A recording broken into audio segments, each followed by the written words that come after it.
Welcome to the Nomad Network, your first stop for complete and comprehensive Chicago Bears football coverage. Dive deep into analyses, updates, and all things Bears. Subscribe to our YouTube channel today and never miss a beat.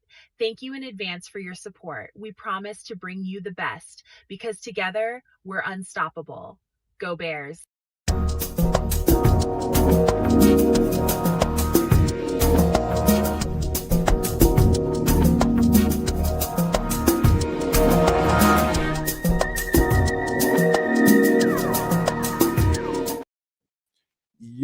Yo, welcome to another edition of Some Extra Sauce, man. We up in here. What you like to do on Wednesday night is hang out with us, man, talk about some of everything under the sun and the Chicago Bears. And guess what? We're all prepared, man, and ready to get out here into the streets of YouTube and talk that talk like we do every single week on this show, man. We're going to have a bunch to talk about. Of course, you know, some of the headliners are the Caleb Williams and Max Crosby conversation, which my two guys, I'll get into that when we start getting human, man, because it's a story that comes with that. We'll get into that Aguadilla incident in Aguadilla, Puerto Rico, which I don't know that a lot of people know about. Oh, sorry, I have to do it. We're going to get into some of the details of that. You know, we got food, we got drink, we got movies to talk about, and this week is going to be kind of good. I would just say that, man. It's going to be a few movies. We got three of them. Let's see if we can get to all three of them. But two of them I know for sure we should be able to get to. But that's what we're going to do tonight, man. Welcome in, everybody, as people start to trickle into the show. Welcome. But let me stop talking for a second and bounce past this rock over to Canada and see what the Canuck got for us. What to do, y'all? Welcome. It's Wednesday night. Time for some extra sauce. You know, been a pretty decent week for the guy. No complaints. I had to take a little time out for myself on Friday and get shit-faced. So there's that. I'm feeling much better now. And, you know, be back at it doing the darn thing as we do right about this time. Shout-outs to both my brothers here at the Nomad Network and at Sports Chicago Style, as well as myself at Kids and Canuck. Give us all a bunch of love, like, share, subscribe. We're going to get into some fun for you guys. So shout outs to the Cloud Chasers Radio for being the first guy in the chat. Hey, yo, Cloud Chasers, I think I saw you on a clip or something. I think I saw him on a clip. What kind of clip? I was like, wait a minute, is that Cloud Chasers Radio that I know? What kind of clip? It was I think it was a football clip or a basketball clip. Cloud Chasers, let me know. It might have been a Bulls, it might have been a Bears. I just can't remember what. I know I was looking at a couple of shorts and I thought I seen a Cloud Chasers Radio out there. But if it is you, man, hey, good on you for being out there, man. I think from what we talked about, you was ready to get out there and start doing some stuff anyway. So glad you finally got to that point and start putting it on out there, man. So if that was you, congrats, my boy. You sure it wasn't OnlyFans? No, it wasn't one of them clips. That's just you. No, I'll pay for it. You get it free. Yeah. What up, Dan? What's going on, man? Dan Brown. Downtown Dan Brown. Well, yeah, man. Triple R, man, what's going on, man? Let's just get human right quick. Let's just jump on into that, man. So we can stop the cooling in the shade, drink a little lemonade. It's been a couple days. To all those that partaking in imbibe, cheers to one and all. Everything's everything. Everything's everything. What about you, kids, man? What's been going on with you this week, man? How's life? Just basically this, man.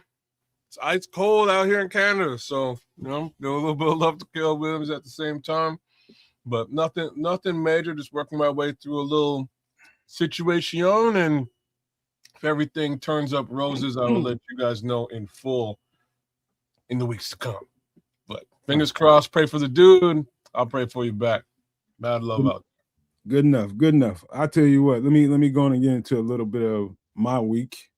So let me just ask you guys this question. You ever been included in a text chain that you didn't want to be involved in? like somebody added you to a communication chain, like a block text, and you don't want to be involved with it because it's constantly alerting and chirping and people constantly talking in there. Ever been in one of those? In many, yes. So I don't do those. Yeah. So I told you guys that like I'm the family like go-to guy from when it comes to barbecuing ribs in particular. They come to me with that stuff, man. And so about a week ago, one of my grandmother's friends, as a matter of fact, but everybody in the family knows her, knows her family. The families are quite close together, so a family friend. She passed away, and one of my aunts had to get involved and was like, hey, do y'all need anything for the repast? And that's how it starts. And right away, somebody, I guess, now I'm seeing this stuff. They ain't started including them into the that family. So we got a bunch of my family in there. We got a bunch of these people's family in there, and they all going back and forth. So what comes out of it is we need 4 pans of rib tips, right? I'm like, oh shit. And I ignored this thing for days. It's I almost, unincluded myself in it. It's going off so much, man. And it's irritating, man. Because I'm busy doing shit and I'm just trying to mind my business. I don't have time for that right now. I would have if they would have just came out and asked me, hey, yo, you can eat these. I'm just like, I don't want to, but yeah, I do it. Somebody passed away. Of course I ain't gonna say no.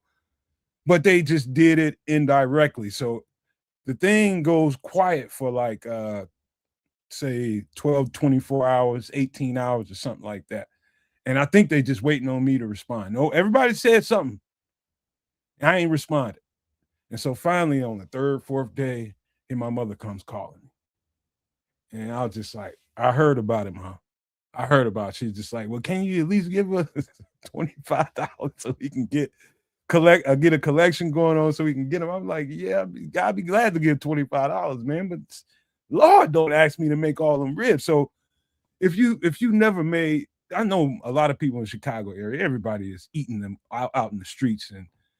But if you've never made them like for a family, so a case of those things would be like 40 pounds or something. And in order to get 4 pans of rib tips, we talking about big pans, kids, and trips. That's about 3.5, 4 cases.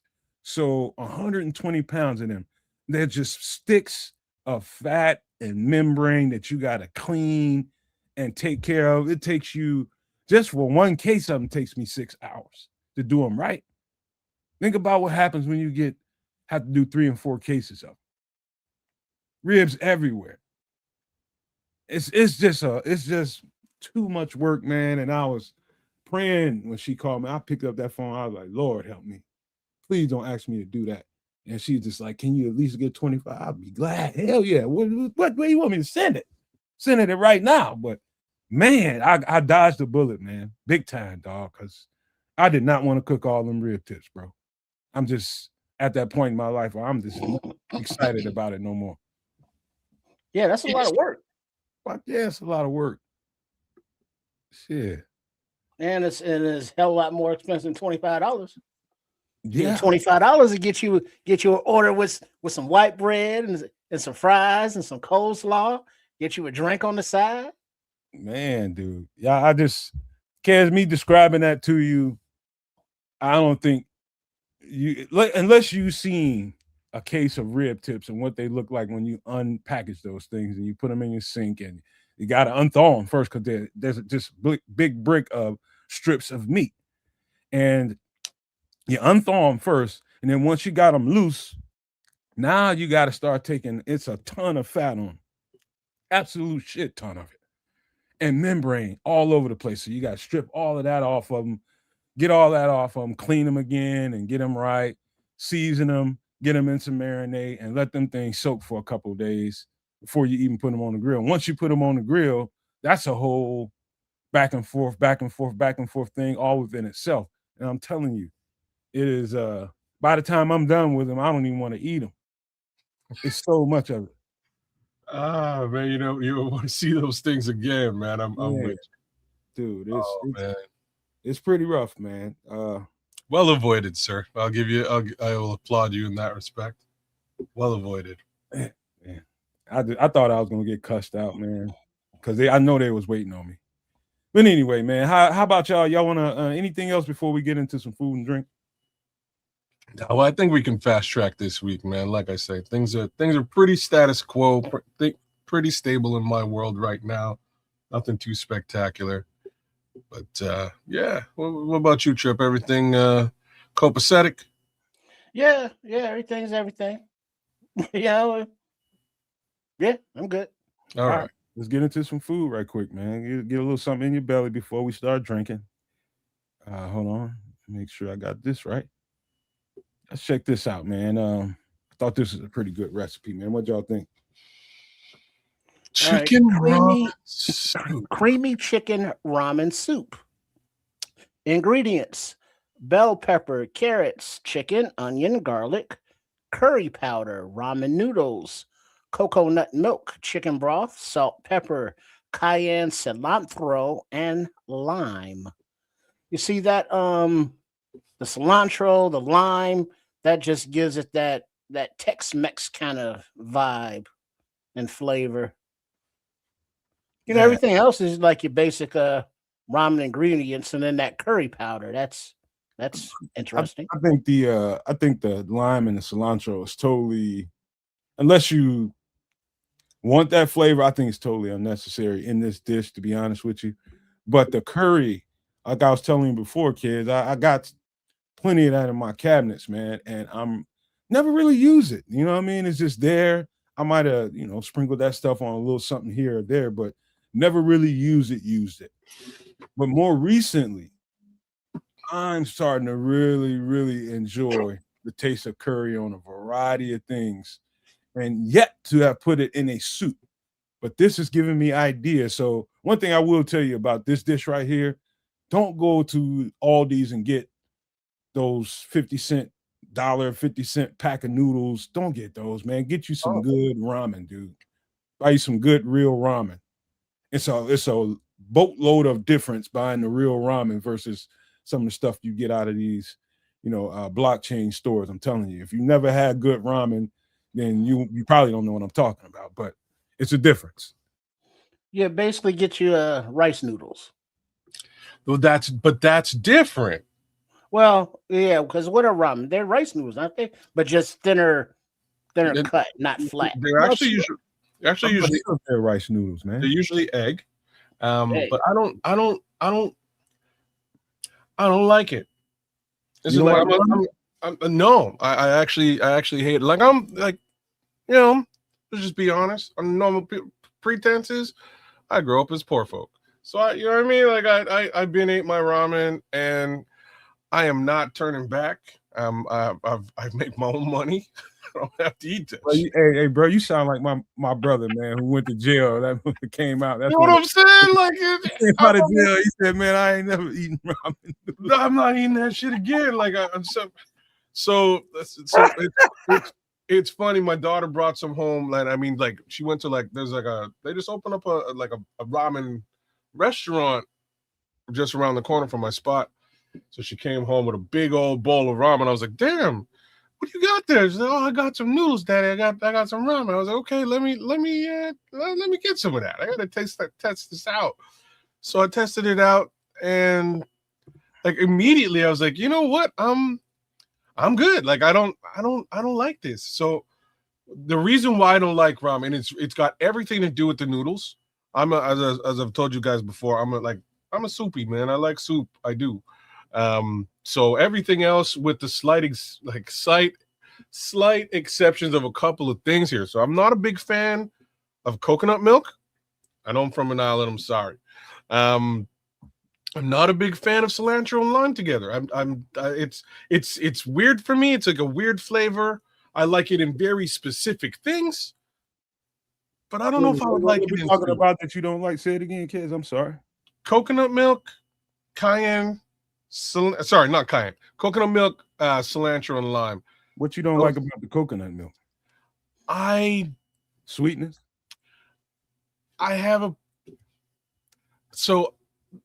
for the better part of my life, I've hated the flavor of coconut. Up until the last 5 years, it's not just the flavor, but also the texture. Kids, it's not like that's gonna come out in the soup. It's not. It's just gonna be a hint of a little sweetness that coconut milk brings. I don't know. Like I'm telling you, just something that kind of drives me crazy, and I avoid it like the plague. But at this point in life, I can stand coconut. I've started to sort of get over it and started to like it a little bit. But it's just one of those weird things. I grew up on. It's a little ridiculous story that I don't think I've ever told this story here. But when I was a kid, we always used, like, my mom would always have a little thing of, like, a little package of coconut cream, which is just like the inside of coconut. You can shave it off into whatever you want.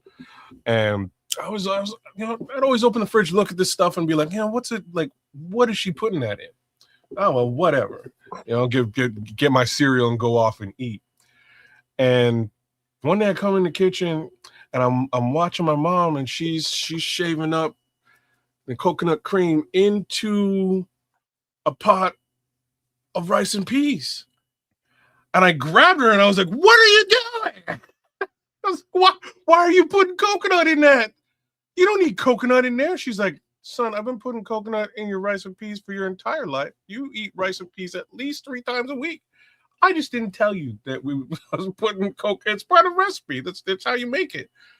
And I was mortified, blown away. Moving forward, I learned how to make rice and peas. I put coconut in it, and it's fine. It's great, actually. The flavor profile is important to keep true. So is what it is. But I've never been a fan of I'm not a fan of coconut. I will avoid it. But that's just the truth. That's me. But as far as the noodle perspective, Trips was like, get rice noodles. I agree with that. I like rice vermicelli noodle. They're very thin and light. And they take like no time, like a minute and a half to cook. Sometimes those are good with when you're doing some kind of shrimp Alfredo or chicken Alfredo or something. Yeah, you could do it like that. I really like it in a soup. It's really nice in a soup. So all of these ingredients, I would personally remove the ramen and insert vermicelli, and I'm off to the races for the most part. Okay, let me say real quick. I'm gonna go over these ingredients real quick. First of all, bell pepper and onion should be in everything that you put in your belly. That includes Cheerios. Put it in there too. But the carrots, the chicken, the curry powder, man. Here's the thing about ramen. Most people that eat ramen noodles getting the stuff right there out of their local grocery store, the Manchurian ramen noodles that everybody eats. I hadn't touched those things for a long period of time. A lot of sodium. Yeah. And so that's what I was about to say. I towards the end of my girlfriend's mom's life, we were finding anything soft that she could eat, anything that she didn't have to really chew, things that just slide right down her gullet, right? So I made quite a bit of those, and it helps to add weight to it, because when they get to a certain part of their lives, they start losing a lot of weight really rapidly, and it gets scary.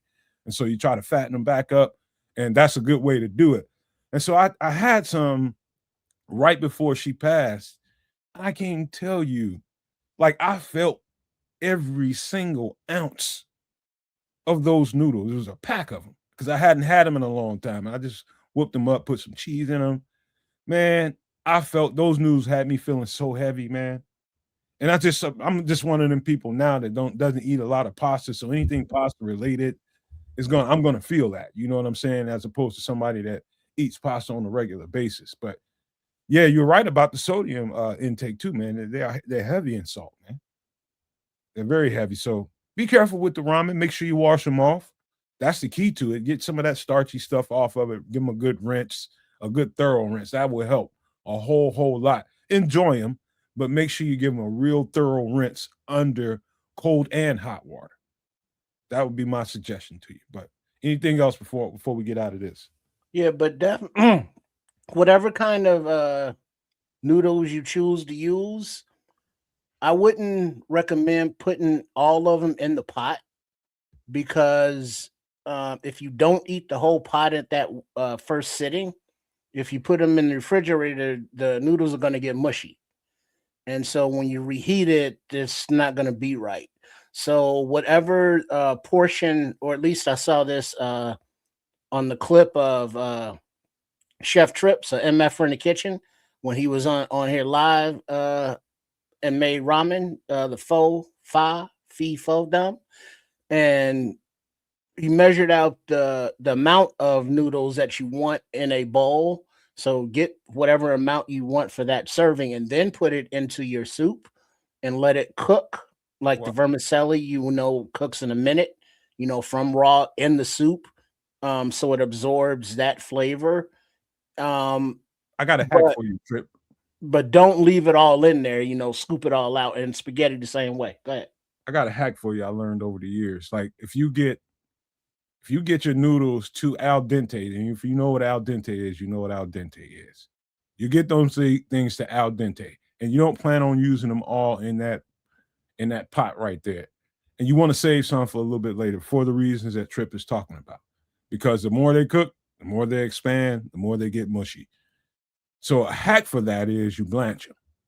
And so as soon as you get the portion of it out that you want to put in this pot, the remainder of those bad boys, you put in some ice cold water with a container that has a lid on it, and they will remain the same way till the next time you eat them.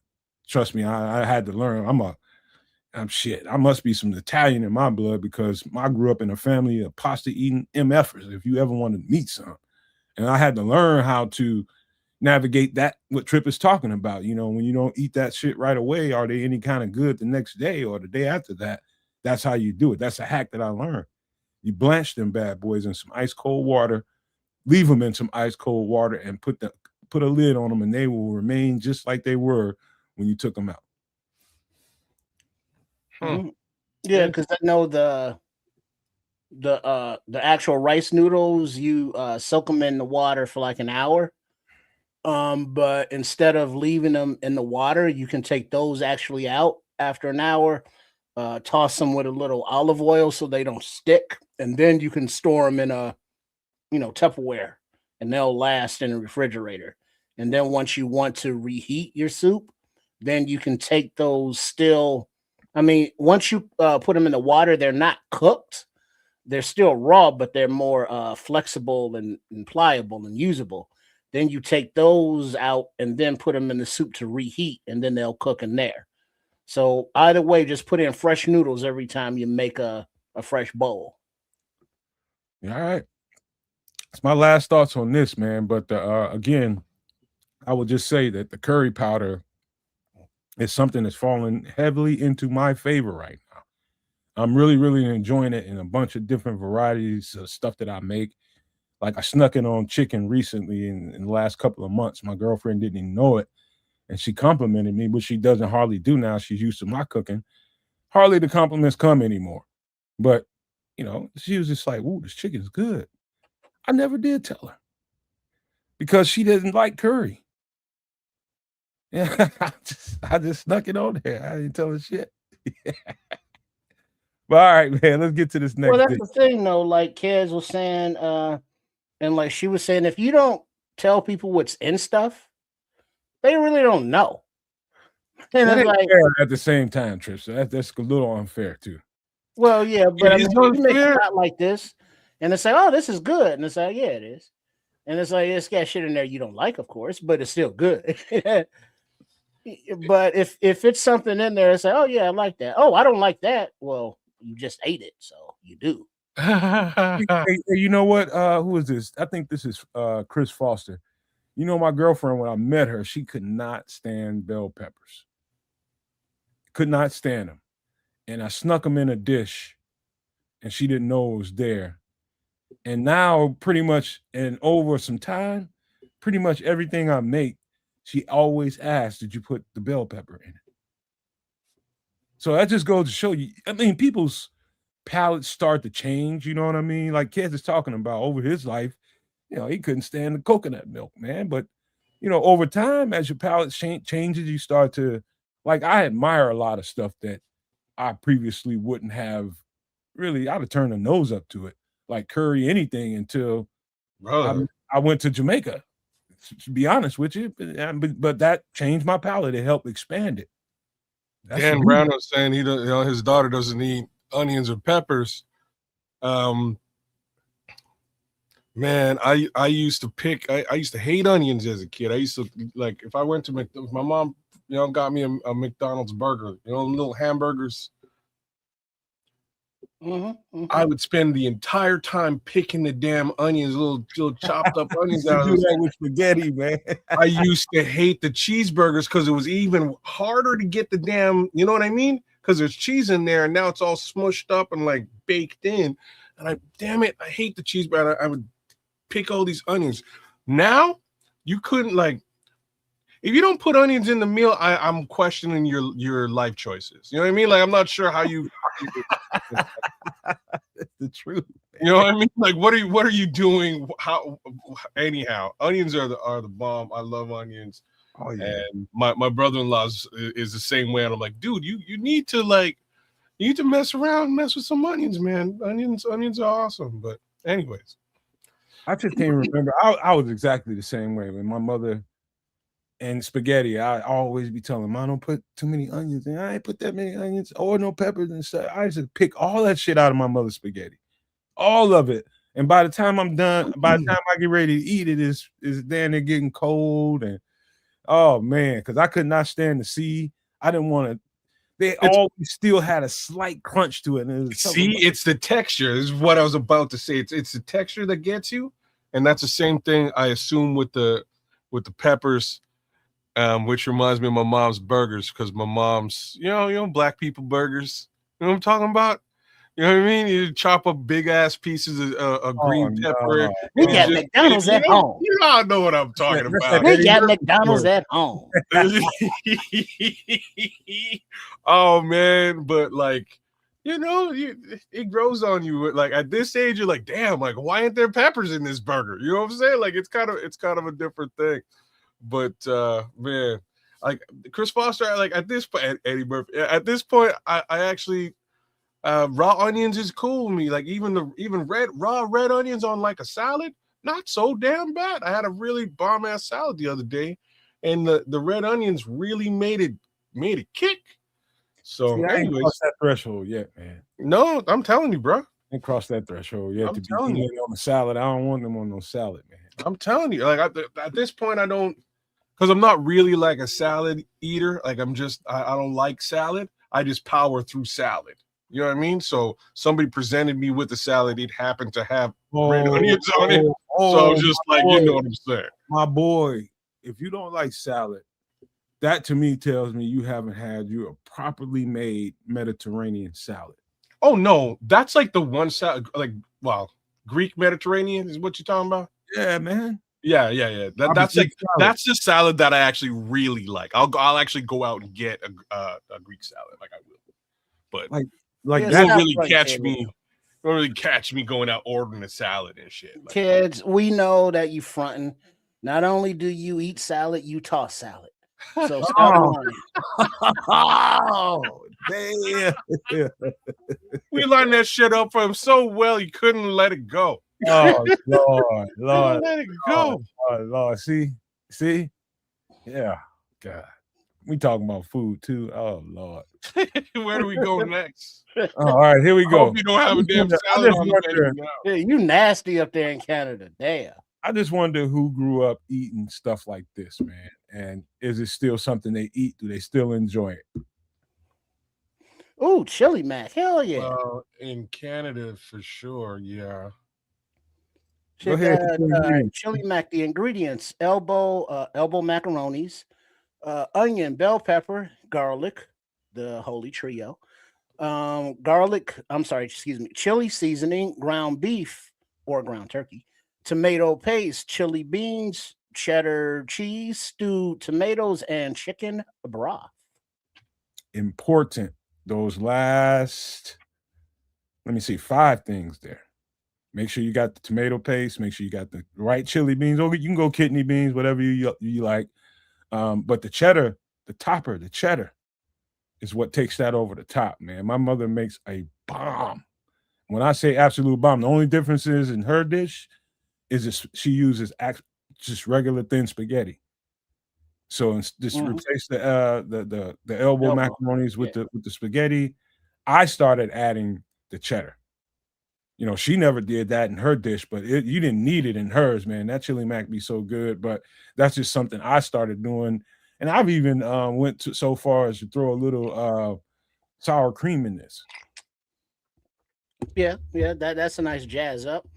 And then also the onion, you know, when you say onion, you think about when you brown the beef or the ground turkey or whatever meat you use, that you put the raw onion in there and let them, you know, brown and soften and cook in there.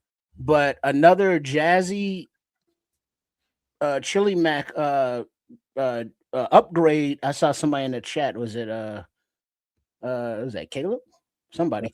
But I think it was that said onions. Like if you slowly saute some onions, you know, cut them in half and then or quarters actually, and let them, you know, cook separately, and then add them after the beef is browned, and then, you know, add the pasta and everything. That's just another level advancement. Yeah. Is this you familiar with this up in Canada, kids? Come on now. So I don't know, man. This regional. So I'm just saying, crap. Like y'all get KD out there, craft dinner. Yeah.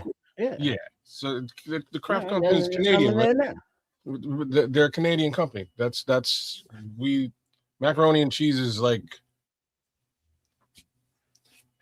every Canadian kid eats macaroni and cheese. There's no escaping this shit. All right. Well, how do you make it though? With water or with milk? I do it with milk. Like really, if you're doing it with water, it's because you have an aversion to milk. You know what I'm saying? Like you should be using. You should. Well, because see in the hood, it's like you lucky just to have a mac. You ain't have no milk. Okay, right. Like that's fair. That's fair. You know what I mean? So you would use however many cups, like 6 cups of water, and you boil the macaroni and cheese. But once if it ain't milk, I'm pissed off. Once I got resources, and I was like, oh shit, this how the people with money living, and you put like a cup of or 2 cups of milk in there, and then mix the cheese up in there, and then throw a little garlic powder, a little onion powder, and then mix that up in there and let the cheese sauce dissolve, and then you put the macaroni in there and you let that cook, and then you ain't got to drain nothing. You just eat it right out that pot. Right out the pot, bro. Right out the pot. Like dog, they've got a hamburger helper has a shame on me for still even eating that shit once in a while. And these I still enjoy it. I can't ever eat that again as an adult. I'll you know what I mean? I will do this. I'll do the whole thing. I can't do the hamburger helper thing. Well, I'm just saying, as a kid, delicious. I can take a plain ass box of hamburger helper you get right out of the store and turn that into a masterpiece. Just by little things I've learned over the years on how to do certain stuff, what to add to it. You know, you just put your own flair to these things. And I always enjoyed hamburger helper as a child, man. It was good back in the day. I mean, I enjoy macaroni and cheese. I like ground beef in there, you know, all that kind of stuff that comes with it. But man, I've done so many different things. I've done it with an Italian sausage ground beef mix. I've done it with both of those, added crumbled bacon, cheddar. I've used white cheddar. I've used queso. I've used all that people with money food. Man, dude, I didn't hear you say nothing about you get you you get you a box of mac and cheese. Maybe it's the KD, the craft dinner, but more than likely it's the generic. And then like you gotta slice up you some hot dogs, brother. That's in there. Or if you ain't got no hot dogs, you open up a can of tuna. That's the shit you did when you were that tuna fish in there, and then you open up a can of some green beans and put up. I'm sorry, check that. Green peas. And put that in there, or corn with the mac and cheese and the tuna, and now you got a little ghetto-fied stew. Like the good folks. They got fucking tuna helper too, Trish. Just buy that shit. Well, Well, sometimes so you what sometimes he's you get it, but when you look in the cabinet and it's like, mac and ain't cheese, shit in here. I got a there's a can of tuna. All right, I tell you Ooh, what, hey, there's Trips some and Kids. The cheese. last time I did this, I tell you Casserole what I did. time. I added chopped. I sizzled up some little ham chunks and put some caramelization on them bad boys and threw them in here, man, or some cheddar cheese, bruh. You And I see, now put you want to ghettoify that, just say spam. nah, dog, I told you that's for the apocalypse, man. We're gonna get to that a little later. You don't eat that shit, Trips. No, the apocalypse. it's actually food. I'm trying to tell you, man, you save that shit for that rainy day that is coming, but it ain't today. You don't eat that shit. You leave it in the cabinet. Don't eat it. Well, all I can tell you is like what Trip just described was two things. So the first thing is it was my first 2 years of living outside of my mama's house because that was all that was in my cupboard was Kraft dinner and tuna, and that was it. The other thing that might be the other thing that might be in the cupboard is bully beef. I don't know if y'all know corned beef. What? Corned beef, yeah. Yo, love corned beef hash. So I would corn beef up No, my mac and cheese, bro. I'd fry some corned beef up, throw that in there, and away I go. That's my dinner under normal pretenses back in the day when I just moved out. But my sister as a kid was super picky and like she'll eat like Caribbean food, traditional Caribbean food, craft dinner, and hot dogs. Like that's all she would eat. So how frequent it was just whipping up some KD, chopping up some hot dogs, and throwing that in a bowl for her was like a daily thing, man. Trust me, it's all we used to eat when we were kids. So like my I can make a mean hash. I don't like corned beef, but corned beef hash with some I get my own potatoes and onions and dice them up and add to it. Like if I had a can out of the cabinet, if I add my own mixture of potatoes, onions, and all that to it, maybe I can eat that. Maybe a little cheese or something, some kind of cheese. I can eat that, but otherwise, just eating a corned beef sandwich, it's entirely too salty for me. Oh, I wouldn't. Oh, you see, now you got me. I would. Yeah, I would never even eat a corned beef sandwich. But in the Caribbean, what we do is it's similar. We cook dumpling. It's a fried dumpling. They're delicious. You use self-raising flour to make it, and it's basically just water and self-raising flour. So like super simple dumpling. We fry that up. Fry up the corned beef. If you fry up the corned beef hash, it takes a little bit of the salt out. You gotta put chopped onions in there again. Washes out a fair amount of the salt. Now you got some a little something to eat with your dumpling, and that's like a regular Caribbean breakfast. Trust me. So, that's where the corned beef really comes into play. Same thing with the mac and cheese. That macaroni is going to take out a fair amount of that salt that you would be getting from the corned beef. So it's a nice little. Hey, by the way, so most people, and I still have a lot of them around the house because I just keep them for, purposes of, bad days might be ahead. I do keep a lot of seasonings in storage in my reserve shelter down there. But it's very easy to make a chili seasoning blend. Very, very easy. Yeah. You probably got most of the shit in your cabinet anyway. All I need is chili powder and a couple other things. I'm good to go. Cumin, chili powder. Got that. Little cayenne. Got that. Right. Same other shit, garlic and I made a bomb ass chili the other day too, man, and that's exactly the base. I don't outsource my chili sauce. You know what I mean? You cook that up from scratch. Throw some real chili peppers in there to get that spice, that heat, that flavor, and you're good to go, man. Trust me. Don't leave out the stewed tomatoes. Number one, gotta have those. The most important piece. Gets that vinegar flavor. I think to me the choice of beans that you put in there is almost close to the most important thing, other than the chili seasoning. Chili seasoning blend that you use. When you say choice of beans, what are you putting? What do you choose? What beans are you using? Well, I like the there's a couple of brands out there that have multiple beans. Like some people might just like kidney beans, but I like a chili bean mix, like a bean that comes in a chili sauce. To kind of throw in there, and I just add. Oh, I see what you're saying. Okay, so for me, it's red kidney beans and black beans. That's how I make my chili. I put them both in there with the rest of the stuff we just discussed, and be off to the races. Bomb ass chili the other day. This is like I made this for what was it, Christmas dinner or something, whatever.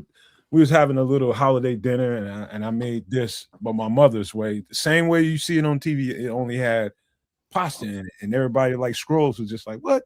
This is chili, man? You got spaghetti in there?" I'm just like, "This is how I grew up eating." It's like, "No, dog, it's good as shit." They was pasta is pasta. What you got is what it is. Mm-hmm. I broke them. You know how most people break their pasta in half? I broke them shits up like 4 ways. Oh damn, where's Crimson? And he be cussing you out. Yeah, but I like a chili bean mix. It's got a little kidney, it's got a little red bean in there. They got some of them even have black beans in there, which I like. Just that mixture of the beans, and it comes already in that stewed chili sauce, and it just adds to what I've already concocted in the first place, and it just brings the flavor to another level. And you start doing a little extra shit like putting cheddar cheese and sour cream in that shit, man. You kidding me? Mm-hmm. I'll smash a whole pot of this. Give me a couple 2-3 days. I just like to say this to the world. I'm not the biggest fan of sour cream. I don't know what it is. My wife loves it, and like every I don't like. It's gonna be different than what you would get, where you're at.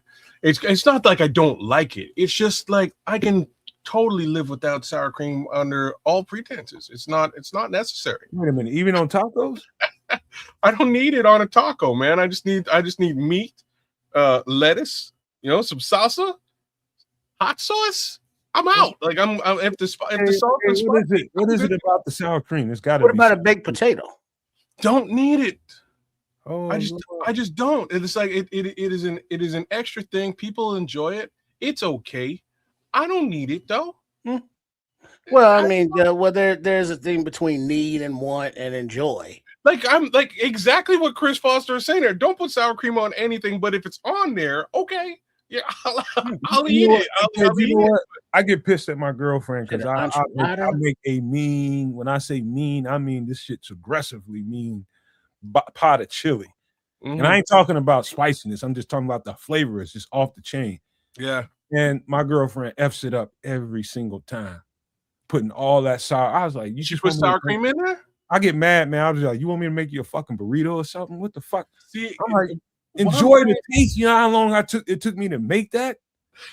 I'm laughing because that was the last iteration of this of my anti-sour cream saga, because I went to the store, got all the ingredients to make my chili for Super Bowl, started cooking everything up, and the wife came in the kitchen. She was like, "Oh, you got everything? What did you get?" And I started listing everything off. She's like, "No sour cream?" It's like, well, like every time I go to the store, I'm buying sour cream for her for some reason. Well, I mean, it goes with everything.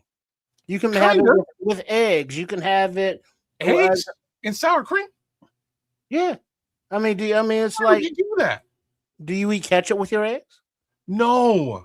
Hey man, just remember who you have. This man put sardines in his spaghetti. Well, you said hot sauce. The man put sardines in his spaghetti. I'm like, when it comes to eggs, I'm a bit of a traditionalist. Just give me salt and pepper, and I'm happy. I'll eat eggs with just salt and pepper. I could tell you the logic behind what Trips is talking about. In this way only now, Trips. It's like I've done this before, putting milk in my scrambled eggs and hot sauce. Yeah. And what it will do is bring you a certain amount of fluff to your eggs, your scrambled eggs, and another layer of flavor to your eggs that you couldn't imagine before. So I can imagine what if sour cream, I put it in the beet mixture. Well, that as well, but I'm talking about let's say you make your eggs however you make them, scrambled I'm gonna or try that easy, myself. sunny side up, and then like you get a little puddle of ketchup or a little puddle of sour cream, and it's just like a condiment. Just like you dip your French fries in ketchup, or you dip your French You fries see, in sour cream, or you I dip don't your French fries in mayo. It's just a different condiment.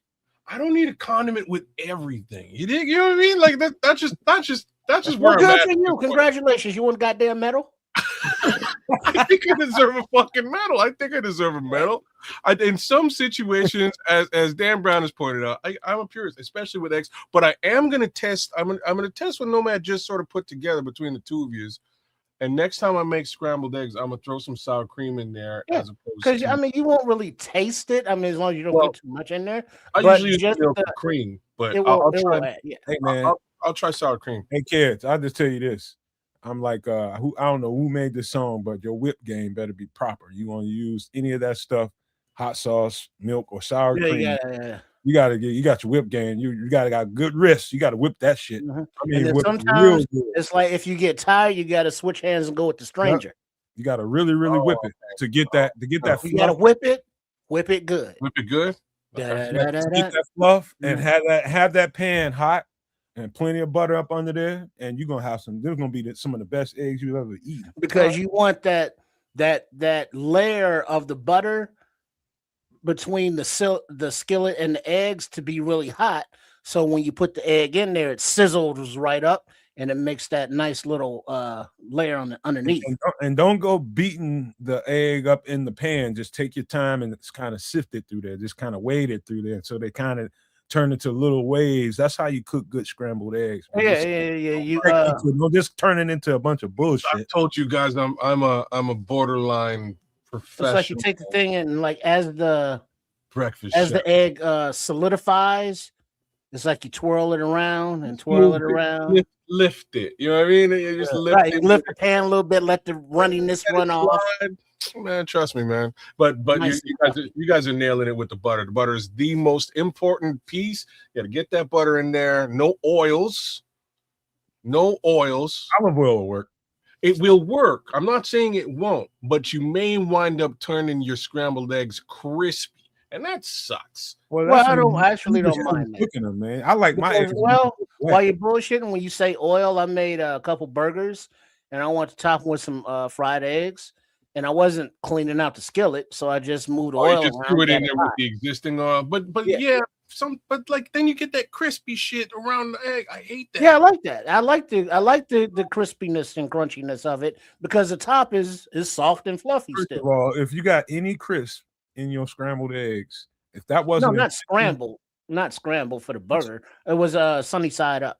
Yeah, I'm talking about kids. He was talking about like a scrambled egg. Like with scrambled eggs, it's just going to become oily, and you don't want that, man. You know what I mean? You want it to be buttery and light, and butter's the way to go. It's just the way to go. Man. Also, Nomad, before we get too far, next time you're in New York or when you're in New York, I think it's Manny's Deli, Katz's Deli. There are a couple delis. Katz. But you try use a corned beef sandwich. And you brought try me it one with some mustard. One of my teammates brought me one back. And you ain't like it? It was good. I just don't like corned beef. But I can see why people like it. Because especially this time of year, being America, and we celebrate different cultures. St. Patrick's Day with the corned beef and cabbage. Back in the day, growing up on the South Side, South Side Irish, you got to wear green or it's like pinch me or kiss me or some shit. I'm Irish. And it's like, you fucking touch me or something. But they always had corned beef and cabbage. And it was very bland, like most of their food is, but it's still tasty. And I was like, oh, this is a good mix. And you have with some mustard on some rye bread, and it just works. You know She's what? talking about like a Reuben. Hold on. Trish, one of the most beautiful things I can tell you about my college experience, especially my freshman year, is this is your first time of blending of cultures coming together, people from all over the country, and we all learning each other. You got people from all across the United States, man. Some from the Bahamas, you know what I mean? You got Virgin Islands, it was all kinds of people there. And that was the first time I had a pierogi, first time I had corned beef, first time I had a Philly steak, all brought. Mostly because I never had it, and people talking. I'm just like, I don't know nothing about that shit. I'm gonna bring you one. So the first time they got a chance, first break when they came back, they brought Katz's Deli, my guy from Brooklyn. Katz's Deli, and he got kicked off the team months after that, man, because he had a roid rage, but that's a whole other story. Brooklyn.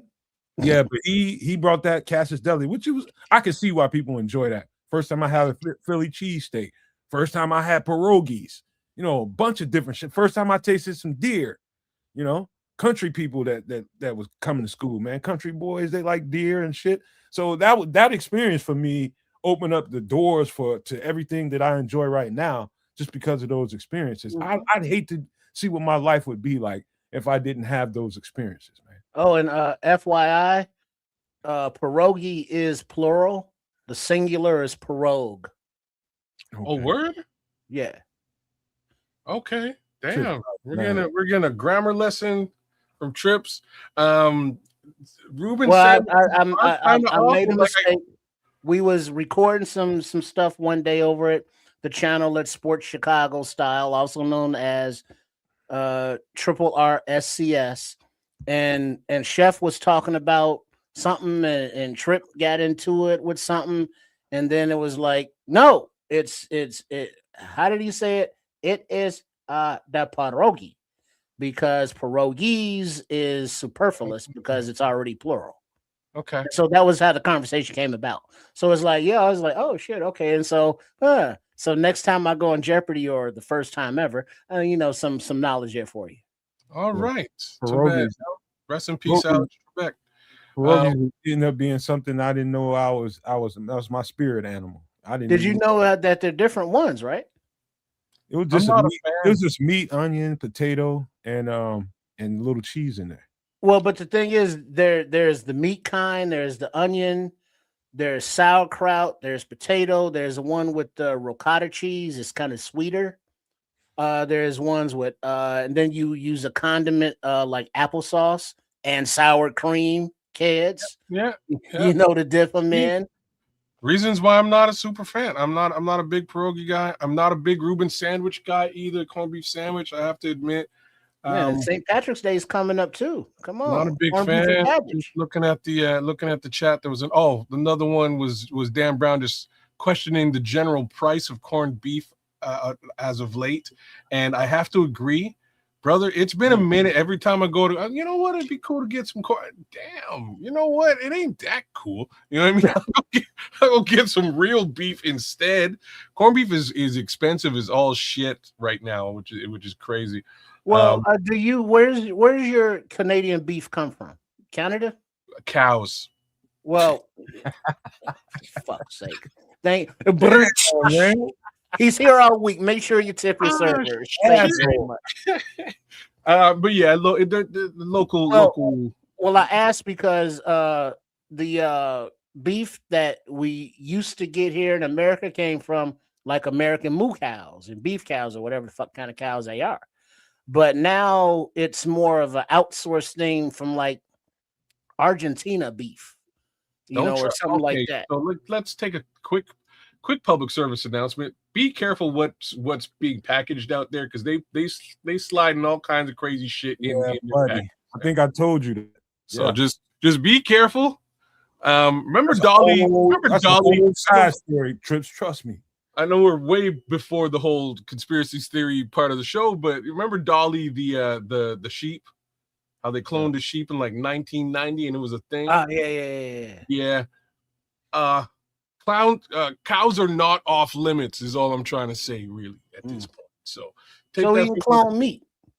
It's not just that they can, it's that they are, and they just sliding it into shit and they ain't telling anybody. So be careful. And we're gonna end up down a slope here, but let me go ahead and my last thing about this is very, very you talking about cost effective, feed a lot of people dish. You can get this done under $40 and feed a bunch. $40 bucks. I'm talking about feeding a bunch of people. brother, you can feed a bunch of people with this for way less than $40. No, Well, with this chili mac, Yeah. well, nowadays a pound of ground beef is gonna run you damn near $10. Okay, boom. You 10. get a box of elbow macaroni, like a pound for like $4, $5, call it. Okay. And then your cheeses, you get a block of cheese for like $6 a pound or so. $7. Yeah, okay. If you got to shred it, if you get the pre-shredded stuff, it's not as good, as a melting cheese. It's not as high of a quality. That's why it's best you shred your own or just dice it really, really small because it will melt eventually. And then you need chicken broth, or if you use water, you're gonna need like a bouillon cube or something. Stewed tomatoes. You got to get a can of that. The beans, whatever kind of beans you use, the paste, that's about $40-$50. Okay, damn. you got it. You can about you're gonna spend like 20 something dollars on just enough beef. Let's just say you had to use one of those big soup kitchen stew pots to feed. When I say a bunch of people, that's what I mean. Oh, snap. I come from a big family, man. So when I say you can feed a bunch of people under about around $40, I mean that's right around the naked area. Trip might be closer to right than me, but somewhere in that area when you got to feed more than, because you got to figure out about a quarter pound of meat per person. So 1 pound is like 4 people. Damn. All right. Okay. So somehow it's more than $40, which is just wild and crazy to me at this point in life. This used to be, in my opinion, pretty much poor people food, like poor people fancy food for like a Saturday. You know what I'm saying? Like this is basically what it is. And because it's ground beef. It's not steak. You know what I mean? Back in the day, it was, something like this would probably cost about $15. But if we're looking at feeding a larger group of people, expand it out a little bit, you're going to get a little bit more. And wow.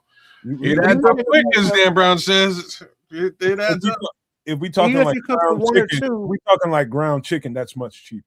Well, like it's only a $5 difference, really, considering what you're talking about. The rest of it's all the additional ingredients. So yeah, man, it's like Dan Brown says, it adds up, man. It adds up real fast. It does. But all right, I could talk about this kind of dish. You talking about essentials for if things start to really, really get tight, and you need to make a bunch of food to feed a bunch of people, and you need to do it efficiently. This is definitely one of those dishes to get that done with for sure. And it'll stick to them ribs too. Definitely, and it's filling. It's tasty. It'll stay with you for a minute, but if you got some lactose problems or wherever you at, make sure that the bathroom is, available. Oh, it's like that, really? Well, I mean, look at all that cheese up in there. The motherfucker's combustible for sure. Look at all them beans up in there. Oh man, the beans is what straightens everything out. All that beans. You're right. Beans, the old proverb, right? Onions, bean, cheese, and onions. That's You just put a stick of dynamite in the toilet. Good for the heart.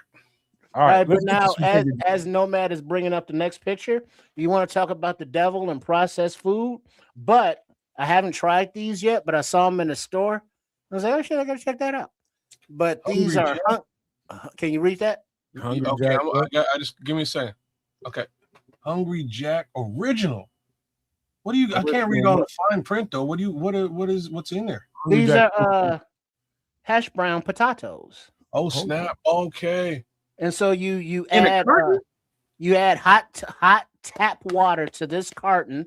You let them absorb for a little bit, like rehydrate, and then you put a half a tablespoon of oil in a hot skillet, and then you put the hash browns in the skillet and cook them like hash browns.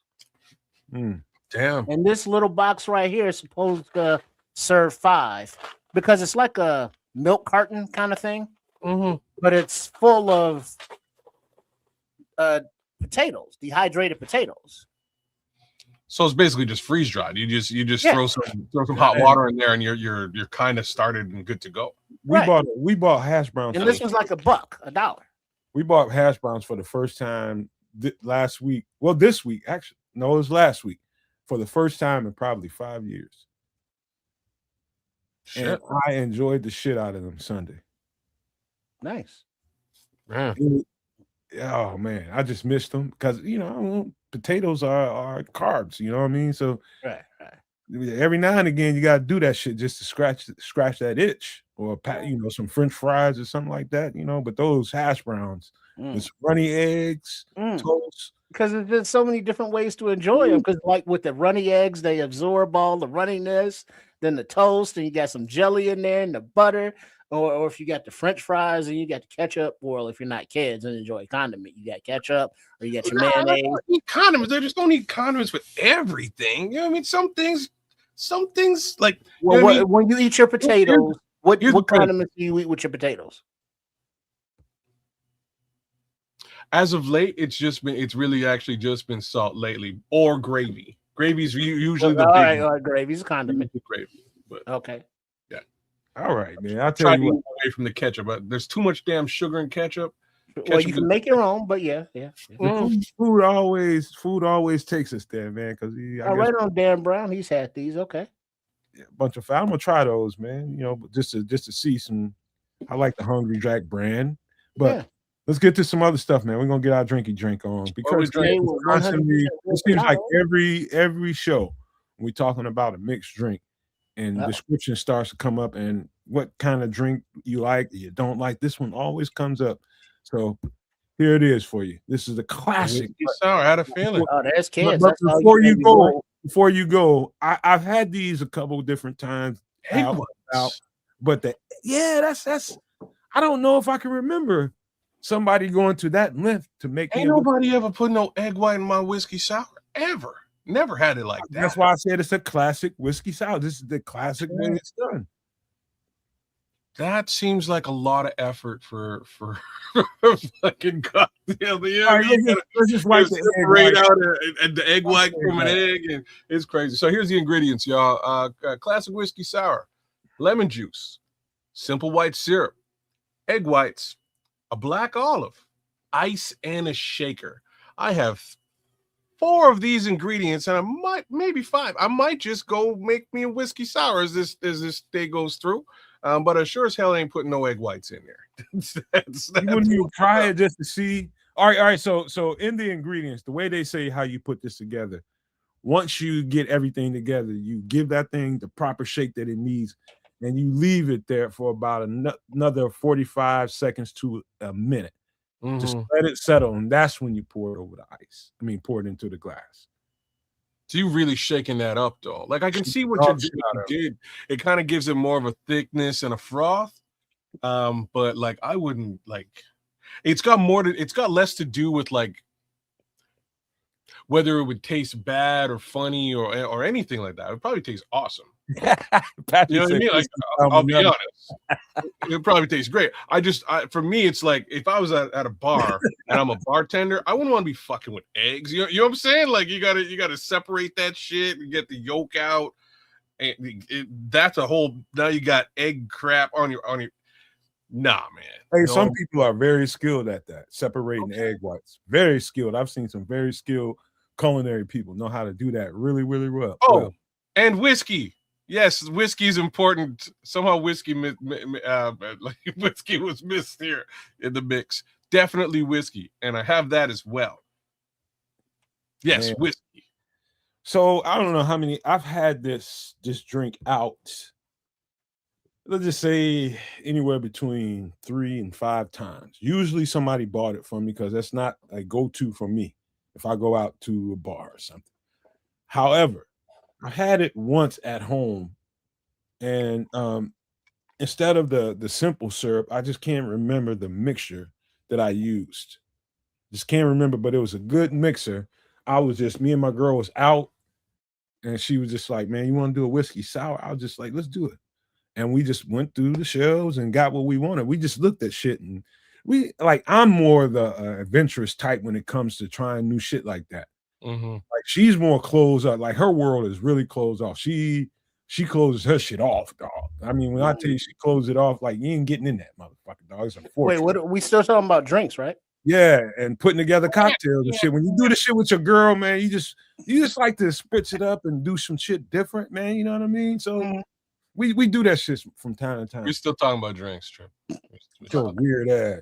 I don't know what you be trying to get up into. She got closed. I ain't in there. You see. All I had to do was say, "Feed me and my girl."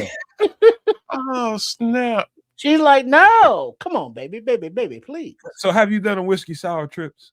I have, but not this kind of fancy one. It was just more no whiskey. Damn egg whites is what he's saying. It was just more whiskey and sour. Yeah.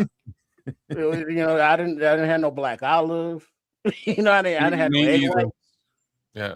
No black olive, no egg whites for me. I like olives in anything whiskey, anything liquor. I just eat a bowl of olives. Just drink I love olives too, yeah.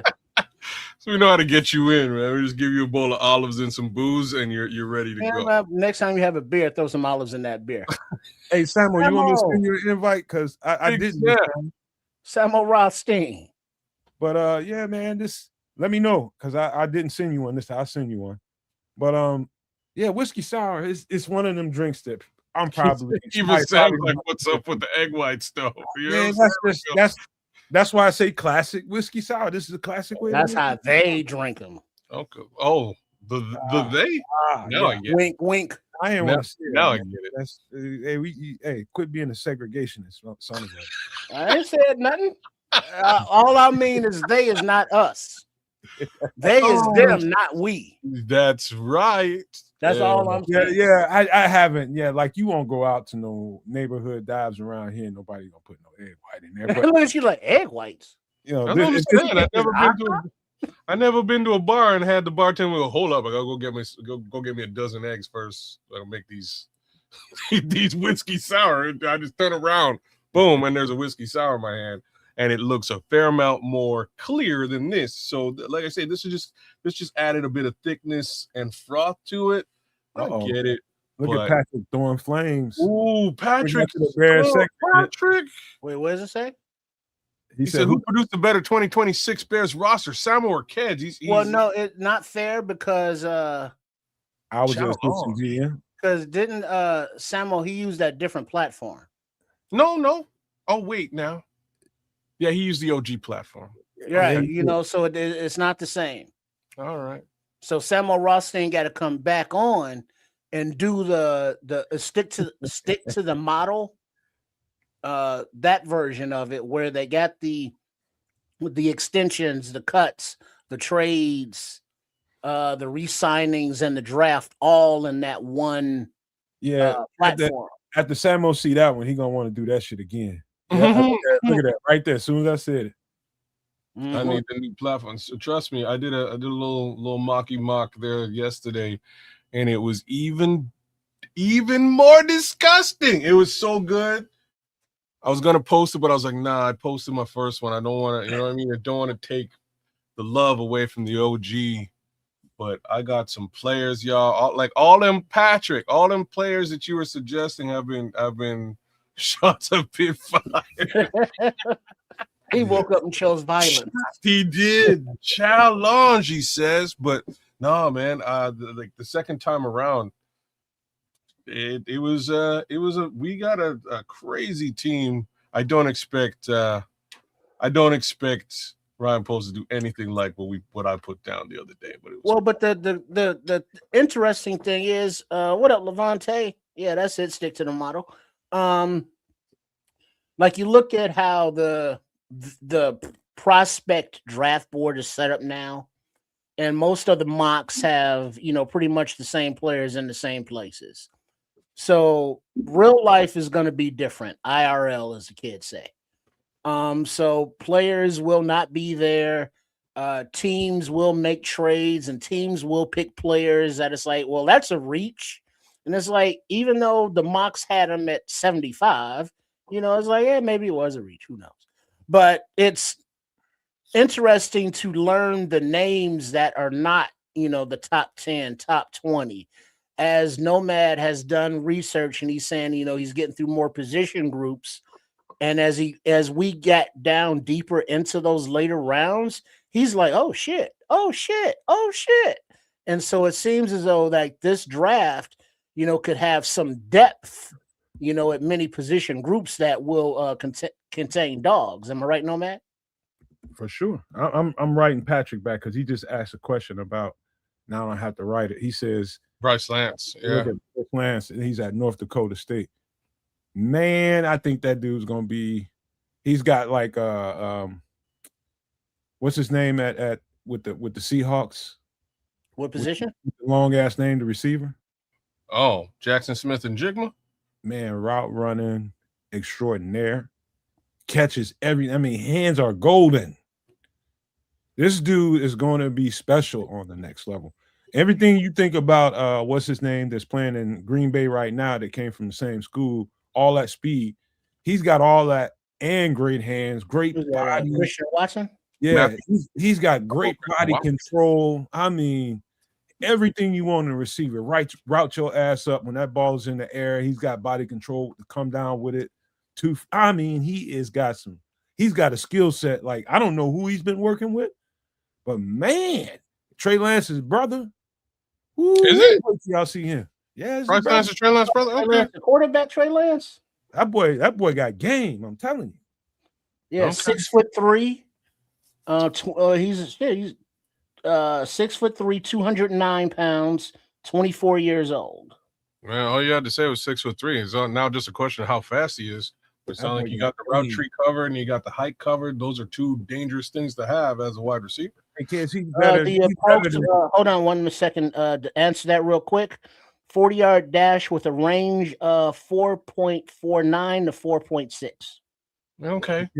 Kids, I'll tell you right now, his skill set is so good. He's probably better than 85% of the receivers, NFL receivers right now.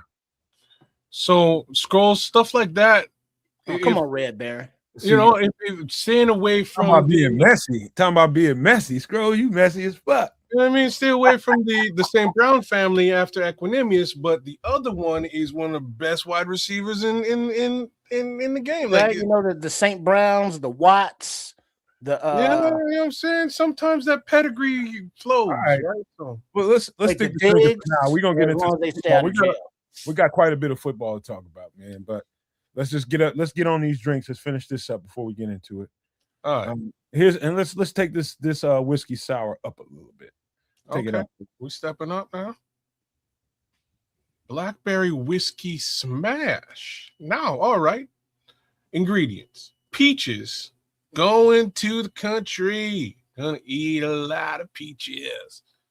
Mint leaves, brown sugar, whiskey, ginger beer. Okay.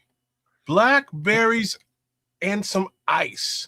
Shake that up. You got yourself a blackberry whiskey smash. Okay.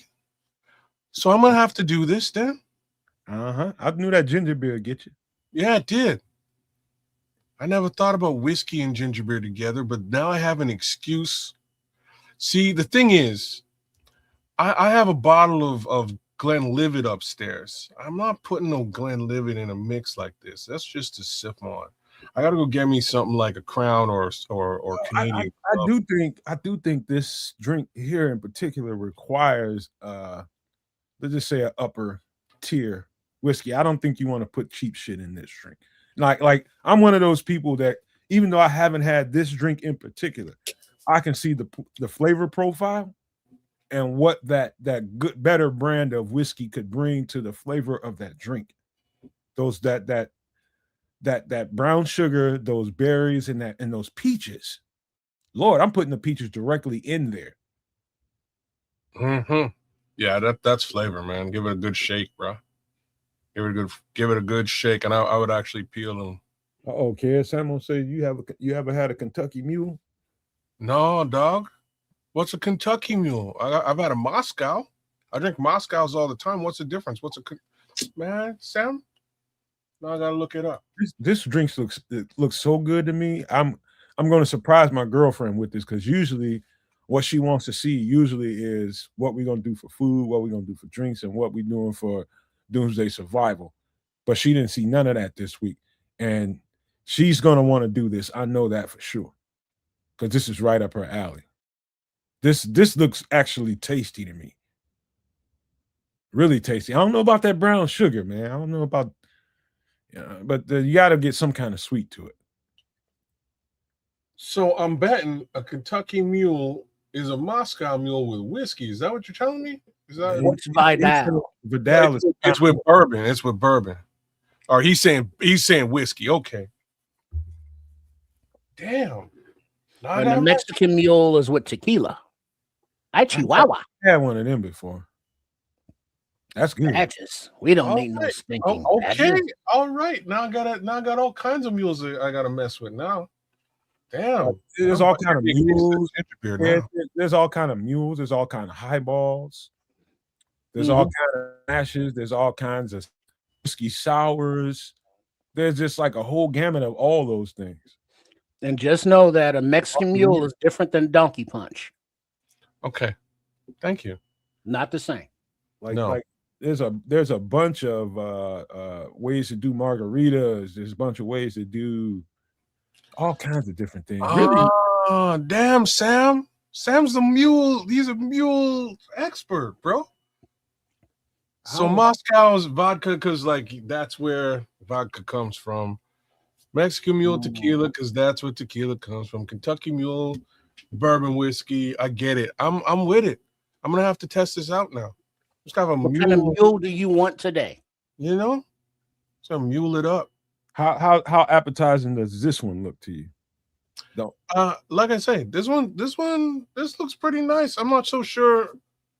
Like I would probably live without the brown sugar, but I can kind of understand why it's in there just to bring the flavor out, bring a little bit of sweetness out. But this looks like a nice drink, man. There's a lot of not in my liquor cabinet going on in this drink. Oh, word? Yeah. I mean, like mint leaves, I guess, and bay leaves. That's not the same. I guess I gotta find those. Peaches is that the canned variety or fresh? I don't even got none of them. I got brown sugar. Dog, next time you go to the store, you just grab you a couple of leaves, and mint leaves is easy. How long are they? How long do they last? Are they? And you can take them and put them in a zip, stick them suckers straight in the freezer. Okay. Yeah, that's pretty long. All right, so ginger beer don't have that, and blackberries don't have none of them either. I got a tree full of them every summer. Blackberries? Yep. Oh, what? Every summer. Blackberries are awesome. Every summer. You gotta have some jam, jelly. I got those in the freezer too. Oh, jam. Yeah, all jam. But not only the freezer, but jars, preserves jars. You know, in case the power goes out, you can still partake. So, like, say for instance, you took a palm full of brown sugar. Like, I would melt my brown sugar before I put it in this, and that way, I'm gonna control how much I drip into this drink. That's gonna really control how much sweet is in this drink. Because if you are diabetic, stay back. You don't want to take a palm full of brown sugar and put it in that shit.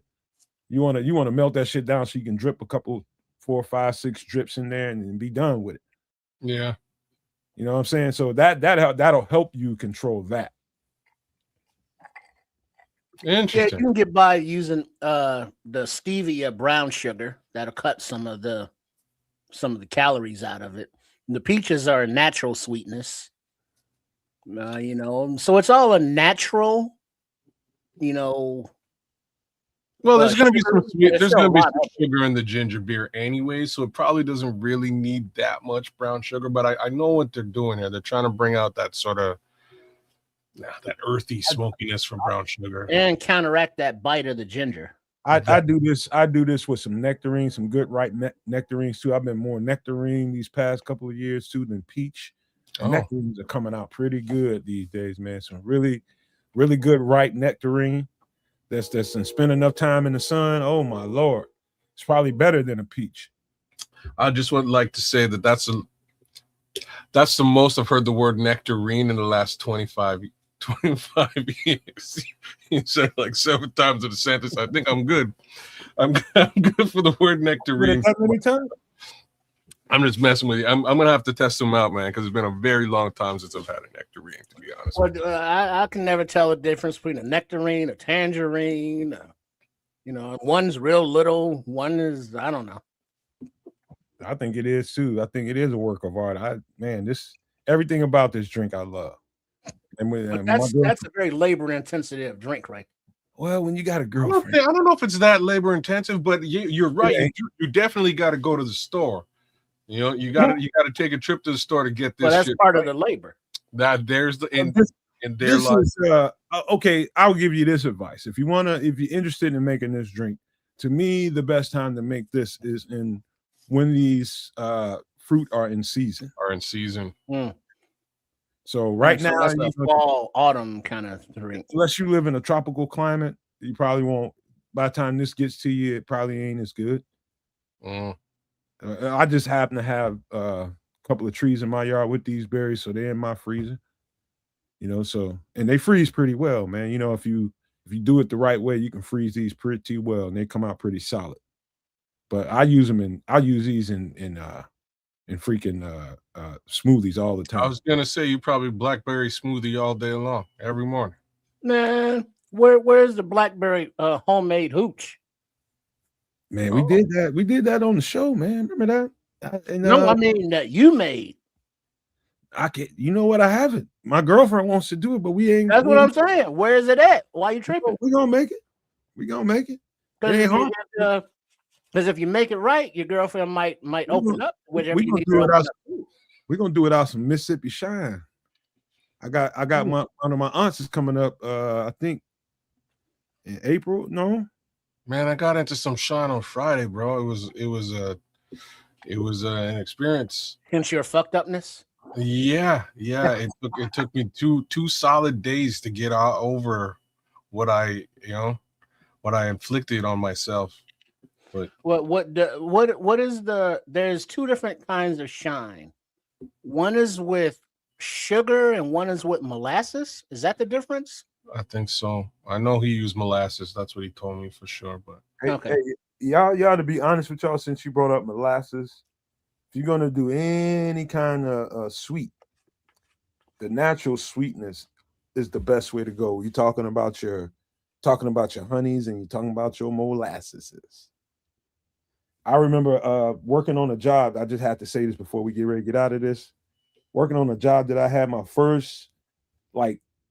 first thing that we had to do that wasn't necessarily chemical related was we went to Norfolk Southern down in Georgia, down in Macon, Georgia. A train car derailed. And what was in those train cars were it was all molasses. And that shit, some of it spilled out, some of the cars spilled out, like 2 or 3 cars spilled out, and it was just molasses all over the train rocks. So we was getting all those rocks and all that shit up. And a couple of them didn't even open. And the thing was, the job was hard because it's in the middle of the summer. It's hot. You're out there getting all that shit up, barreling, drumming all that shit up in the heat. But I found out something about kosher. So kosher, if you don't know anything about kosher, the way that works is how it remains kosher. It's untouched by anyone. And so these train cars that were carrying this stuff in it, it had all molasses. And if the seal is broken on that thing, like if it turned over and the insides of that thing is fully intact and all that molasses is in there, all it has to be is the seal broken on the very top of that thing, and it's no longer kosher. So the people that were ordering that stuff turned it all back, every last bit of it, even the good shit, turned it all back because the seal was broken, and it's no longer kosher. Yeah, it's now poison, basically. No, they cannot partake with that, and it's for the goyim. Yeah, very. And according to Jason Statham, star in the movie Beekeeper, isn't honey flammable? I haven't tested that out. Didn't Matt Eberflus star in that film? No, didn't Eberflus do what? Didn't he star in that film? Beekeeper? Yes. I don't even know what y'all talking about. Oh yeah, he did have some hives out there on his little palatial estate. Sorry. Yeah. Oh yeah. Yeah. But it's whiskey, black bear. There's a lot going on in there, and that's definitely an occasion drink. Well, not an occasion if you're like, Nomad and got trees and shit. Or like Patrick, everything grows in his yard. The peaches, the blackberries, and all that. Ginger. Yeah, it looks like something I would try. But this is like you got to be like out of town at a hotel someplace. Say, yeah, give me one of them blackberry whiskey. Man. When you go to the store and you see these things in those little plastic containers with the little holes in it, take that exact same plastic container, go wash those things when you get them home. Just give them a good rinse, put them back in that container, and zip lock those things. Get all the air out of that thing. Get all the air out of that bag and zip lock those things and put them in the freezer just like that. And when they thaw, are they still got their body or are they more mushy? They still got their body, brother. Nice. I'm telling you. But just this, I let mine's kind of sit out. I open up a clean towel, like a cheesecloth rag or something. I just pour them tea towel or something. Yeah, you just let them drip dry, and then once they're done with that, just pop them back in there, Ziploc seal them after you put them in the package, and they'll be just like you got them out the store. Oh, okay. Well, shit, if you got a tree of them, yeah, I know you got a shit ton of them. Hell, I seen you some. You want them? Too many of them, man. It keep my yard looking like Wild Kingdom every guy. Well, that's why you need to get you a science experiment, and like we can all do it, kids. I know he's down, and we can all find whatever fruit we can find and make some prison wine. Well, not necessarily prison wine, but you're just wine saying for the end of times. What's the name of the segment? Prepper. Not prepper. What's the name of it? Doomsday wine. All right. There we go. Doomsday wine. We're gonna have to make it in a toilet. I think we're doing good. That's like the easiest. I saw somebody do it in Atlanta, man. Some cat I know got right out of prison after I didn't know him before he went to prison, but somebody I met while I was down there got out of prison after 19 years. Got to know the cat, and that motherfucker said, "Man, I'm gonna make some hooch." I said, "Man, what you talking about?" He said, "I'm gonna make some of that shit we made in prison." I was like, "Oh hell no, you ain't." Man, this motherfucker got. Go to the damn liquor store, bro. He's like, how much fruit you got in your cabinet? I said, I got a bunch of fruit cocktails, some peaches and shit. He said, man, bring all that shit over here. He said, you got any fruit? And I said, I got some apples and shit. What else you got on your books? And I got all that shit. I bring all this shit over there. This motherfucker gets a garbage bag, like a contractor bag. Don't put this shit in no regular. No holes. Contractor bag, man, because they're more sturdy. Because they're gonna sit there and just ferment. He put a bunch of sugar on top of that shit, and that was it. That was it. Just left. How long did it take? I was gonna say about 4 or 5 days. 4 or 5 days, kids. Damn. Days. Go to the damn liquor store. He would have been drunk. But how? Wait, hold on, kids. Hold on, no. After 4 or 5 days of these household ingredients, how was the hooch, no man? Sweet than a motherfucker. Did it get you where you needed to go? Too fast. See, he was down in it. You got a sip. Too fucking fast. My brother. He poured like a whole 5-pound bag of sugar in there. Of course it was. Of course he did.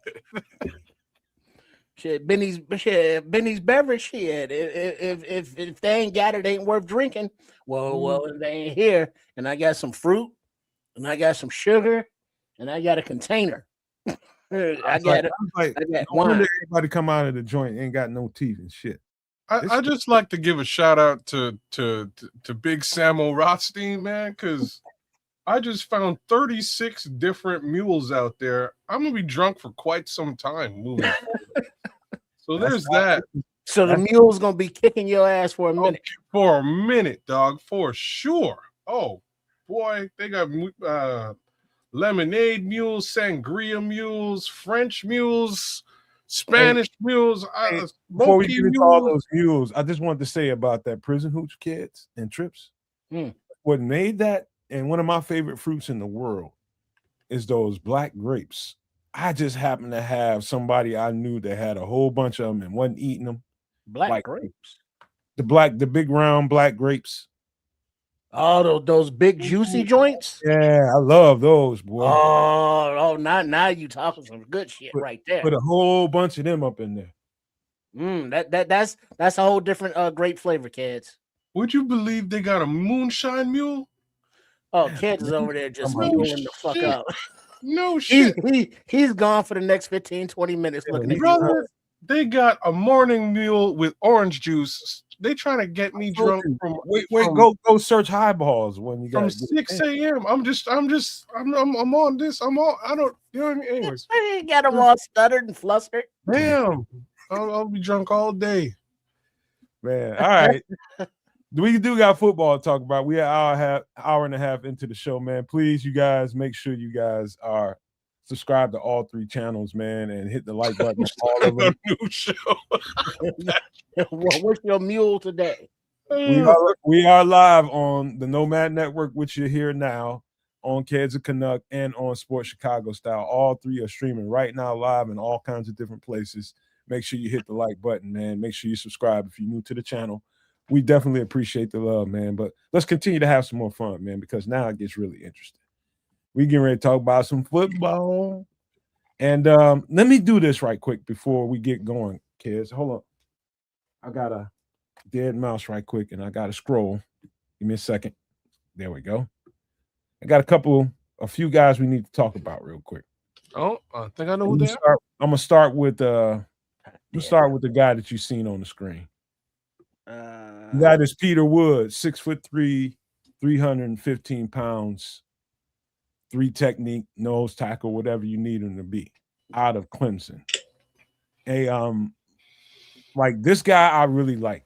Like I'm really starting to fall more into favor of the interior guys that's going to play on our defense to have more of a shorter stature. He's not short by any means. 6'3" is not short at all. He's not Javon Dexter. No. And the thing about Javon is if he didn't play so high, he's 6'6", and it's hard not to play high. And his pads are so available, and he has to do so much work to fight through the trash to get to what he needs to get to. That's why he's inconsistent at best at times.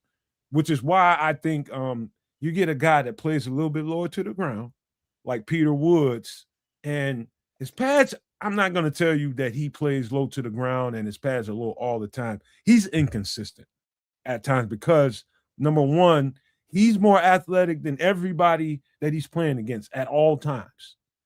And that athleticism, that agility allows him to get away with a lot of things that most people can't get away with, and he most definitely won't get away with in most games in the NFL. He is going to have to sharpen up his technique and get more consistent. But because he's so athletic and such a freak, he gets away with a lot of technical flaws that he plays with because he's in college. The thing about him is I can't wait to see him get to the next level, get with the right D-line coach, get with the right coordinator, and then put an emphasis on really, really work on your technique. That turns a really, really good football player in college, a great football player in college, into a great football player on a professional level. And he can, depending on where he lands. Peter Woods could definitely be an impact player. I ain't going to say right away, but I'm going to say that he's probably one of the top 5, not probably, he is top 5 of the 3 techniques, defensive tackles I've watched this year, man. But the thing about him that I really, really like is he's got nothing but motor and just tenacity. And another thing about him, Kez and Trips, is they will throw him in on the offense. So Ben Johnson with his system, they will throw him in on offense. Oh, like fullback or something? He'll play Wildcat quarterback, he'll play fullback, he'll play running back, and get tutties. Oh, he's an athlete. Oh, he's yeah. all over the map. He's a freak. I love that. He's a freak, man. And I don't know that we are in a position to get him. I think he's off the board before 25, probably long before 25. But if he's one of those guys, if you were to, take the risk of moving up to get a player, he's definitely one of the guys that I think they probably should consider doing that with. Because at 315, you can play nose and you can play 3 technique. You can play anything. He can play edge if he needs to. The only drawback with him outside of what I say about him getting away with a lot. What'd you say? Length. No. No? Length is no problem whatsoever. No. The only thing I don't like about a lot of these guys is, and it's hard to gauge them, in college, because most college teams that you run into outside of maybe major schools like Ole Miss runs a 4-3 front like we do. All these guys are 2-gapping kids and trips. That's the difference between what we do in our system. And so what you have to do is read between the lines and try to gauge what you see with them fundamentally and technically and how it can add to a 1-gap scheme like we run here. It's either you getting off that ball and you smashing the hell out of somebody in front of you in this system, or you shooting a gap in this system. You're not getting off the ball, standing your guy up and guarding 2 lanes like they have to do in college. It's a detriment to me, to be honest with you, to a defensive tackle. He can't really get down like he knows he can get down in a 2-gap defense. And on the flip side of that, that could be a good thing. You take him out of that system and put him in a system where he can just, boom, just get right up the field and use his agility and athleticism. I could see how a guy like this could be really, really help right away to this defense. And so the differences in scheme and what we have going on, you have to be able to sort that out. And so I hope that made sense to you guys. But this is a dog. Peter Wood, 6'3", 315. Sam, you like him better than Big Citrus? Yeah, that's what I'm saying. Sam's giving him because Dominique Orange, when Samuel Rothstein was up in here, he was very high on Mr. Big Citrus, Dominique Orange, and now he's saying that this Peter Woods right here, favorite defensive lineman in the whole damn draft. He's a dog. I got some more, man. I got some more to talk about. They qualified. They really qualified. But I know everybody's talking about Peter Woods. On all 3 of the guys we're gonna talk about today, but I just wanted to get our take on them on the Nomad Network and for the channel, man, so we can get that out there. He's approved. I think he's a dog. And some of the guys that's coming out in the draft, he reminds me of, what's the D tackle that came out a couple years ago that just won a Super Bowl with Seattle? I can't think of his name right now. That's who he reminds me of. Ford? No. He just came out maybe 2 years ago. Puna's been in the league about 6 years. Yeah, I can't think of his name right now. Damn. Somebody in the chat, help me out, chat. He's definitely dominant against the run, Samo. And he's got high upside and pass rush. He just got to really, really clean up his skill set so that he can be. There it is. Byron Murphy. That's exactly who it reminds me of. So what I've been really looking at, kids and trips, is the lower body, that trunk from the waist down, and more in particular, like the calves. Like if he's got like big, strong calves, when you got to deal with a whole lot of double teams and you got like 700 pounds of force coming up against you, you better have some tree trunks. And he's somewhere in the neighborhood of Byron Murphy. Byron Murphy's got some tree trunks, bro. That's why he's so good. That's what you need playing defensive tackle at the highest level. You need to be able to withstand double teams and not give up ground. That's why Grady Jarrett's been so good for so long at pretty much less than 300 pounds, because he's got tree trunks for legs. No other way that he can do that unless he did. And so that's a particular thing I'm looking for in this draft. And I'm hoping that the Bears are doing the same thing, looking at the bottom half and seeing who can withstand that. You're going to get a lot of double teams. So this is the dog, man. Straight up dog. Well, it is interesting knowing or, hearing, your defensive tackles, your interior linemen, you want the big, lower bodies, the big calves and thighs and quads. And then you hear Greg Gabriel talking about, shout out to Greg Gabriel and the Podfather, talking about his long arms for defensive ends and defensive offensive tackles. So the different traits that are more important for the different, player positions. This is real interesting physical stuff. Like kids, your son who plays defensive end, does he get like some ape hangers for arms? I have ape hangers for arms, so like his are longer than mine. All right, so that's a good trait. There it is. Big time with the arms. To be honest with you, so I think it's more important. Like, say for instance, if you, all right, I'm gonna break this down. Y'all will make sense of it when I do it. Like for a defensive tackle, like Akeem Hicks had extremely long arms. At a defensive tackle, he's not an edge rusher. I think it's more important for an edge rusher, just to be honest, from my point of view. Lonzo Spellman. More important for an edge rusher. I think it's much more useful then. But if you have a strong grip and have like vice grips for hands, really strong hands, and you have long arms, to me, that's when a defensive tackle can really take advantage of offensive linemen, because boom, the distance you have to travel from when the ball is snapped, that ball gets off, you get hands on that guy, and you have a strong grip. That's way to your advantage. And you can really maul guys and really shed blocks well. That's when long arms really come into play for a defensive tackle. But for me, I think you need to be more just like have more of a burst, more just power at the line. And really, from what I'm hearing, it sounds like Peter Woods is got both, because like you're talking about, like from the interior, I said Lonzo Spellman, but he was an end.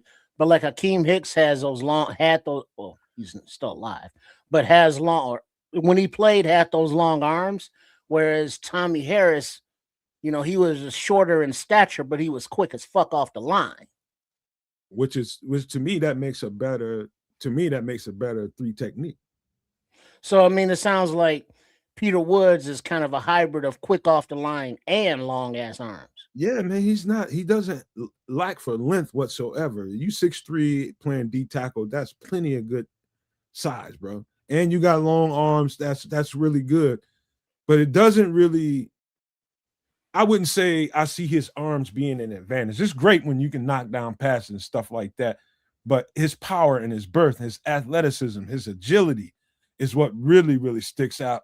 And he's just kind of you just don't see big dudes with that kind of athleticism run to the ball. Like he moves around the field like he's a running back. And what's funny about this cat, you do a little research on him, he was getting on what's his name? Dabo Sweeney, the head coach down there. He just pissed off because he wouldn't classify him as an athlete. You know how you put out a college brochure, you'll see such and such, kids a Canuck from such and such Canada, defensive end. He wanted to be classified as an athlete. He didn't want to be classified as a defensive tackle. He's cocky, man, but he's got everything he needs to back that shit up. He's a dog. Puts baby in a corner. Yeah, he's one of them people. Like, we got the perfect coach to really. Now let me ask you this: what kind of bull rush power did he display? He's powerful, but he's more quick than he is powerful. So he's not going to push a center or a guard back into the lap. Yes, he will. Yes, he will. He will. He can. But the thing is, in college, it looks away in college because you hit and miss every week who you're dealing with. All these dudes ain't going to the NFL. When you get to the NFL, all these motherfuckers dogs. Period. Point blank. That's a dog across from you every Sunday. Can he do that consistently to them? That's the conundrum of every single college athlete that's coming into the league. I don't give a damn what you think of him. Can you do that consistently against a dog every week? That's the question. And so I got tremendous confidence in this guy. Tremendous. Well, Samo has a question. Woods can play nose tackle, but he's a 3-tech. I guess that's more of a comment than a question. Mm-hmm. I don't think he's more of a nose tackle. I think he's 3-tech. I think he's a hybrid. No, he's saying but his go to a comment after that. Yeah, there you go. Yeah. That's what I think. That's what makes him even more attractive to us, because that's what you need on Dennis Allen's line. Guys move up and down in different places. You 1 minute you a 3 tech, next minute you got to take nose tackle reps. Can you hold it up? He's uniquely qualified in that way. There's several other guys, like the one I can think of, and I think his name is Daryl Jackson. He really looks like Akeem Hicks. We'll talk about him on another show, but while we're talking about Peter Woods, he's got the skill set to play anywhere on that defensive line. And I'm telling you, I think he'd get down and get busy. They throw him out at edge too. And he did that a few times because they're in a 3-man front. And so sometimes he's lined up on the inside and sometimes he's the edge. So you see it all with this cat in school, man. You see it all. I just want to see what it looks like in the NFL. Damn, Samuel said he got a verified 4.840. Holy shit. I've seen him in the weight room now. Wait, hold on. Let me read these numbers here. 490 bench. Whoa. This is why he wants to be classified as an athlete, because Mr. Peter Woods at 6'3", 315 pounds, has a verified 4.8640 yard dash, 490-pound bench press, 700-pound squat, and 33-inch vertical. His fat ass jumped mostly lean mass. His fat ass. I jumped to 41. Aldo couldn't believe when I told him, but I jumped to 41 vertical, and I wasn't nothing but about 175 pounds when I did that. This motherfucker 315 pounds, man. It got 33. That's that might sound like, oh, hey, okay. That's No, just a gorilla. That's a lot of mass going up 33. Gorilla. Now tell me, Ben Johnson waiting to happen. Ben Johnson, as what is he known as? Kids coach Football Psycho. Football Psycho would not only have this kid, as fullback, as fullback, but he'd be in the Wildcat, but he'd be also out there catching passes. This guy can move, man. In the red zone. Like if you saw this, when you see this guy running sideline to sidelines, like when the ball's getting away from him and he's going sideline to sideline, his engine just don't stop. But just watch how he runs like he's a running back. You know what I'm saying? He doesn't look like a defensive lineman when you see him chasing somebody down the field. How have that engine that Dollar Bill Billings had chasing the quarterback down or the running back down, except he's more athletic. Trips, you know what a normal defensive lineman looks like chasing somebody down the field. It looks like a goddamn disaster, don't it? It's like, oh, he's trying so hard, bless his heart. It don't look like no disaster. It look like he'll run your ass. Leave Andrew Billings alone, man. What's wrong with you guys? He'll run you down, bro. He will run you down. That's how much athleticism this guy's got to him. He will run a running back down from behind. I'm not kidding you, man. I'm not exaggerating. Samuel will tell you. That time is faster than quarterbacks. I am not exaggerating. Nice. John Dowd knows. Shout out to John Dowd just jumping up in here. He's a freak. You just don't see guys this big, that athletic, man. They don't come around that long, man. But seems like mamas is dropping these things on a regular basis now, man, because I see a handful of these cats every year. Man, but that's Peter Woods. Any last thoughts on this? No, definitely a guy that we have to keep our eyes on. So go check out Peter Woods' highlights out there, or film if you can gain access, perhaps even on Huddle. Do all of that, and we will reconvene here next week. All right, we got a couple more to get to real quick. Man, I can't get enough of this cat right here.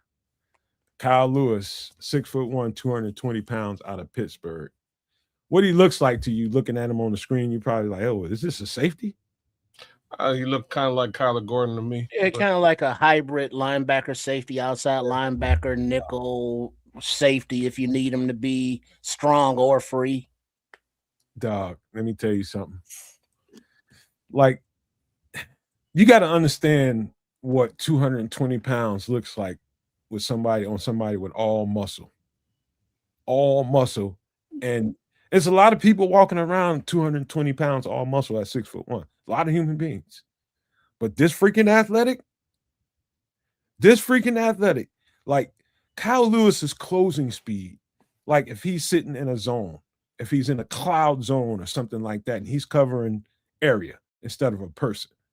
His closing speed is absolutely electric. How fast he closes ground when the ball is in the air. And what is Dennis Allen looking for? Speed. Speed, speed, speed. That's all he's been talking about. This guy can cover ground. He's a sure tackler, great hands. He doesn't shy from contact. At 220 pounds, it's like, it reminds me of the story about Max Crosby. I remember when he was first coming out. I was having different conversations about Max Crosby's size. And to this day, and even though he's got all these remarkable stats and done all these great things, I still say Max Crosby is way undersized for an edge rusher. He's not a big guy. He's tall and he's long, but he's not a big guy. And he crashes with the best of them. He's going to end up losing probably 3-4 games a year, but that's just the tenacity he plays with. This guy right here, he's just at the beginning of what he's going to be. At 220 pounds, you can easily see an off season where he puts on 5 to 7. Easily. He's got the frame to do it. But this guy, read, react, A+. Closing speed, A+. Filling the run, A+. And I'm not exaggerating. You can even use him as an extra pass rusher. You got to watch some tape on Kyle Lewis. I'm telling you, I am not exaggerating. This dude is electric. Absolutely electric. I think he's probably the most dynamic of the linebackers, and I'm not done. But of the linebackers I've seen, he's the most dynamic of them all. Damn. All right. Yeah, Keep our eyes peeled on Mr. Lewis. Look at what Samo said. Yeah, Samuel's saying he moves like a cat. That's kind of what you want. You want him to hit like a Mack truck at the same time. So those are the two things that you're really looking for. What are his measurables, bro? 6'1", 220. Okay. Let's see. He's 21 years old, 6'1", 225 pounds. And Samuel is right. A+ in coverage too, and pass rusher. Interesting. And he has a 40-yard dash time between 4.5 and 4.65. So he's got some wheels on him. Okay. I don't. You know what, Samuel? I was surprised when I looked at his measurables that he's 6'2". He looks more. I mean, 6'1". He looks more 6'2", 6'3" to me. To me, I think he's longer. Like maybe because his arms are long. I don't know what it is, but he looks a lot longer than 6'1" to me. The way he closes and gets in on when the ball is in the air and he closes on the ball, and sometimes he looks longer than that to me. Will linebacker is what we need because TJ.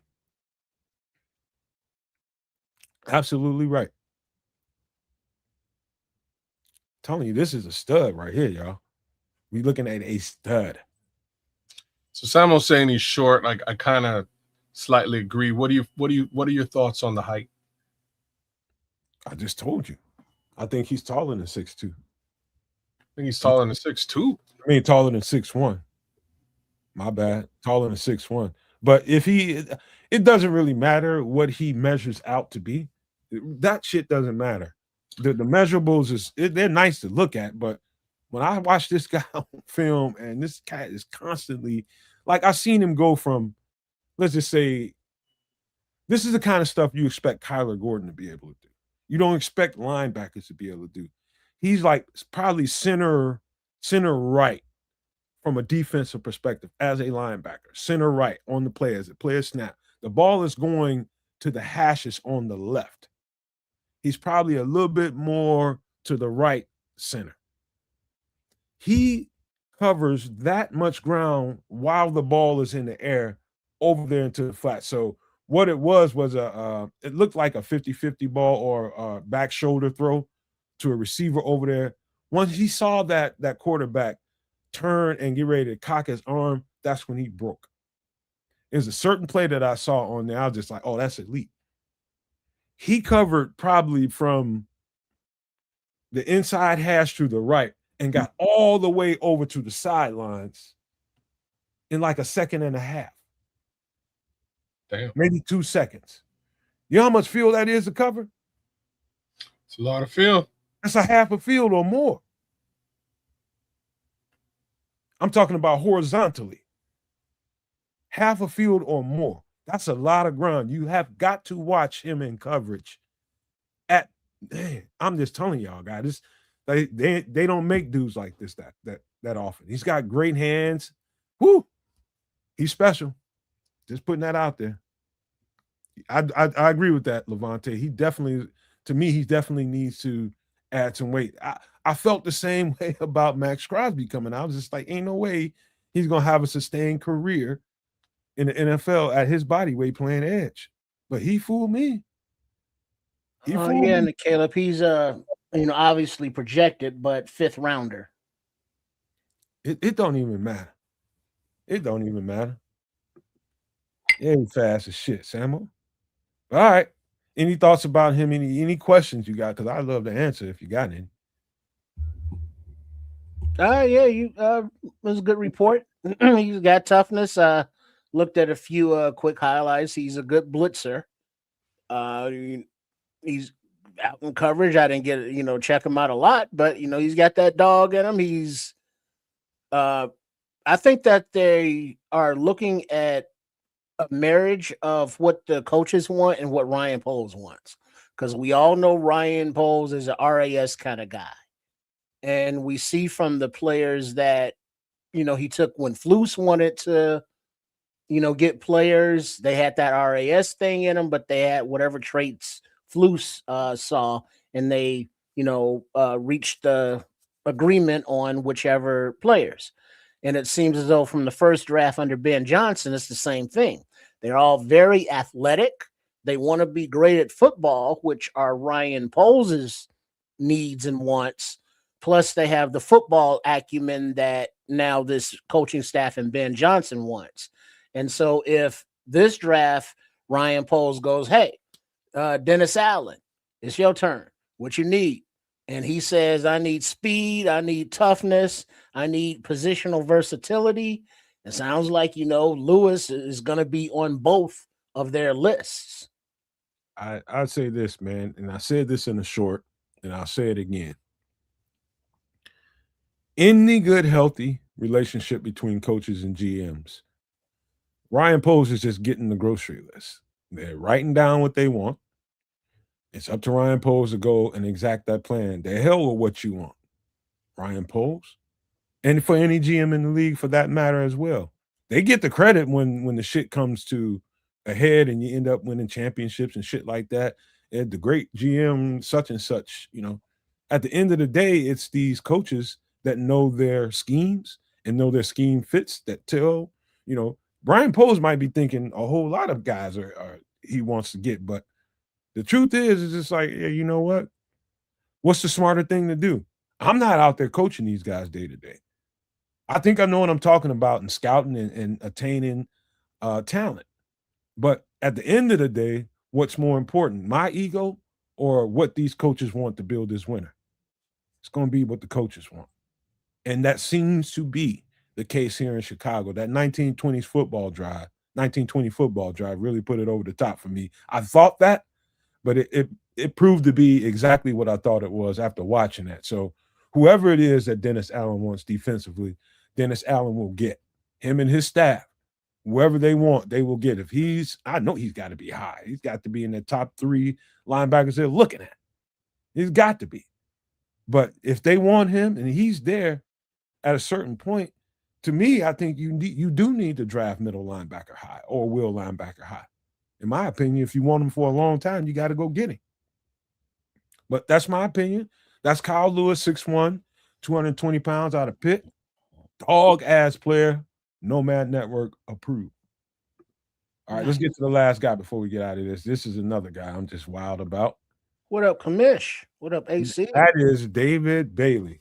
I hate that I wasted all that Max Crosby conversation on talking about the weight of Kyle Lewis, but you're talking about who reminds me of Max Crosby. He's got that kind of length. Oh, I can see it already. What about the motor? Huh? What about the motor? Man, come on, dog. There's everything about this cat reminds me of Max Crosby. He's just a different color. Everything about him. He's sleek, he's dynamic, he's fast, relentless. There's nothing about this guy that you're not gonna like. At 250, he's just there at the edge of the weight requirement to be a 4-3 edge rusher here with the height. He's just there. He's just like Austin Booker, but he's more explosive and faster. Oh, then Booker. Imagine that. Oh yeah, Because Booker got some juice to him. he ain't as fast as this dude. Oh, damn. He ain't as fast as this dude. And Booker's pretty fast. He's pretty damn fast. So what you like about him? I just like he's a throwback football player to me. What you notice about him? What do you notice about him that you can see on the screen? Anything come off to you as different? Well, I'm just looking at what am I looking at? One of these draft sites, and it's like pass rush 100%, coverage 97%, run defense 85%, tackling 88%. And so it's like I was just looking at this, but looking at just this picture, what stands out? He's on the right side. He's in a 2-point stance. I don't know what stands out to you, kids. Really, just the length. That is what jumps out to me right away. His arms are super long. Hey kids, it's one of those pictures you see on social media. Like, what's wrong with this picture? Oh well, first of all, he don't like wearing pads. No, he ain't got no gloves on. Every player that you see in any level of football has a pair of gloves on. Yeah, I've been buying gloves for my kid for forever. Yeah, he got a lot of skin. See a lot of skin on this kid. Yeah, that is a little bit weird. That no gloves mean he ain't playing. Well, isn't there some kind of rule though that because he don't look like he got any pads on his thigh pads or none of that? Yeah, he got nothing going on his knees. Ain't that a rule or something? That you gotta have so many pads on or something. The NFL had 10 head coaching job openings this offseason. So listen to Nomad if you want. And you won't be a GM for long. Oh, damn. Mr. Charleston chained up his goddamn funny. Nah, I'll do bullshit. But yeah, man, the traits about this guy is how he wins. How does he win in pass rush? Let's just start with the pass rush. Elite. Absolutely elite. Unstoppable. He can beat you. What's most impressive about him is his speed. The speed off the ball. And I mean, when the ball snaps and he's back there in the backfield so freaking fast, like you watch that Max Crosby highlights and stuff, and when he gets off the ball, he shoots a gap, and how he's on top of the running back at the quarterback and the quarterback at the same time before the handoffs even happen. That kind of speed and quickness.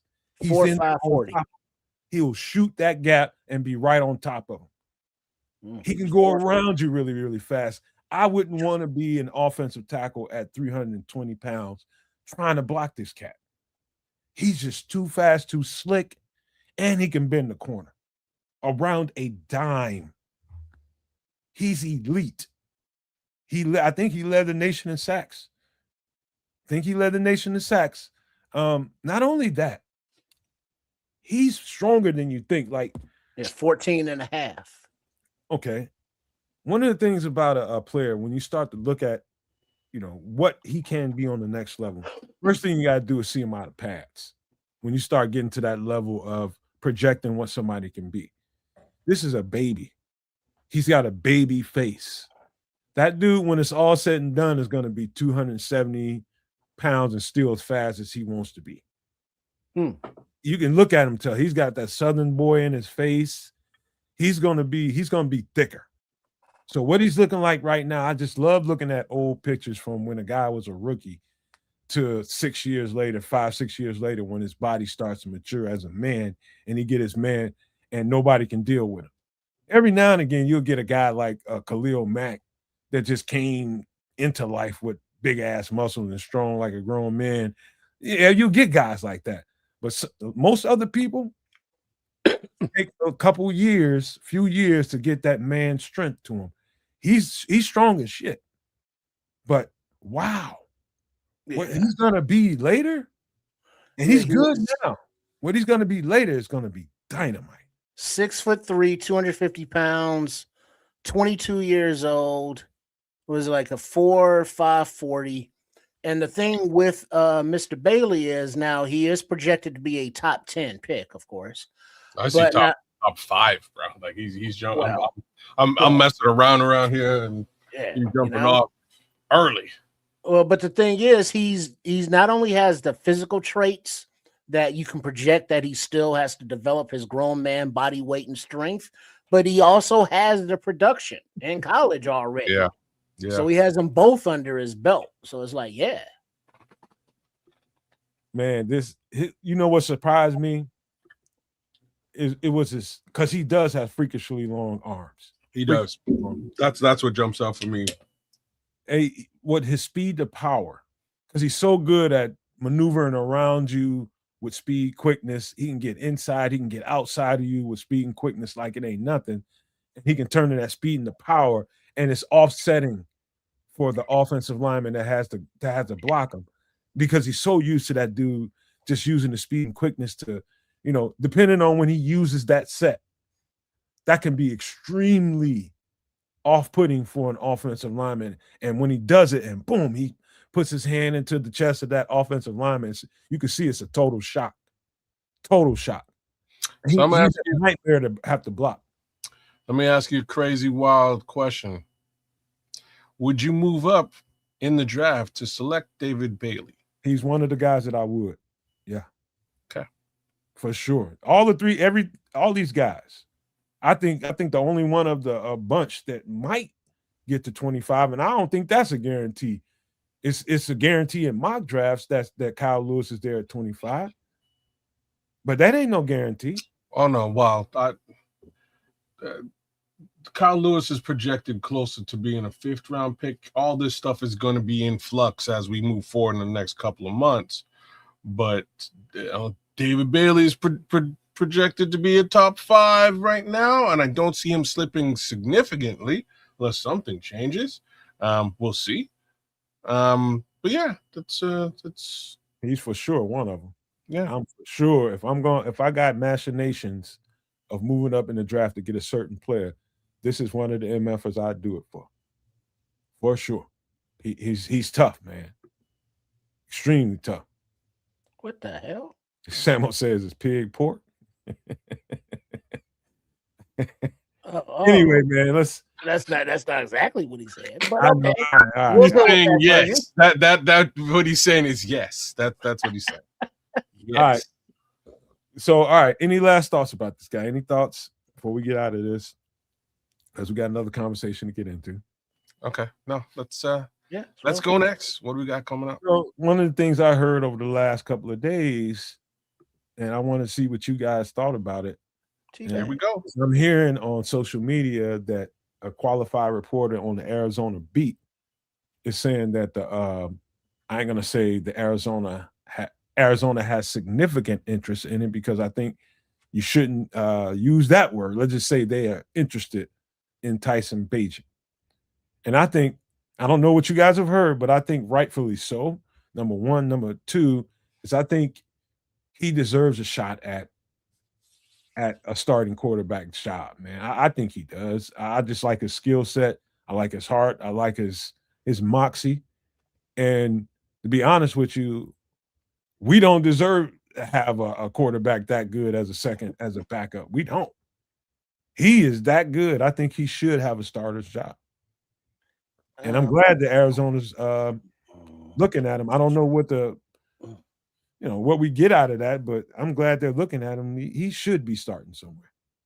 Well, there's a Backstreet Boys song out there. I'm not a big fan, but it goes a little something like this. Bye. Like straight up. If we can get rid of Tyson, and I'm not hating on Tyson. I think he's actually a very talented quarterback. But the fact is, undrafted free agent, we paid nothing to get him. We're paying him a little bit right now to keep him. If we can offload that cap and unload a second, third rounder, that'll really help us round out this team. We can draft a developmental quarterback towards the very back end of this draft, like I happen to do in my mock. But yeah, I that's like, so the mock that I did this morning, I traded him to Arizona for their number 3 pick overall, which is just not ever going to happen. But that's what I did, and I had to tell somebody about it. In any event, I think we might be able to get a third rounder out of this at best, and that is significant. No. For starting quarterback, though? Why not? Let me explain something to you. Mm-hmm. You make a trade for Tyson Bagent, the best you're gonna get. If you get a 5, you're feeling good. You get a 4, you got lucky. The question for me, if I'm trading the player, is do you plan to start the player at the quarterback position? They're gonna make a trade for him. They ain't gonna build a team around him the first year, but they're gonna bring in a qualified competitor to really give him a run for his money. But they see something in him that we saw in him, and it's pretty. Look, I hear what you're saying, and under normal pretenses, an undrafted free agent shouldn't be. You get a 6. You lucky, bro. Whoa, like no. We're talking about a starting quarterback in the NFL. They're not gonna trade him to build a team around. Not how they're gonna present it to Ryan Poles. But that's what the trade would be for. They're not bringing him over. If they're bringing him over as a backup, you're talking about a 6th or 7th. If you're bringing him over and your plans are to start the player at the quarterback position potentially. So you think a lot about this player. You have a lot of value with respect to this player. Let's talk 3-4. Like let me interject here, because you all are both hitting on some key points here. Different perspectives. One, first of all, I hate when the fans use the term, well, team friendly deal. We need a guy on a team friendly deal. He can stay if it's a team friendly deal, blah, blah, blah, if it saves us money. And then they'll use the same breath to say, well, the kid deserves to go to a good situation where he has a chance to win a championship. Or in this case, Tyson Bagent here, where he has a chance to start. Now, when you look at who is that? Aaron Rodgers and Jordan Love, they sat on the bench for 3 years behind starters. And it does, Tyson Bagent want to do that? And we want to have, Caleb Williams beyond 3 years. So how long does, Tyson Bagent saying, I'm good being an understudy, because we know his competitive nature. He wants to play. He wants the opportunity to start, and he's not going to get that in Chicago. So if Arizona or whatever team came a calling, the business side says, all right, he's under, 2 years for $10 million or something, like next to nothing in NFL terms. He is still a unproven commodity at starter, but a lot of potential. He was not Ben Johnson's pick. Ben Johnson inherited him, and he was a UDFA. So any kind of pick compensation is an upgrade. What's his exit strategy as far as the front office is concerned? So if the Jets are sniffing around, if Arizona is sniffing around, now you can get a little bidding war. Maybe you get it up to a 4th. And I'd say, granted, what Kids is saying is like, yo, you want him to come in and be your starter. That's valuable. It should be worth more than a 6th rounder. But it was a UDFA, and he still isn't a proven starter, so he's not going to get you a 3rd rounder. But if you can negotiate up to like a 4th rounder, I think you take that and then let Ben Johnson identify, what quarterback he wants to bring in and develop.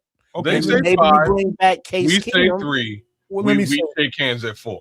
let me say this. And fellas, we've done so many podcasts together, and we have so many conversations off air, behind the scenes in the green room when ain't nobody around. And sometimes it blurs because we have conversations in those areas just like we're having conversations now. And so I can remember talking to kids in particular about what I thought. This is before we knew Caleb was going to turn out. We had a lot of questions about Caleb coming into the season. Like, man, can he, what's the shit going to look like with Ben Johnson? Is he going to be what Ben Johnson needs? All those questions we had before the season started and we finished the season. We had a bunch, not to say that we didn't think Caleb was good. No, we just was like, okay, is this shit going to work out kind of questions. Now, when we started looking at Tyson Bagent and listening to Tyson Bagent, one of the things Tripp said that was important is he sees himself as a starter. He thinks he can compete and start in the NFL. When you have a player, and he said as much on a couple podcasts, you know what I mean? He said as much. He thinks of himself that way. And I think the right thing to do with a guy like that is to see what his market is out there. I think they were right for getting him under contract because I think he's a really, really good backup. And if we know nothing else, Kev and Trips, we looked around the league this year. The league has a starting NFL quarterback problem, do they not? Yeah. So we're looking for some qualified guys right about now, right? Well, you're always see where I'm going. No, I hear where you're going, and then the name Brock Purdy jumps into the mix. Brock Purdy. Right? Brock Purdy. And why throw the name Brock Purdy into the mix is because nobody had any kind of faith that Brock Purdy might actually be a viable quarterback in the NFL. I don't know what his trade value might be, but San Francisco just signed him to a big money contract because he actually gets the job done. This is like the final pick in the draft, just next to being an undrafted free agent. Big money contract. So if he can get the job done and actually start for a really good football team under Kyle Shanahan, there's no reason why he's going to get paid. I'm just saying there's no reason why Tyson Bagent. But let me ask you this: like the quarterback that I'm sure we'll look more at, but Taylon Green from Arkansas that Nomad mentioned, the one that I selected in my last draft. Also, I don't know he's a projected 6th rounder. Also, I don't know if y'all noticed, but San Fran is cuffing pretty hard on Mac Jones, and they've got a $200-something million quarterback. So imagine they picked him up on waivers for gratis and scot free, right? Like $5 million. Good on them, but recognize who they paid, right? They paid Purdy. They paid the final Mr. Irrelevant, right? So, well, who's his backup? It's Mac Jones. Okay. Who was a top, highly touted and drafted commodity. One more time, they paid Purdy because he gets the job done. All I'm trying to say, the only reason I'm bringing them up, like who cares about the 49ers? The only reason I'm bringing them up is because there's no reason why Tyson Bagent can't do the same. So if you're going into negotiations under this pretense and they plan on starting this guy as their quarterback, you start at number 3. It's hard to even find a good backup in the league right now. That's what I'm saying. All of those guys, man. All right, so if they have a comp pick or something for a third, and it's like they say, hey, Ryan Poles, we got this third, we want T-Bag. And so if you're Poles, you think you should say sold? Well, you have to make your considerations here, but I think a third round is definitely that's a bottom line is you have traded off a significant piece to this team, being that backup quarterback that you will likely require. You will have to replace. Getting a second or a third, you can put a viable player on the field. Right? Like it's worth your time to make this trade. Just letting him off for 6th or 7th or 5th isn't necessarily like commensurate at all. Right? Like if Caleb goes down, what do you do? Well, the answer to that is you got to go get somebody to make sure that he can handle the situation if Caleb goes down. Well, let me ask you this though. He's under contract for I think 2 years. So what happens next year if he's not extended? He just walks for nothing? Well, those are conversations that Ryan Poles will have to make. Maybe he extends him, maybe he doesn't extend him. The odds are he does not extend him. Let's be honest about this, just from a dollars and cents. All right. Let me help you guys out. So your average backup in the NFL, that guy is probably a $10 million guy, wouldn't you say? At least. Your average qualified good backup in the league in the NFL is his price range is probably somewhere around what Tyson Bagent is getting. And so what they did was probably one of the smartest moves that Ryan Poles made. Of course. I don't know if this happened during the season, off season, whenever it happened. This is one of the better things that he did was get him locked in with a value to him. Mm-hmm. And so now there's a dollar amount attached to this move. So 6th round pick is low bar. 4th or 3rd is pretty high. And his price range at $10 million in over 2 years is right around there. And so that's where you can justify, okay, you're going to have to bring your pay game up, man. You're going to have to give me a little bit more than that. We paying him. He's got $8 million up front. We've already paid him that much money. So you're going to have to step up your value. So that's where the argument can be made. Negotiations. You have to raise your value for the trade for Tyson Bagent. All of these things sort of point towards, again, I said go in with a third. I would probably like Bear Truth Don is saying in the chat. I probably actually would go in with let's talk a 2nd round pick. This is a quarterback, it's the most valuable position on the team. If you're planning on starting this particular player, start him. He's on a relatively low wallet share price tag. You can probably, again, renegotiate with him, get something close to the price tag that he's playing for Chicago, but put him in a starting position. I'm sure he'll be happy. He'll have the opportunity he's looking for. And we get a 2nd rounder or a 3rd rounder or something of that nature, and we can sort of move forward with it. Right? Just let me ask you this, and this should be the last thing we talk about here, and this is the most important thing. Do you think Tyson Bagent is more important for the run coming up this season, or is he more valuable for a trade right now? Always has been more valuable for a trade. Sorry. Well, the thing is, he's obviously valuable as a backup quarterback, but this past season he got on the field for a few gadget plays. Okay. So that's why I said it this way is because, okay, we're gonna make a run this year, and knocking on wood, if something breaks down, do you like what you have and the guy that you have? Is he more important for the season moving forward, for the run we might have to go for the ring, for the chip? Or is he more important for some value later on down the line? To me, if it comes down to that, he's more important to keep. No, well, I don't think that they're planning on being one and done, going for a chip. So it's like if you're planning long term, it's like, all right, well, eventually we're going to have to make a move with a backup quarterback because we want to pay Caleb, $60 million in a few years. So we're going to, have to get younger again and, revamp that position. You got to rip off the Band-Aid sometime. So sooner the better while he still is at his max value. And, because if Arizona or Jets or whoever, I saw numbers that Malik Willis was expected to fetch around $35 million starting. And, Tyson doesn't have that experience like Malik Willis. So if he does decent enough, they could extend him for $20 million, which is a huge pay bump for Bagent. And it's a huge value to whatever team, extends him. So the value that he has as a commodity, as an asset to this franchise going forward, is worth being maximized right now. It's trade bait. He always has been trade bait. I'll be straight up and down about this. This is potentially why he's gotten on the field as frequently as he has. Not to say that he's not a talented quarterback. He definitely is. He's a talented athlete as well.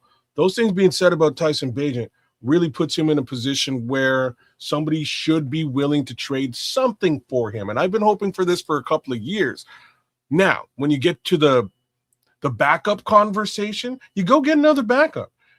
Every quarterback comes into this league, gets forced into a position, and shits the bed. Some of them don't, and they continue on and grow. That you just said that so flippantly, like there's a lot of backups that you just got to remember, put it in the context of you talking about a team that's making a run and needs a backup quarterback. That if your quarterback goes down, this guy can fill in the bill and get us over the top. Just understand that when you're talking about that. I do, and I have many of those guys out there. I have full faith. There's not football cycle. Give me 3 of them that you think is qualified. 3 fucking quarterbacks that are backups right now that you think. Give me 3. Exactly. That's not my job. Yeah, I know. Here's what I'm saying. It's not my job. Because it's the job of the football cycle. He's going to coach up whoever he decides to get. He might likely get another veteran. You'll have a veteran and a young, youthful QB, and you got 2 guys behind him. And in most case scenarios, the young guy will either cost you, he'll be coming in at a late round selection, or he's already sort of, Anthony Richardson had trouble out there and needs some support and can be developed up. Dog, let me help you out. You got Case Keenum, who was just on the team this year. He won't be on the team moving forward. It'll be somebody else. Let me keep going. You got Case Keenum. You got Jameis Winston. And there's probably one more guy out there. I'm just coming up short. Maybe Mac Jones. Somebody's taking enough reps. It might be 1 or 2 more guys out there. There's a bunch of guys out there. I know it ain't not that good. There's Wilson. There's friggin' Justin Fields. There's guys who have sort of fallen out of favor all over the league that you can get in backup capacity. There's tons of them, and they don't cost draft capital. You see what I'm saying? They also don't cost big money contracts. Malik Willis is another one. You're right. Malik Willis is definitely another one. Howard, like I say, Anthony Richardson, they don't even know what they're going to do with him over there. I'm not saying he's in a great position or knows, has really had an opportunity to shine at the quarterback position, but give him an opportunity to sit behind somebody just like Malik and learn an offense, and maybe he might improve. And by the way, one of you guys, if you don't mind, just Google it if you want to while we get ready to close this conversation out. But the guy that helped really develop him, that didn't really get a lot of credit while he was here, Andrew Janoko, remember that guy? Mm-hmm. I think he just got a high level. I don't know if it's good. He just got a job somewhere. I believe he's OC at maybe Las Vegas. No, it's not Raiders. He just got a job somewhere. Just keep an eye on that. Well, like I say, if you can get, and this is the whole purpose. You draft and it's what I've been talking about for years. You draft, you develop, and you trade. That's how you guap up and build a football team. In this scenario, this is exactly what they've done with this brilliant young man. Give him the opportunity to go start, and let's get some capital so that we can go to market and really build out this football team. All right, let's close this conversation out. And I think Tyson Bagent should be somewhere where he gets an opportunity to start, and he'll never get that opportunity here. He deserves to be. There's that too. He deserves to be in a situation, in my opinion, where he gets to really qualify his talent and his skill set to a starter role. And that is somewhere else that ain't here. And so quietly behind the scenes, it wouldn't surprise me if polls and coaches got together with him and say, hey, we know that you think you're a starter and you think you can play as a starter in the NFL. If we decide we want to try to move you, you okay with that? And what's more suitable for you? Where would you like to be, if we had to give you that opportunity? I'm sure that conversation is being had because it's respectful. And so shout out to Tyson Bagent, man. I think the world of him as a football player. Me too. I just like to see him in a situation where he can really, really flourish and let his talents out, man. So it's just not going to happen here. But in the big picture, if we keep him, I know why we did it. It's because we're going to run. So let's get into this last conversation about the Bears. And you guys are going to do a whole lot of talking because I don't know exactly what went on here, but I've heard some things. So tell me about what happened in this interview.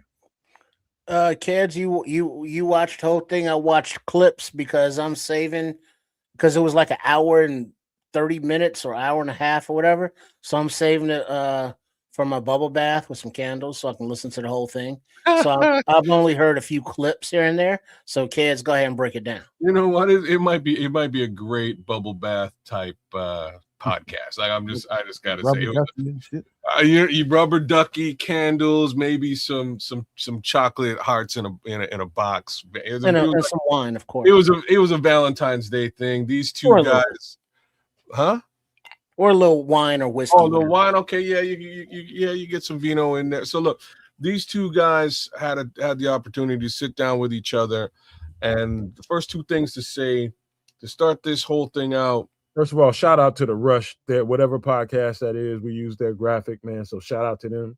Yo, big ups to the Rush for putting this together. I'd never watched the Rush before, but I kind of assume, or at least the way that it came off was like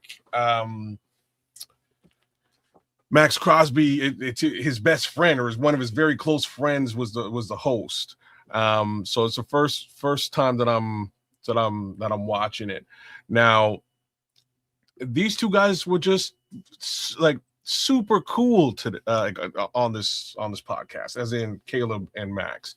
Super cool guys, just being cool, having a cool ass conversation, and enjoying each other with respect to their football games. And Max clearly has a deep respect for that game that they played against each other. Because if you guys remember the game against the Raiders, to start the game out, Max was a holy terror motor everywhere, right? Like he was just running wild, and it was crazy to watch until is the best way to describe it. You know what I mean? Like just a holy terror. So at some point in the game, Ben Johnson figures him out, right? And they made some adjustments on the line, and those line adjustments by putting Theo on the left-hand side and putting Ozzy on the right, basically it nerfed that motor and his ability to really get that pass rush going. But for the beginning of the game, his pass rush was working, and Caleb was on the run and on the move, and he really had to make some shooking and diving work. It was really a sort of a mono thing, Caleb versus Max in that scenario, and in that they both gained a high level of respect for each other. Now, fast forward to after Ben Johnson makes the adjustment. So again, what we hear in this conversation is now Max is like, okay, so like I got a little bit of love for that coach too. What's the coach like? And Caleb sort of lets him know, look, football psycho is football psycho. He wants to beat everybody's ass. He wants to whoop ass. He wants to put the most points up in the league next season. So the type of stuff we're talking about. And he gets into Ben Johnson's personality, and Max kind of appreciates all of that conversation because, again, it was the machinations on the line that shut him down, right? So he respects it. And then they get into the actual crux of the game, which is now that Max has been nerfed from a pass rush perspective, he's just motoring. He's running wild. He's getting tackles. He's doing whatever he can to disrupt this football game. And he's doing a great job. But the biggest thing that he winds up doing is he winds up dropping into coverage at one point, but he's lined up on the left side. The pass is going to the opposite direction. It's going to the right, and he kind of drops into coverage, reads Caleb's eyes, runs across, and just snakes this ball out of the sky. And next thing you know, he's running with it. And Caleb sort of describes. And it's funny, man. He describes that whole experience, and he's like, "Oh, like when I saw you get the interception, I was like, oh damn, oh shit, I gotta go tackle this guy now." Now he's running, and that's exactly the way that he described it. He was like, "Now I gotta go run." So he's like, "I ran, and I like angled you off in hopes that." Maybe a linebacker would come through, or somebody would come through with a linebacker on the field. Somebody would come through and knock you out of bounds, and they knocked him out of play, and he didn't have to make the tackle. But he was a little bit worried that he was like, damn, like I might have to actually tackle Max Crosby. This is not going to bode well for me. And that's kind of how the conversation went in a nutshell. But most importantly, it was just respect between two elite players talking about their game, talking about how they prepare, in the off season and in the regular season, right down to what they eat and what have you. Really cool conversation across the board. I enjoyed every minute of it. And I strangely think, I don't know if it's just me, but I strangely think that not only was this purposeful, but I think I think the outcome of it, of how comfortable they seemed with each other, might. You're reading into it. I maybe I am, but I don't think I'm the only person who is. You probably not. I think most people did, most Bears fans, because there's a lot of the Bears fandom that really wants this guy. Now, but I think what I'm about to say fits into this story that you just told about this podcast, which I haven't seen again. My bandwidth was very thin because I just found it late last night. I just got finished doing all the stuff that we're doing tonight, setting up this show and all the stuff that's going on. And my bandwidth was thin. I didn't have the bandwidth for an hour podcast. I just did not last night, but I will watch it in full. But I think my scouting of Max Crosby fits into this conversation this way. In the context of why Caleb and the Bears offensive line had a lot of problems with Max Crosby. Not that he is not that for most teams around the league. He does that to pretty much everybody, but particularly this group. What I think what he really, really does well, and you have to do some real deep dive tape study to see this. Max Crosby is really good, and I say really good, at seeing the offensive line's alignment to give him an indicator as to what to do. And for a lot of people, like if you see the offensive line with a little bit more wider splits, than the last play. So let's just say they had a little tighter split. So the offensive guard and the center, the space in between each other was a little bit more narrow on certain downs. And when they want to run the ball, when they want to pass the ball, you notice that, you see that split a certain kind of way. So you come to learn when you're lined up against them that, if these guys got really tight splits, they're setting up to fan out for pass protection. But when they're a little bit more wide, they're setting up a running play. And when you got like the guard or the tackle, they kind of will tell you where they want to go with their feet and their nose of their helmet. They'll kind of tell you where they're about to point, where they're about to aim their block at. They'll kind of tell you. You just got to look close enough. And Max Crosby has figured that out in spades. He realized that we had a not young offensive line, but we had an inexperienced offensive line together. And so him and his dominance and his ability to be able to use his skill set, and blessings and shout out to the coaches for giving him the freedom to shoot any gap that he wants to. If he can figure out something ahead of time, he was figuring out exactly where Jonah Jackson was going. He's figuring out wherever the tackle was going, wherever the center was going. If he was seeing that there was going to be a gap here or there, whether it was the A gap or B gap, he just shot it. Just shot gaps and constantly caused disruption in that offensive line. That's where Max Crosby was the menace that he was. That's why he figured out the line splits and he figured out the timing. He was getting off the ball. As soon as the ball was even lifted, he was off that thing and into the backfield, shooting a gap. No offensive lineman in the league can really do anything about that. And so when he knew that there was a combination of a young-ass quarterback, combination of an inexperienced line playing together, and that they were giving up tails in their alignment, that's food for him. And he ate. Big time. Right? But like I said, Ben kind of figured it out at some point, and it really slowed down his output. And that's what, for me, that's where I personally saw the best of Max Crosby, because now that you're kind of schemed out of what you normally do, those tells have aren't as obvious, and the gaps, it's harder to shoot the gap because the protection is working. You start getting into getting tackles. You just be relentless, right? And that's what jumped out on the tape for me of that particular game. This guy don't stop. He has constant motor, which is unmatched, right? Like, you don't see that from every edge rusher out there. A lot of folks are just like, where are the sacks? And that's great. But what if you're lined up against the number one left or right tackle in the game? You just can't get by him.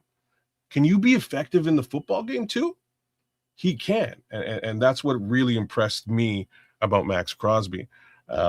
End of the day, though, back to the reading into it thing, I think there is some stuff to be read into. I think these two guys hollered at each other and said, "Hey, look, let's hook up and see, and have a conversation, feel each other out, see if we can connect." And I think they connected very well. They're both the same type of player.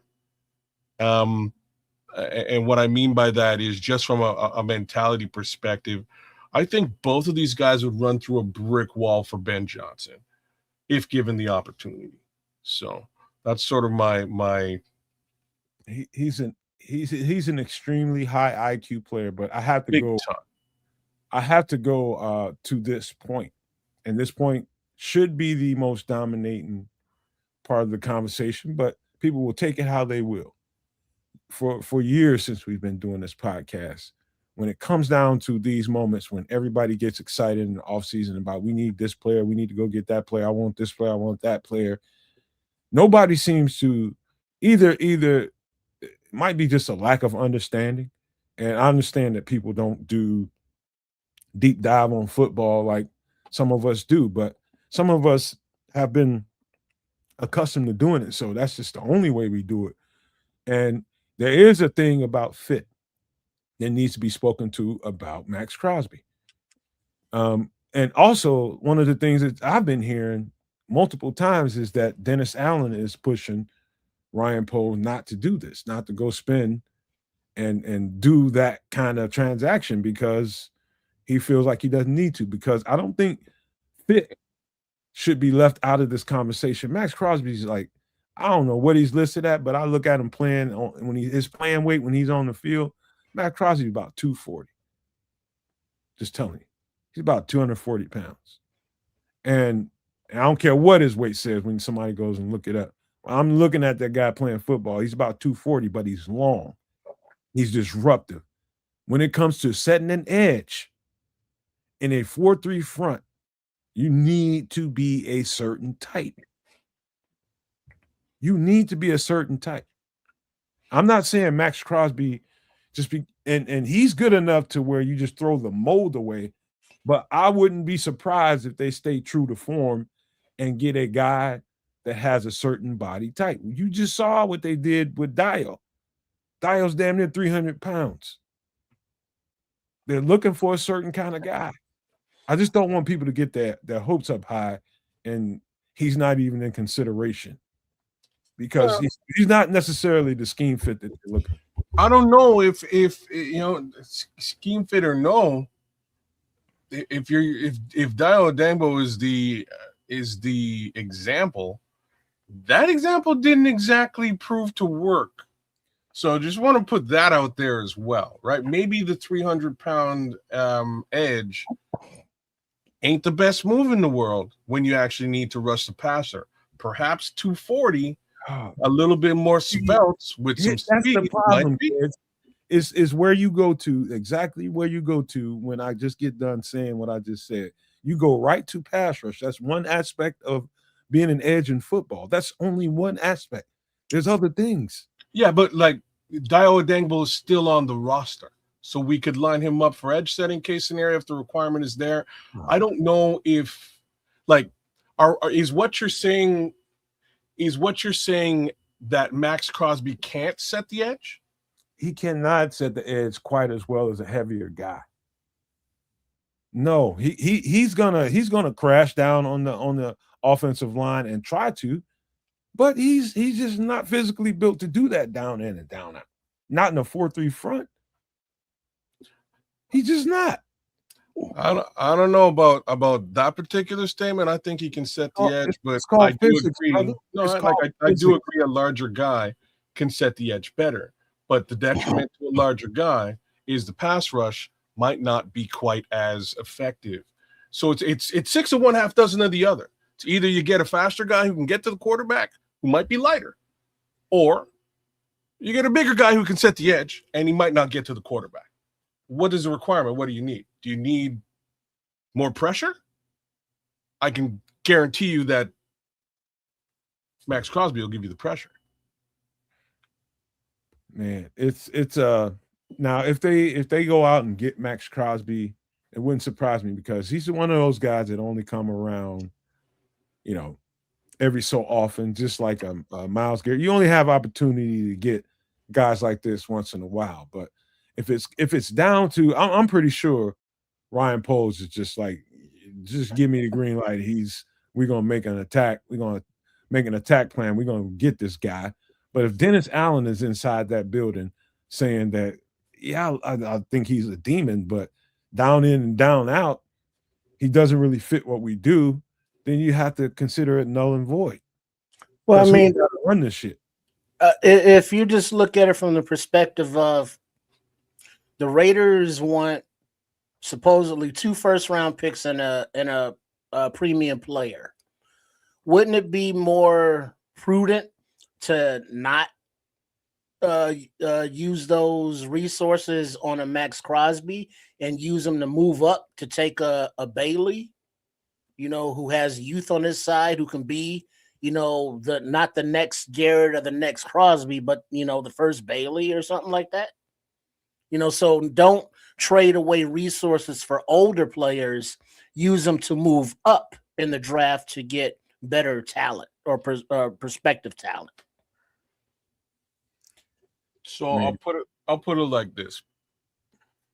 You can use the word older, which you do frequently, or you could use the word proven. So we know what Max Crosby is. We have no clue in the NFL versus an NFL offensive line what Bailey is. That's yet to be proven. So the potential and possibility for busting out, not to say that he's going to or is a bust, right, but there is a potential there as well. Well, how many seasons has Crosby finished? The full seasons? A fair amount. Definitely not this one. Well, it wasn't the last 2 he went out with injury. So I mean, he's a tough guy, but he goes down his fair share with his dings and dangs. So he's also 30 years old. Are we saying that a younger guy can get hurt as well? Because young guys can get hurt too. Well, yeah. Right? Injuries can happen to anybody. But most importantly, we know what he is. We know how to utilize him. You just unleash this monster on the field and he's off to the races. Everything I just said could also apply to Bailey, except there's a question mark there because we just don't know. It's an unproven commodity. You never know, man. I'm just being honest with you, man. Like, you got to realize what kind of fronts we've been playing in, defensive fronts we've been playing in for the last, let's just say the last time I seen before Flus and this regime right here with Dennis Allen, we switched out to a 3-4 front. When Vic was here and that whole crew, we've got, the only team that really plays a 4-3 front that wins consistent Super Bowls in this league is the Kansas City Chiefs, and they do it well. And Vic too. Vic plays he plays a 3-4 front, but he plays with more 4 down, and it looks more 4-3 most of the time. And he's in zone coverages a lot of time. But you got to understand how and why, and know the difference between a 34 and a 43, and why you got to have a certain body type to run them successfully. If Dennis Allen is telling this guy, like, I love Max Crosby, I think he's an animal, he's a future Hall of Famer, but down in and down out, this ain't what we need, man. That's why, to me, Myles Garrett is easily the fit if it comes to these big pricey free agents. I mean, big pricey potential guys to bring on this team. It's Myles Garrett. That guy fits absolutely. Yeah, and I'm in full agreement with you with the Myles Garrett thing. Don't get my following comments wrong. My following comments are with respect to layering in a player to offset the cost. The Raiders have no wide receivers. They've drafted tight ends back to back. They don't have a wide receiver. Name me a Las Vegas wide receiver. You know what I'm saying? So this is where the general DJ Moore conversation comes into play, and it's not crazy. They desperately need a wideout. DJ Moore is one of the better wideouts league wide, right? He's multifaceted as far as that is concerned. I think they would do very well with the DJ Moore. That's why this conversation is actually viable, because it lowers the compensation for the Raiders, which makes it easier for the Bears to pallet. This stuff is all mock simulator shit. And the truth is, we get here every single year when we get in the off season. Of course, everybody gets all titillated about who we can get and what player to get. And I agree with 99% of how people feel about it. But the football always lands and is the dominant force in my mind. And when it comes down to it, it's going to come down to that. It's not about what we want. It's about what they're going to do and what their plan is. And we don't know what it is, to be quite frank with you. And so, you know, we'll get there when it's time, man. But that was the conversation with Caleb Williams, and I will watch it a little bit later on when I got time. But Max Crosby is just so, he's just so, I mean, I get to thinking about what that would look like, and I'm just like, wow. Bro, he's cool as shit too, man. Just like, I know we really seem to, you know, we're going to be talking about the football aspect to it, but in this particular, y'all, shout out to the Rush. Give them the opportunity to watch this if you have an hour. He seemed to be a really cool cat, man. Really cool individual, and I think the Bears defense would appreciate a guy like that. And that's really where this became interesting for me. Bro, all I know is it ain't gonna go down no way that we thinking it's gonna go down. Anything that happens in this realm, it ain't gonna go down the way we thinking about it. But no, I have a feeling we get a totally different person who just happened to come onto the market as a cut. All right, I'll tell you what, man. We're gonna end this conversation because we gotta have another one, and that is, you know. Again, I keep telling you guys week after week, and it probably sounds like a bunch of BS when I'm talking about it, but I feel more closer to the people that prep for a disastrous situation than I ever was. And I've been having my eyes on this thing for quite a long time. It's talk about war with Iran and all kinds of other crazy stuff, right? Like that. The economic system is kind of not being what it's supposed to be. Prices are out of control. And there's just all kinds of chaos in this country. I don't know what it is in other places in the world, but in this country, we're going through some unique shit, man. And it's time to start thinking about preparation for a plan B, man. That's just all it is to it. And here we go.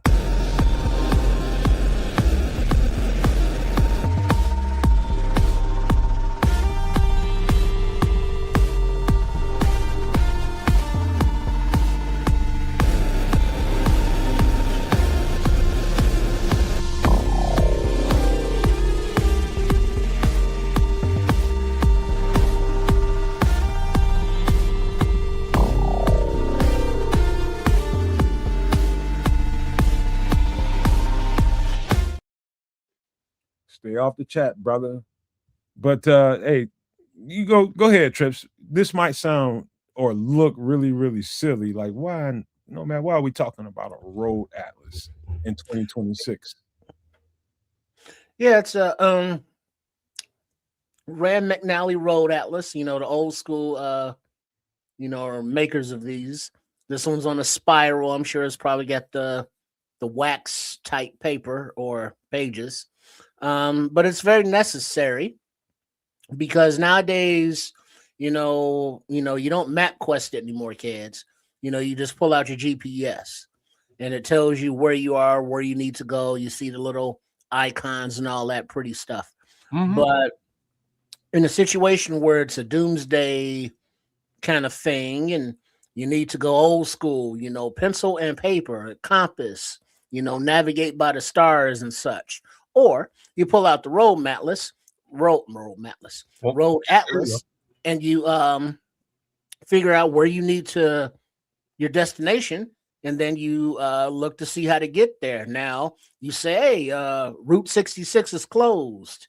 What route should I take? And it's like, oh, you take this little detour, and you can navigate to where you need to be to find your way to safety or find your way to a loved one to bring them back to safety. All right, let me jump in here. They come as low as, I thought, to be honest with you, a 30.75 price for I think just because it's the brand name, it's been around for a long time and they can jack up a price on that. That's why this thing is that expensive. But you can get them, I've seen them as low as 14.99. This is where it comes in handy. This is for basically the analog era, when there's no digital available for you. Your phone's broke, or you lost it, somebody took it from you, there's no way to charge it, whatever reason you need to have a way to get from A to B. You might have to go, and a physical road atlas is, this thing is undefeated, man. For a long time, my pops forced me to carry one of these in each of my vehicles. I come to your house, you better have some beer in the refrigerator. I get in your car, you better have a half a tank of gas at least at all times in all of your vehicles, and you better have an atlas under your seat or in your glove compartment. That's just the way my pops taught me and raised me and trained me. He's like, I know everybody got all these funny ass gadgets and all this digital stuff, but you keep this. So I was taught that way. And I think to this day, my van out there and my truck, I'm sure that there's an atlas somewhere in those vehicles because I know I put one there. Well, the thing is, this one is a large scale. It says right on the cover, so it may be the size of a sheet of paper, 8.5 by 11. But the thing about the atlas is, you would see them in the gas stations, all folded up in little maps on the side. But the actual road atlas were so big that when you kept them in your car, they wouldn't fit, like a map in the glove compartment. So they would be under the seat sliding around. And if you sat in the back, you would have to move it out of the way. Or you kept it in the trunk down there by where the spare is, because is it useful, but it was inobtrusive. It wasn't something that you could just put in the seat back pocket until they started getting those, and then you put them in the seat back pocket. But yeah, it's something that I don't think any car growing up that a relative I rode in had that did not have an atlas. And I mean, we live in 2026, and I think today these are more valuable today than they ever were when I started to put these in my car. When my pops told me how important they were. You live in a world where people don't pay attention to where they're going. They don't have good sense of direction. They don't. They're too busy looking at freaking phones. They're too busy doing everything else in the world but following directions and seeing things around them. You got people walking around right now. You got people walking around on the sidewalk looking at a goddamn on phone and walking into trouble. Whether it be somebody about to bust them upside the head or they about to walk into a pole. People are so busy, and these devices have them so busy and so occupied, they ain't really learning anything. And so you take that out of the way, and you don't have that as that's basically your Linus blanket. You take that out of the picture, and most people would be discombobulated. And how you comport yourself is one of these things you see on the screen. It's not a stupid thing to do. It's not a stupid thing to do. You're talking about a possible, power grid failure, and everybody's relying on as much solar as they can get, and whether or not you have any of those capabilities is irrelevant. Have the things that are true and proven.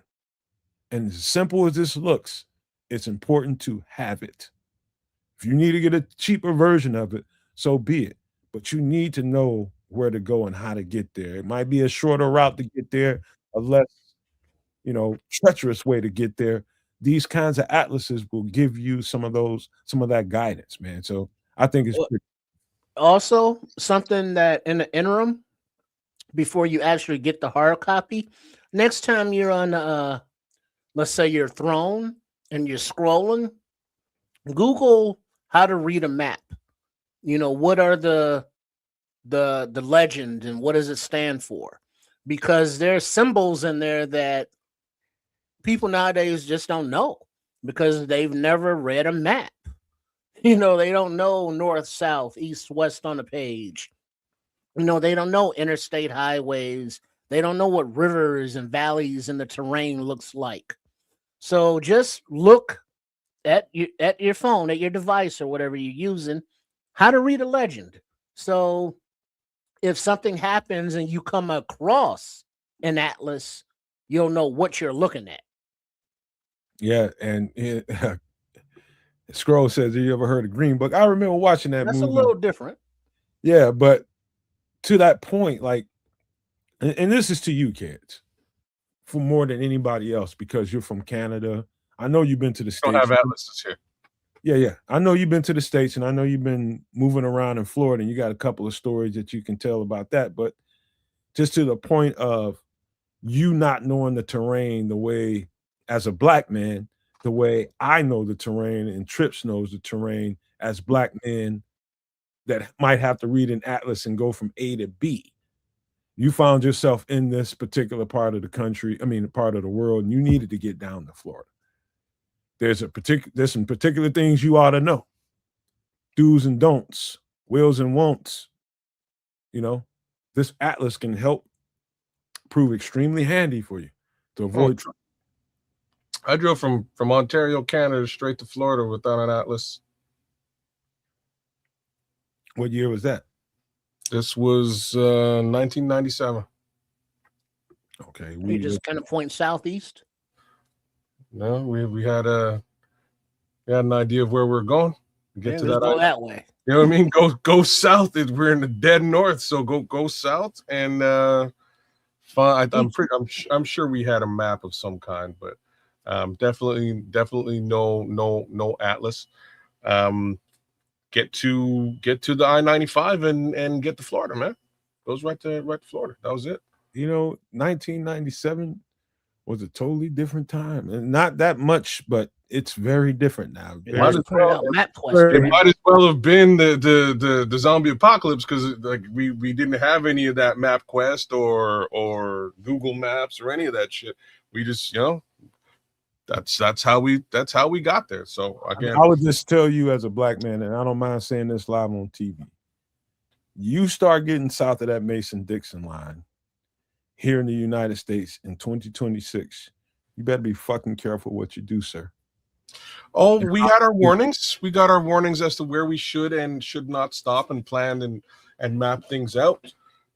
We did stop in Savannah, Georgia, and we got a little bit of, it was beautiful. One of the most beautiful places I've ever been, just because it was different than what I'm used to. Red earth, green, lush. Anyways, it was a beautiful place. River boats, whole 9 yards. I was like, this is like fresh out of Scooby-Doo. This is wild. And we went to a restaurant real quick just to get something to eat. And we were there for all of 30 seconds. The waitress came over to us and she said, y'all ain't from around here. You're from Canada. And I was like, how did you know? She's like, first of all, I saw your license plate. But second of all, you said A. So the two of those things put together, guaranteed you're not from anywhere around here. I was like, oh, shit. It took you 30 seconds to size us up I realized that we were not from around here. Cool. We're just eating food and we're gonna get the hell out of here. So we ate our food. We got around these parts. got back in our car and kept on trucking towards Florida. I think we wound up staying in. I think we stayed overnight in Carolina, and yeah, North Carolina. We stayed overnight in North Carolina, and more or less kept on going, man. South can be extremely charming depending on who you run into and when you run into them and where you run into them. There's very charming people down there, very warm, but there's a reason why I left the South. You know what I mean? But that's a whole other conversation. Get your road atlas. Get your road atlas because I think a physical copy of directions around this country, navigation. I think it's important for everybody that's looking to take care of themselves in a dire situation. It's important to have a physical copy of a navigational tool. This is a navigational tool. This is your MapQuest. This is your GPS on your phone. It's great to have, man. So just want to put that out there. Any last thing before we get out of this and get to the next one? Nope. All right, let's get to the next one. Another dumb, just makes a lot of sense, but this is for somebody that's digging in and kind of staying in their home front and got a homestead and they want to remain there and they want to protect it. Go for it, Trips. All right. Tripwire alarm. This one is $29.99. It's rechargeable. It's weatherproof. It's solar, and it's a USB charger. So if you've seen the street signs or street lights that have the individual solar panel on top of it, it basically is charging that thing up. And so if you have this out around your property, you know, you don't have to worry about charging if you have the solar, but if you do have to replace it or come through, you can do it with a little USB jump power pack. But these things will alert you to any visitors, wanted and or unwanted, to your property and or location. They're portable, so you can move them as you will and set up your own invisible tripwire, if you will, early alert warning system. So yeah, it's a cool thing. I'm not sure how it alerts you. I'm sure there is a little app or something or whatever that little device is gonna vibrate or flash or for low key. So it comes with a Kevlar wire device that comes with it that triggers a mechanism in between the two pieces. And so you get it's a lot of Kevlar that comes with it. Kevlar ain't gonna break. It's gonna break off of that piece, but it's supposed to when somebody hits it, but it's not gonna break the wire per se. So it'll break the connection. It'll just disconnect. Yeah, and that's gonna trigger the alarm. Yeah. Right. So like on the piece to the left, you see the little that hook at the hole there at the bottom. Yeah. And on the right, you see at the bottom where it has that little piece hanging down.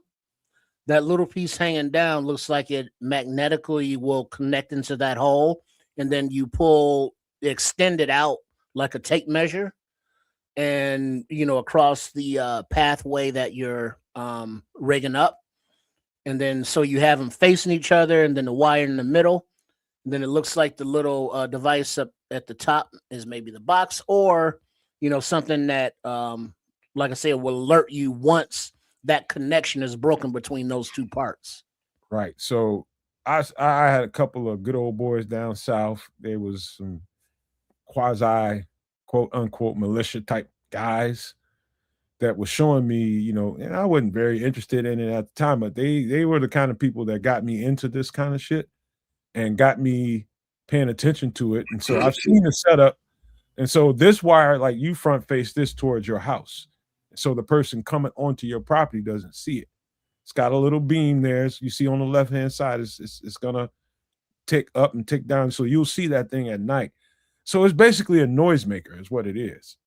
And, these are really tripwires are associated with explosives and wars and things like that. But that's not what this is designed to do. It's not an explosive. It's there to, like Trip said, it's an early warning system to alert you to any kind of movement people use this out in the bush for, you around bears, like you living somewhere like kids and shit like that. You want to give yourself an extra layer of protection. You set something like this up. This will get your ass up. I heard it.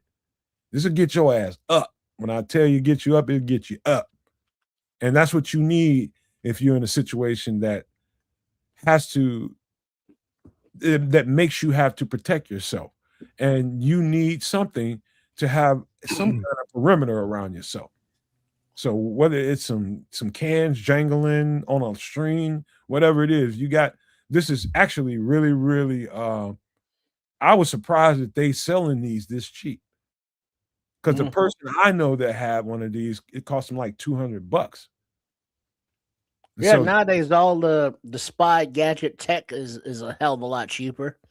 But also you may want to pair with this a camera. What do you call them? The field cameras, nature cameras. Ear cameras. That those that will come on because of the motion detectors attached to them. So only problem with that is Trip, you have to put those facing away. This is front facing. You don't have to face this to the field. The deer cameras, you got to face them out.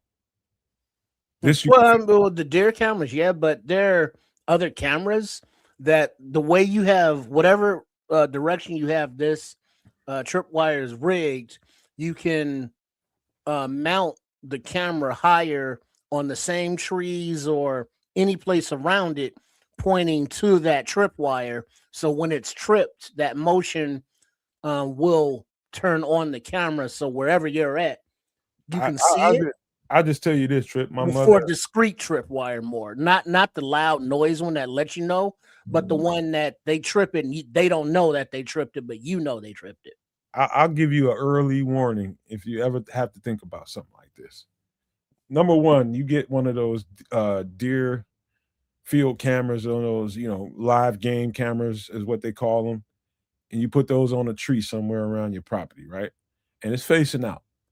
The only problem with those things is you gotta download apps, and the apps are the ones that really do the work. They send you the alert when there's movement. Here's the problem: is there's always movement. I had my mother called me because somebody was breaking in that property I told you that she bought and was in there trying to steal shit. And she's just like, I need some kind of solution. MF is trying to keep on trying to get in here and they breaking in here. I was just like, I came up with a solution, but one of my cousins thought he had a better one. So he goes and gets the game cameras. And all right, when she got it, so she gonna call me and be like, hey, help me out with this. Let me set this up. So we get it all set up. And I gotta put this shit on my phone. So every time squirrel, raccoon, or any goddamn little creature, any goddamn subtle movement of the wind that lifts up leaves, you're gonna get an alert on your phone. And so I'll just say, and it's got to face out to the field. Again, you put it too high, it's not gonna give you the good train of vision that you want, and you're just trying to hide it from people, but people will be able to see that. So one of those, yeah. I wouldn't suggest those. Those ain't gonna do you no good. Well, not exactly, but they're more discreet ones that are more camouflageable, and you can set it up that obviously it would take some kind of power if you had an app, to where that the camera doesn't actually activate with motion. It would activate upon the wire being actually tripped. And so if that happened, it could be an animal or something still doing it, and it will get them. But if it's wind or leaves, nothing that's not going to trip the wire, it won't click on. But that will take power, of course. So yeah, I think the Bigfoot will show up for sure. Zappa, he'll show up. But yeah, that's yeah. These are very simple, very very simple, practical, affordable solutions to, somebody like me. Like, I'll be honest with you, unless I have to leave my home, I ain't leaving my home. I'm gonna protect my property. And so it's a lot of people around that feel the exact same way. And so how you do that is provide yourself an extra layer. I know who is that? Chris Foster. Yeah, 357. You don't want to have to use it, but that's Right. your last line of defense. This is Well, your but also these tripwire alarms are not only useful for outdoors, but if you have a house, you can set these up in windows or doors or long garages or passages or wherever, and you can have it to where it's not this exact model, but to where it's more just a infrared beam, and if somebody breaks or crosses that beam wherever you're at, you're alerted.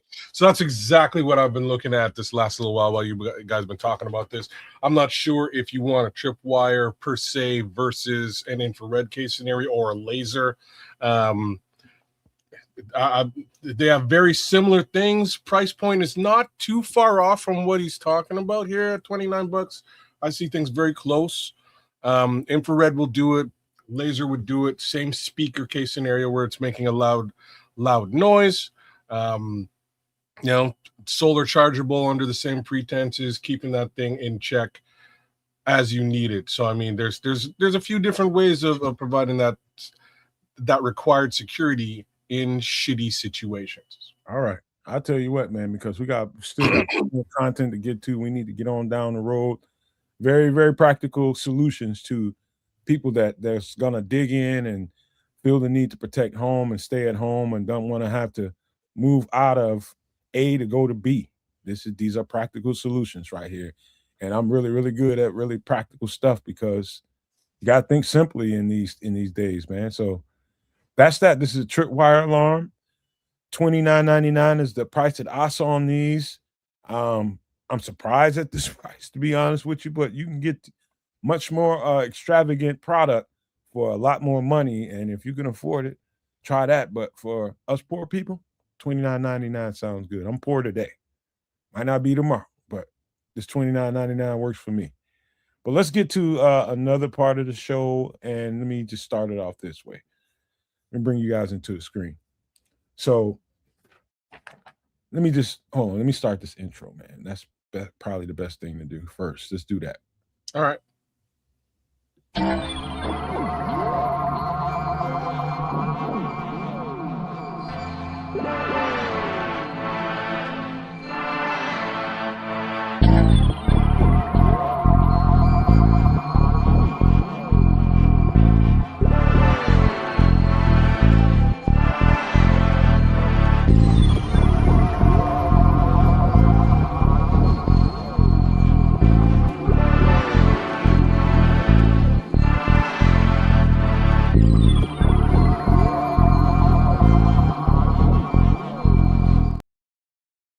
You guys know I love this part of the show because this is everything, man. Like I've seen a lot of UAP, UFO, unidentified flying objects, and all this stuff, and all these different.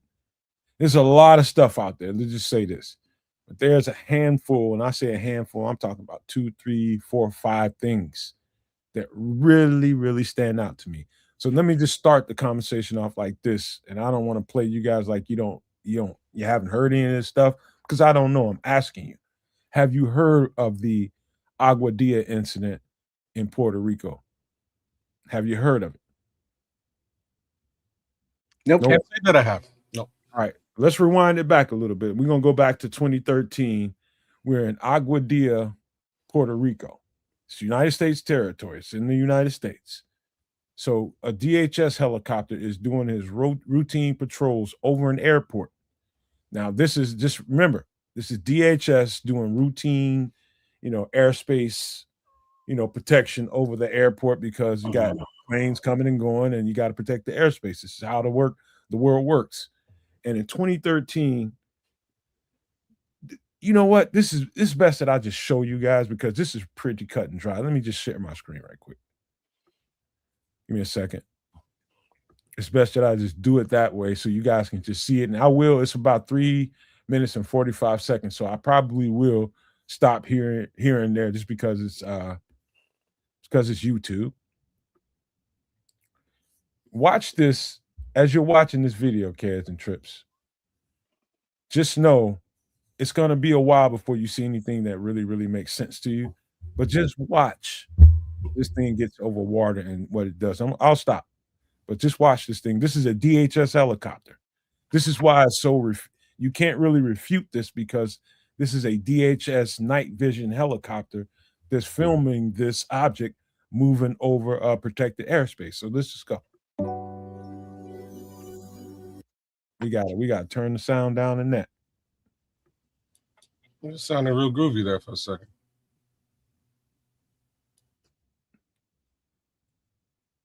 You see that the night. So what are you watching here? The night vision is trying to keep and a track on that piece that's moving through that airspace. It's not firing on it, but it's just watching it. I don't see anything moving. What's moving? Oh, there it goes. There you go. Mm-hmm. There he is. It looks like it's just kind of hurtling through the sky. You can see how it's moving. It's like wobbling through the air. You kind of notice that? It looks like it's changing shape. Flipping or something. Yeah. Yep. Like a bad football pass. Yep. Yeah, or it's like a drone going loop-de-loop. Okay, that's a good call. And it's boring for a little bit, but just keep watching. That's actually the best call. At some point, it's going to get off land and it's going to hit water. It's going to get over waters, but it's just monitoring this thing. This is a helicopter from DHS Helicopter, Department of Homeland Security. Just watching this thing, like, what is this thing? He probably thought it was just an air balloon or something like that. Now I think it's going to get over water.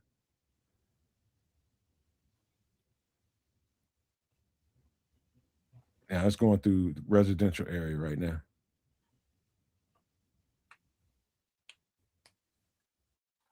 Anything noticeable? I'm just stopping this for YouTube, guys, just for the record. Fair enough. I think you pointed out, kids, already the oddities is just like hurtling through there, like wobbling, and it's like an oblong bad football throw. That's exactly the way I saw it when I first seen it. Accurate way to say it.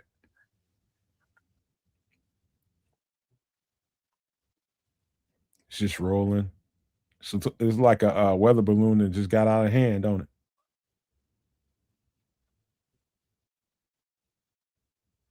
And when it gets to the water, well, it seems to be going in the same direction though. So. No, it's definitely heading a direction. It's not like it's floating on the wind or anything. Now I think it's over water. It's over water now. Oh, you see that? It went in the water. It went in the water. He's tracking it. It comes out of the water. Goes back in there. Maybe it's a duck. Duck ain't that goddamn big. A goose. Now it comes back out the water. Goes back in there. Looks like it's having fun. Now it comes out. Full. Did you see it? Maybe like birds. You know how they fly together? See it? Did y'all see it? See what? See what? Watch closely. It comes out of the water. It's going to get big. I'll show. You just missed it. Hold on. Let me go back. Looked like there were two. Like they split. Aha. There you go. Yeah, birds. Like how we don't know how. Maybe there are two birds doing they were, Stop being a dickhead. Let's keep watching it now. Came out in 2. Yeah.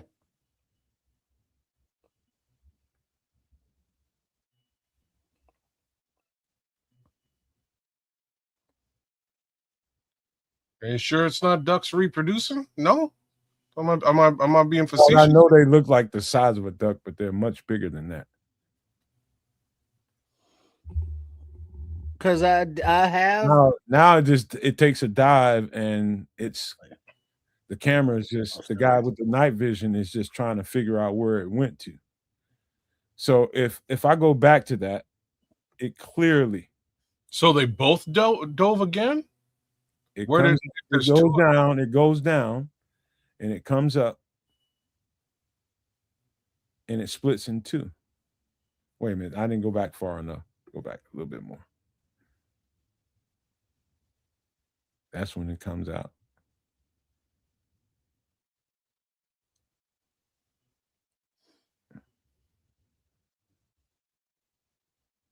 No, that's when it lost it. I didn't go back far enough.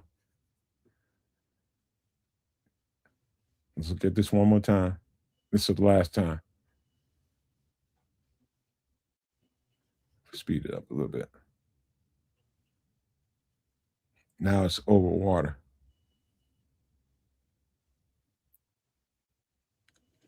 It's not even the same shape as it was looking. Now it goes down. Comes up. Goes down again.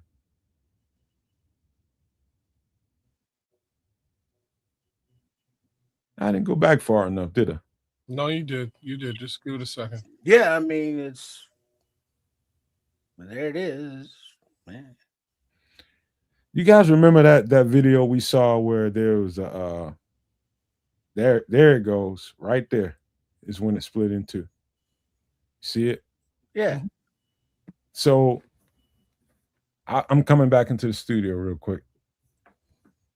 I just wanted to say this is probably now in a lot of people that follow this stuff, and there's a research team that does this for a living. I can't, let me make sure I didn't. Okay, I got the name of it right here.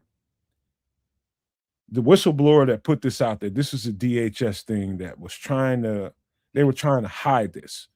But the whistleblowers are all over the place. You got to give a shout out to the whistleblowers that create companies and entities that fund them to go around and research these things and give them money to find out what the hell governments are hiding. So I got a lot of respect for people that are part of these kinds of groups. And the group's name is, and they got a website if you want to go look it up.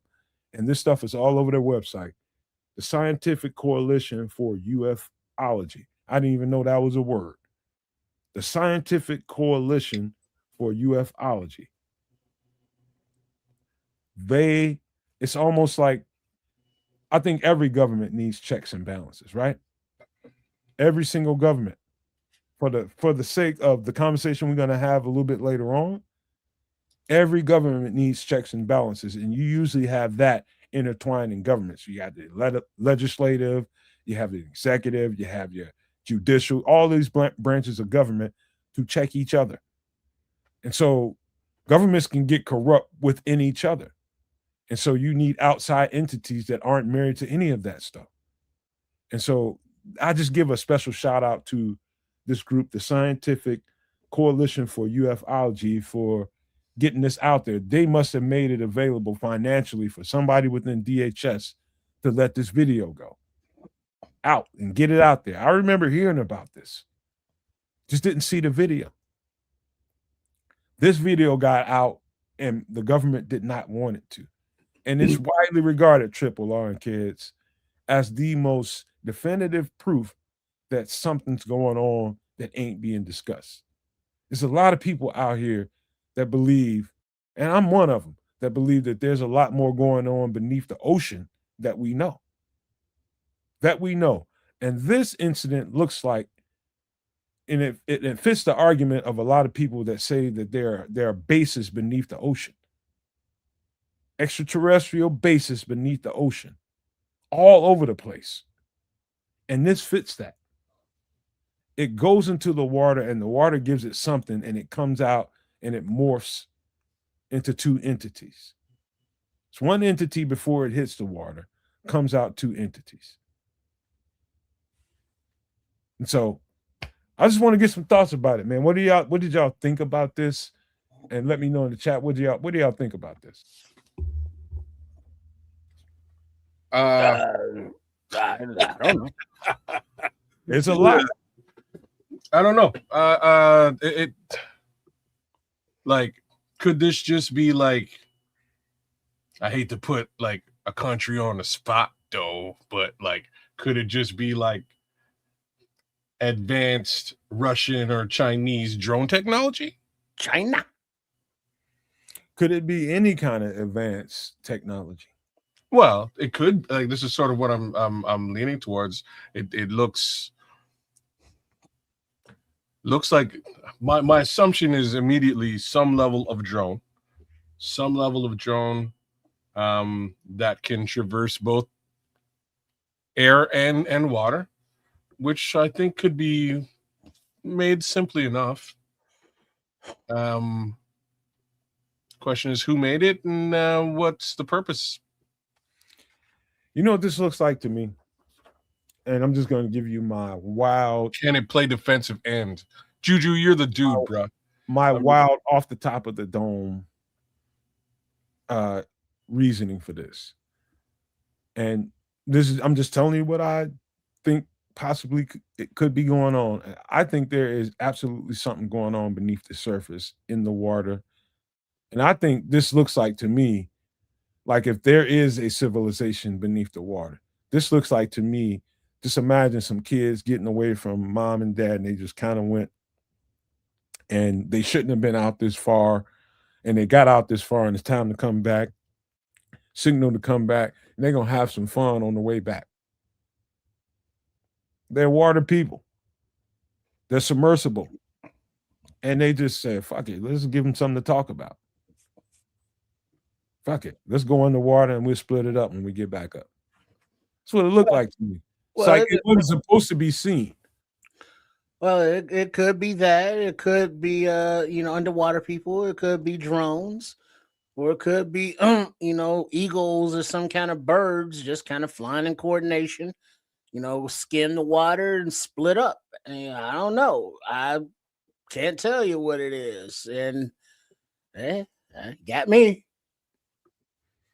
Did it intrigue you at all? I mean, this is not about particularly. This is about as good as that video we saw of that thing that was going through the water underneath there, and then the missile hit it. Well, that's the thing, though. It's like all these grainy ass videos. It's like, yeah, cool. I still don't know what it is. Yeah, what is up with DHS and not having 4K? You know what I mean? Right? Yeah, I only got no. To be clear, they have. There's somebody that did this. The only reason I didn't put this on the show because I'm sure that he monetized the shit out of this, and if I put this on the show, chances are this show is all for nothing.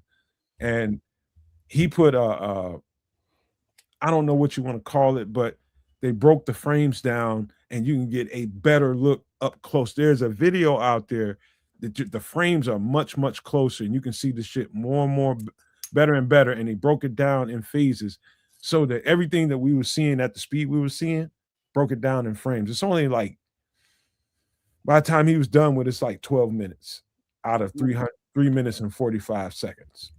It's like 12 minutes of some video. And it's good. Really good. And I think once anybody goes and looks for that, just call it the broken down Aguadilla incident video. And that I'm telling you, that video is going to pop up. And that's going to change your mind about all of this. Yeah, I just couldn't play it on the show. I just wanted to put it out there. Again, we ain't here to tell. Oh yeah, I get it, but it's like underwater people. Hold on, man. You ready? The thing is, let me just finish, Trip. You're not here to tell anybody what to think. I'm here to present this stuff. Yeah, cool. All right, cool. So, but the thing is, if it's whatever it is, if they have the technology to duck and dodge, all of our technology, and it's like, well, obviously they don't want to be seen unless they want to be seen, and if we've been on this planet this long and they've been here that much longer, and it's like, this is all that we've seen in our lifetime that we can, really, visualize or see, is like, a couple blurs here and there is like, well, if they want to reveal themselves one day, they will. And until that day, it's just like, well, what are we looking at? Well, we're not sure. Then why are we looking at it? That's just me. That's because you flipping about everything that you can't see and touch and taste. Yeah, it doesn't exist. This is different, man. We're just talking about what's possible. And this is possible. Just this information out there that people, I know it's a lot of people out there watching the show right now hadn't heard of, and that's why we do it. That's why we do this. Yeah, I mean, I get it, but I mean, I say personally, it's to present it. You take it how you take it. Yeah, and I did. I mean, I'm telling you how I'm taking it. I'm not disparaging anybody for having your thoughts or research or whatever. I'm just saying, you saying how do you take it? I'm telling you, I'm taking it the way I take it, and it may not agree with how you take it, but oh well. It's not about me. It's about everybody listening. Well, I mean, but when you say kids trip, what do you think? That's kind of about me. Yeah, I hear you. I mean, so you're asking me what I think, and then I'm telling you I don't give a shit. I'm only going there because of that last part. Yeah, I get it. But I mean, there are people in the chat saying, check out the video of this, or check out the this. I only go there because of that last thing you just said. Huh? I only go there because of the last thing you just said. I'm trying to color it up before you get to the last thing you just said. You gave off the energy that I don't give a shit beforehand. I'm just trying to get around it so that you can just leave that alone so we can. No, but I'm saying I recognize that I don't give a shit. There are people that are into it. And I'm not disparaging y'all from being into it. Do your thing. You know, watch your videos, read your books, do your conspiracies. It's just like, all right, enjoy. You could have said no comment. Or what I just said, basically, no. We got a whole segment that we do every week, Trip. Yeah, and it's like some of it is just kind of like, okay, it's cool, but it's like, well, what if this? What if that? It's like, well, what if? Okay. Golly. I mean, anyway, like, man, this is the Aguadilla incident. This happened in 2013 in Aguadilla, Puerto Rico. This is the DHS helicopters protective view of the airspace at that time. The airspace picked up this, and the infrared cameras recorded this. To this day, there's still no explanation for what this was. Even after all that they did inside the government to keep this from coming out, these whistleblowers, who are again the Scientific Coalition for Ufology, a new name for me, they did everything that they could to get this information out for us to have this video and use all our proper discernment to determine whether or not we think this is real or not, or if it's anything that we should pay attention to. Trips obviously think it's bullshit, but let's just keep it moving. Let's don't get caught up here. Hold on before we leave all this. So the chat's pretty wild. And I've actually read the Book of Enoch, and I couldn't really connect certain dots to certain things, but things are becoming more obvious over the course of time. So that being said, there is potential for there being other things here, and here's where I'm going. So if this happened and the government decided to just keep, why does the government keep secrets? What's the point? I don't think something as simple as this would cause widespread panic. You already know the answer to that, kids, because when you get to a certain place in power, people that have so much power and so much influence feel like they have the right to lord over us. That's fair, but that's not what I'm saying, right? Like, yes, you might have the right to lord over, but every action has an equal and opposite reaction. Like, what's the point of lording over? Just to create files and file away information for the sake of doing that? There is that. Or maybe there is a grander reason as opposed to just creating files and putting them in cabinets. I think that's going to put us into that movie review territory. I think I can sense where you're going with that. I wasn't really going anywhere with it. You know what I mean? Like, I know where you were going. I wasn't going anywhere with it. I was just sort of saying from a speculative perspective. If you have information about something that's going on, you want to protect it. You want to keep that information secret for one reason or the next, because you have prior information. If you have no information, then everybody would speculate, and you would potentially include the rest of the world in that speculation, because what the fuck's going on? right? So my thoughts is, again, you can't trust the people on top of us is really the easiest way to put it. There's things that are going on that are outside of our general understanding, you know, knowledge that they don't want to release to us or give us information around. And some of these things might blow our pants off. So take it for what it's worth. Maybe aliens live on the planet Earth. Maybe they live in Antarctica. Maybe they are sky demons from a different dimension. I don't know. But it doesn't look like the government has any interest on letting us in on any of this. Last thing before we get out of this. Neither do they. And get into some I thought this was it got my curiosity. I'll just say that. I thought it's compelling. I also think, talking about in the grander scheme of things that Kez was talking about, I think there's an effort to suppress a lot. And I don't think anybody would disagree with that. I don't think anybody would disagree with the fact that the government or governments will go out of their natural dang on way to make sure that we don't know a lot. We don't see a lot. I don't think anybody in 2026, unless his ass just came out of a fucking cave somewhere, would argue with that governments won't go out of their way to keep things from the public. Because you know why? We, people together, way more powerful than them. And they don't want us to get a surge that will create an uprising. And so I got a whole conversation for y'all in the next show or two to kind of demonstrate that. There's this project called Project Bluebeam that kind of goes into, it's kind of a follow-up of what I'm saying right now as we speak. Project Bluebeam, something you probably want to get a head start looking at. Something we'll probably cover in the next week or two. But it's everything that I just told you in a nutshell. Everything that I just told you in a nutshell. And so the emphasis is control. You control the masses, you control it all. So we're going to get out of here, man, and get into some movies real quick. Let me get this off the screen. Give me a second, man. We're going to get into some movie review. Let me flip things around right quick. Real quick. This is going to be kind of fun, man. And kind of serious, too, at the same time. But I think you all will enjoy it. Hold on.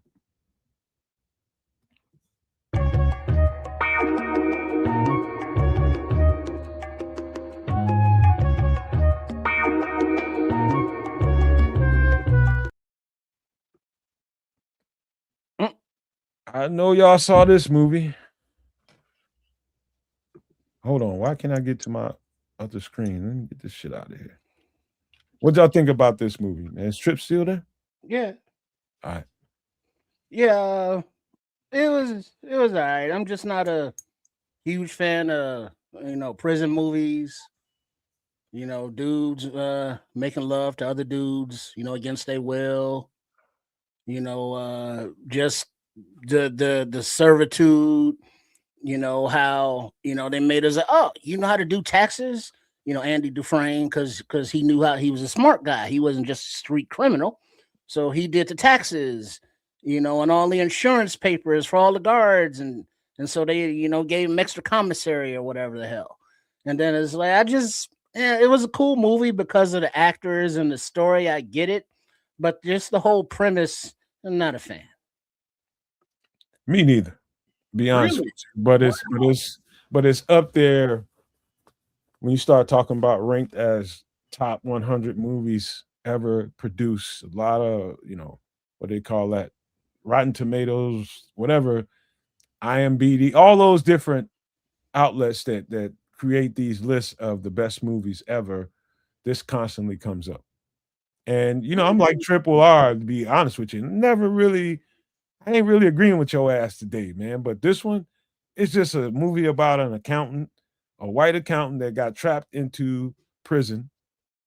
And things happened to him that we don't need to discuss, graphically, but things happened to him. And he found kind of a savior there. within the warden, who the warden gave him extra jobs. He can do some things for him and got him some tax breaks and all that kind of stuff. And they got to drink beer and do some different things up in there. And the story revolves around his relationship with Morgan Freeman and meeting him. And once you're in jail and you have nothing to look forward to, all you can do is dream. And this movie was about dreaming. Let's keep dreaming. Let's keep moving forward. Let's keep thinking for what's going to happen if we get out of here. Let's make a plan. And that's what it ended up being. And that's the pretty part of the movie. And for a lot of people, that's what they hang on to. But I don't think that much of it, to be honest with you. But that's the story to me. You summarized it really well, probably much better than I could. It's been a very long time since I saw this movie. What I can tell you is that I enjoyed the movie.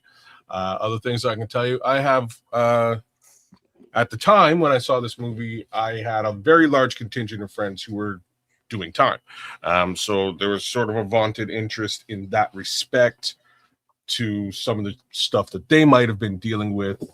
And part of the general theme in this movie is sort of keeping, his perseverance and keeping positive when basically, you're in the least positive situation.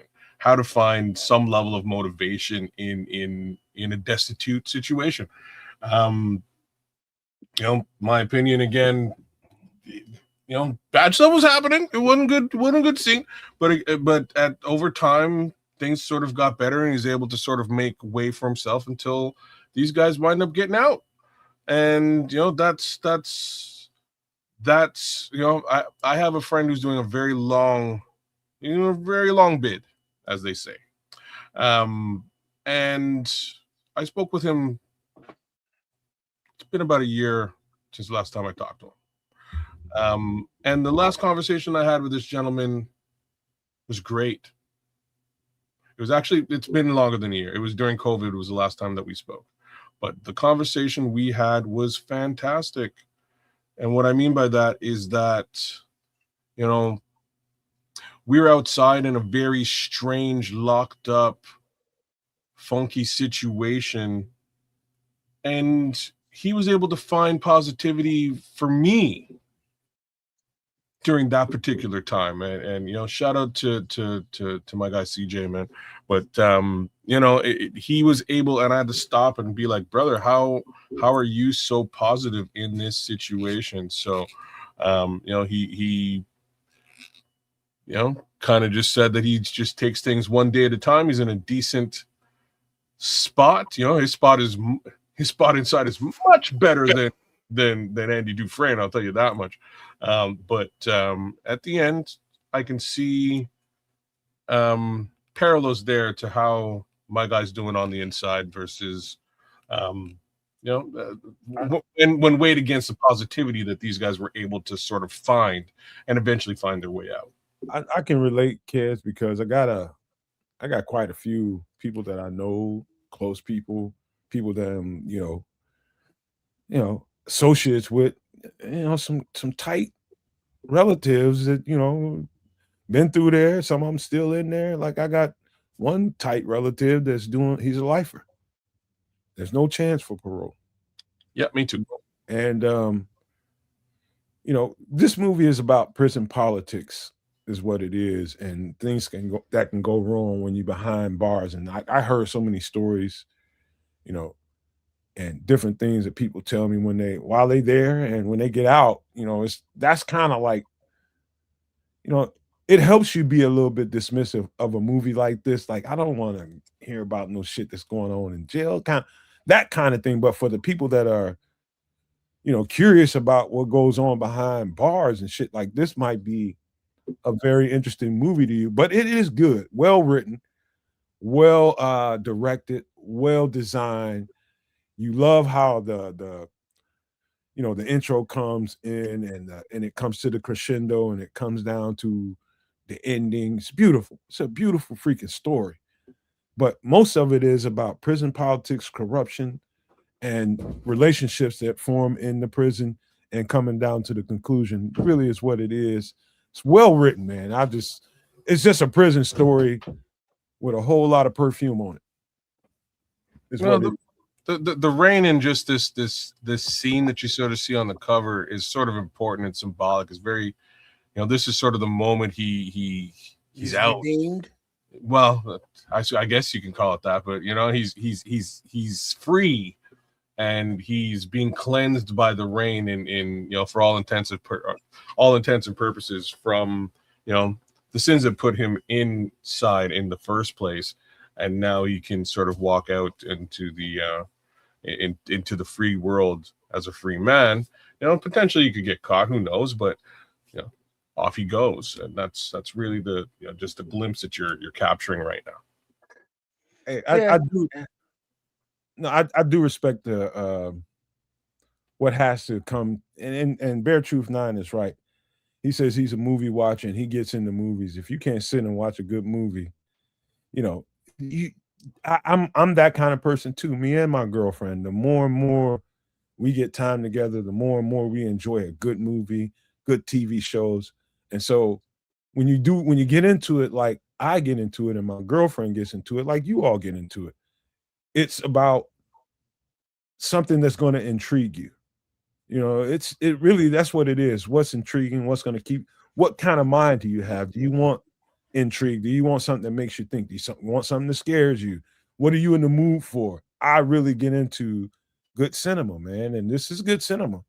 It just wasn't like, I wouldn't rate this as no top 100 movies. It's just a prison story. Yeah, really? You wouldn't rate it as a top 100 films? I know I would. I don't. I see, like the top this, how many, I don't count them shits. But I know this, as far as prison movies, The Rock is very much higher on the list. I watched that, multiple times before I watched this shit again. Are we talking about Nicolas Cage? Yeah, Nicky Cage, the English, Sean Connery. Sean Connery. There's a lot more violence in there. Well, exactly. That's exactly what I'm talking about. True. Look, it's funny. No matter how you those three, those like first three, and it's not his first three movies, but those three like Nicolas Cage films are three of the best movies of all fucking time. And I don't really care what anybody has to say about it. Yes, man, I had a kid that had Nicolas Cage on his wall. He was good. Yeah, Then he kind of went Hollywood, but he was good. Like just those, like let's please, you know what I mean? Let's ignore the rest of his career. Before it, and he won an Oscar before it. Let's ignore the Oscar. Let's ignore everything before it and after. But The Rock, Con Air, and Face Off, those three movies are awesome. Yeah, they are. They are good movies. They are good movies. I like what Patrick Higgins is saying here. He says my wife can pay attention to for about 5 minutes to watch a movie. If we don't work out, I'm making sure that I correct that. He said Raising Arizona was different, but that is you know what? Ignore the rest of them, bro. Hold on, man. I got to speak to my guy Patrick, man. Patrick, I feel you in a deep ass way because I don't know where me and my girlfriend would be if we couldn't enjoy stuff like that together. I don't know, man, because when you get to a certain point in a relationship, you need to be able to do things like that together in order to maintain the fabric of your shit, man. You do. That's just I'm being honest about man-woman relationship. Straight up. If not, your fabric might be frayed, goddamn. I'm just saying, like, when it comes down to films like that, it all depends with my wife, man. Sometimes I love my girl. She's sleeping in 5 minutes, right? Like just curled up in a ball sleeping. Sometimes she's in for about 15 and then she decides to fuck off and do something else. You know what I mean? Like that. The same for me. Other times she's fully entrenched. Like the last one that was I was like, holy smokes, like you're so into this was Guardians of the Galaxy 3, man. I looked over it. We went to the theater to see it, and I looked over her and she's bawling, bro. And I was like, damn, like This is an action comedy film. You know what I mean? It's a Marvel movie. What are you crying for? But like, I'm saying this, but straight up, I might have been a little bit teary-eyed at the time too. Hey Patrick, don't even worry about it, man. It ain't her. It's just her attention span is waning because she's probably addicted to the reels and all this kind of dopamine. Shit. Yeah, that's all it is to it, man. It ain't. Don't blame it on her. It's just society right now, bro. Yeah, you got to find the right stuff and you'll get her, man. But I mean, why? I mean, you said Guardians of the Galaxy, right? Mm-hmm. Was she crying at the part where it showed how Rocket? This is it, brother. I bet you were crying too, bro. I wasn't crying. You were crying. Shut up. I was crying. I won't even lie. Like I just had some pepper in my eyes. They're abusing.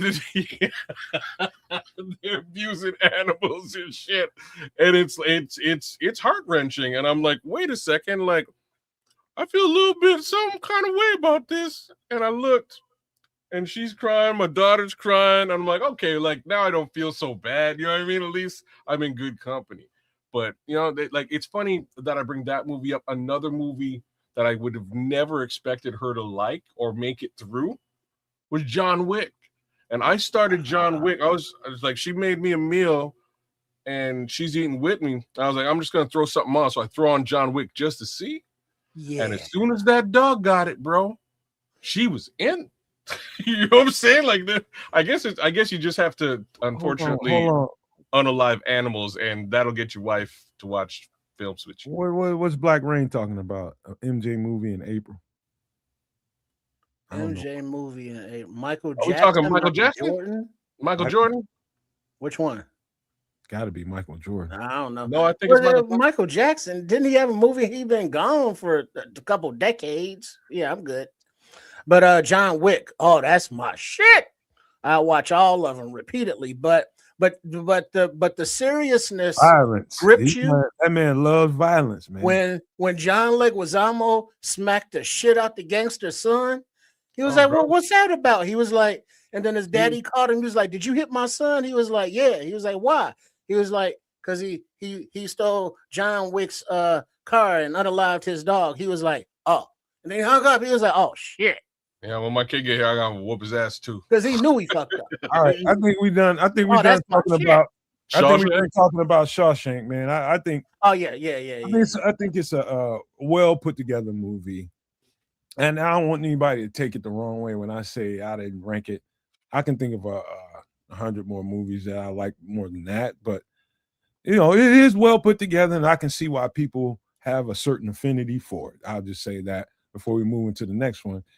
Is also part of one of the few spots that said this is one of the top 100 movies ever made. And I agree with this for the, for the societal reasoning behind this movie.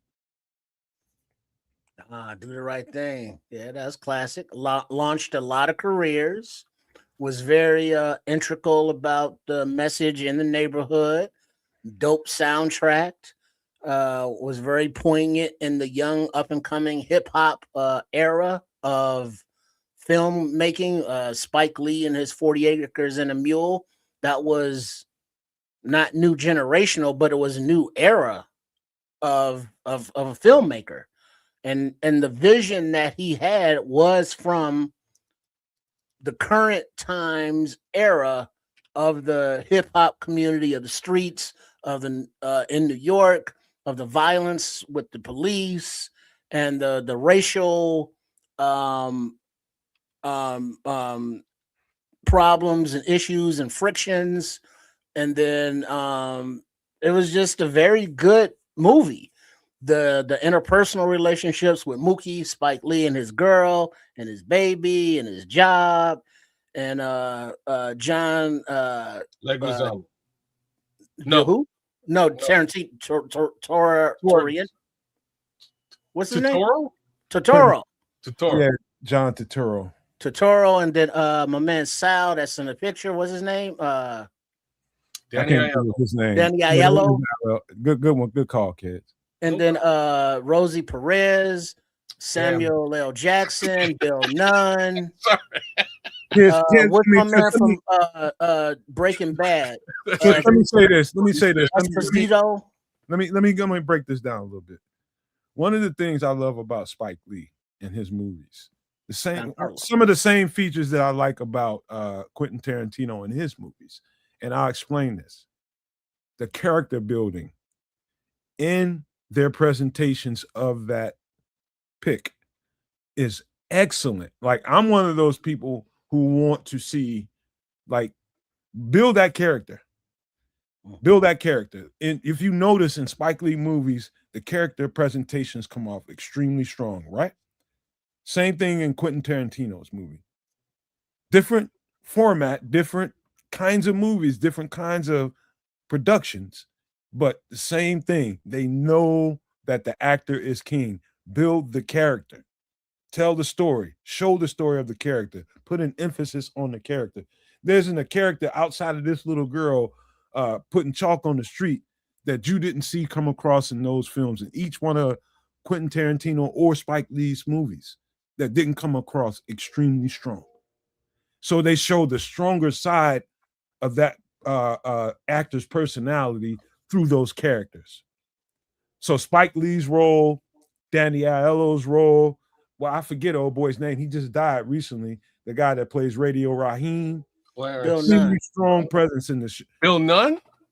Bill Nunn. There you go, kids. Thank you. Mm-hmm. Very strong presentations. That's what I mean by character building. To me, that's what really, that binds the movie to me. The characters. That's what makes that's what makes them stick to me. The character building and how they present on screen. Shit, Radio Raheem, love, hate. You know what I mean? Which one? And then his monologue about those. Man, it's more than that, man. It's like this movie was a cultural phenomenon. And let me just say straight up and down, I don't know if it should really be in the top 100 films. Nonetheless, cultural phenomenon. Wait a minute. You telling me that you think Shawshank Redemption was a better movie than this? They're so disparate, bro. Like we're you know, they say comparing apples and oranges. We're totally comparing apples and oranges. I mean, This is a great movie. It's a great movie. I personally love this movie. I'll probably say I love this movie much more than Shawshank Redemption because it spoke to me as a black man. I can't say that this movie speaks to everybody, though. You know what I'm saying? It doesn't matter. It spoke to white people as well, because the story centers around a pizza shop in Brooklyn, and the characters around that little couple of block radius, and the people that come in and out of those little stores, whether it's the pizza shop, wherever they go, the people know each other because they're secluded to this little couple of block radius. And the story, you know, begins and comes to a climax in that same area where there's a white pizza shop owner who seemed to be not very friendly with the people of color in their neighborhood, and they're getting fucking tired of it. Yeah, so it's relatable. Yeah, it's relatable to people that aren't black. Did they like that representation? Probably not. They shouldn't. This is my point, bro. Like I was just waiting for you to get to it. You got to the point. That doesn't mean it wasn't a really good movie. I didn't say it wasn't. Feel good to other people. Don't get me wrong. If we're talking about Spike Lee and his ability to create, top 100 films, there's no question about this. Malcolm X is in his portfolio. 25th Hour is a great movie. It's in his portfolio. You know what I mean? This is probably my favorite next to Malcolm X, is the number two. But again, I don't know if this is like, they did a great job of shitting on a lot of this film. How this film did not win soundtrack of the year is probably one of the largest travesties of all time. This soundtrack, dope. It wasn't just dope. This soundtrack more or less launched hip hop into worldview.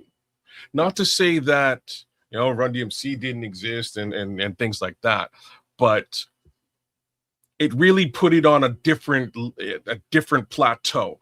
And when I say that, I mean Public Enemy was just sort of starting to burgeon into who they were, and it exploded. right? Who political rap or rap that was about shit became the norm, and that's been watered down and flushed out ever since. But that's really where it was born. Like it really came out of this film and this soundtrack. It was very powerful. You know, like I say, there's for so many reasons I love this film. Especially growing up with Italians, right? Like I grew up very, very closely with Italians.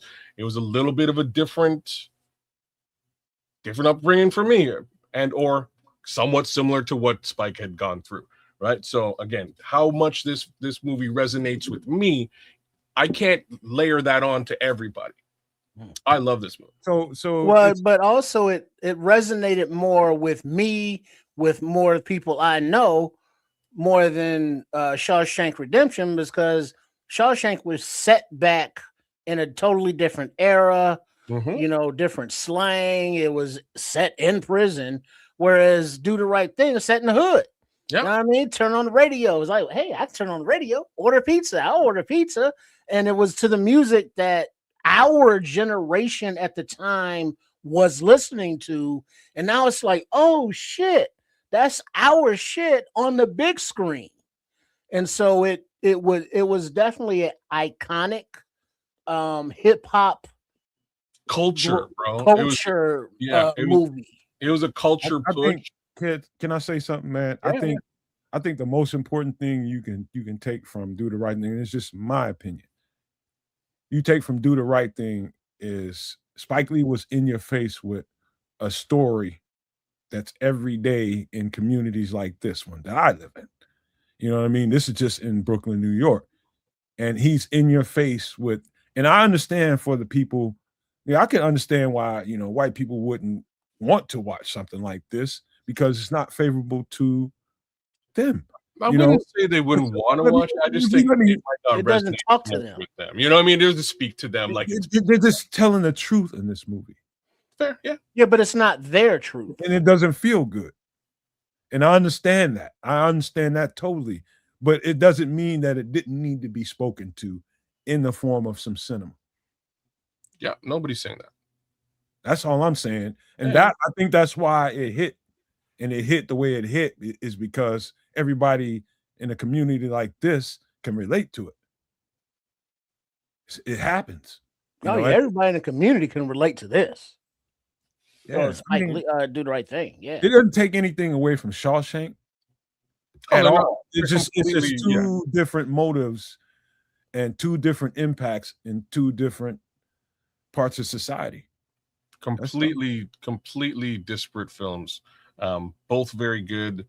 Again, I like Shawshank. It's a good film.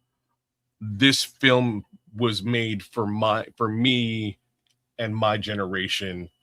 So I'm automatically, you know what I mean? I'm automatically connected to this. There's no two ways about that.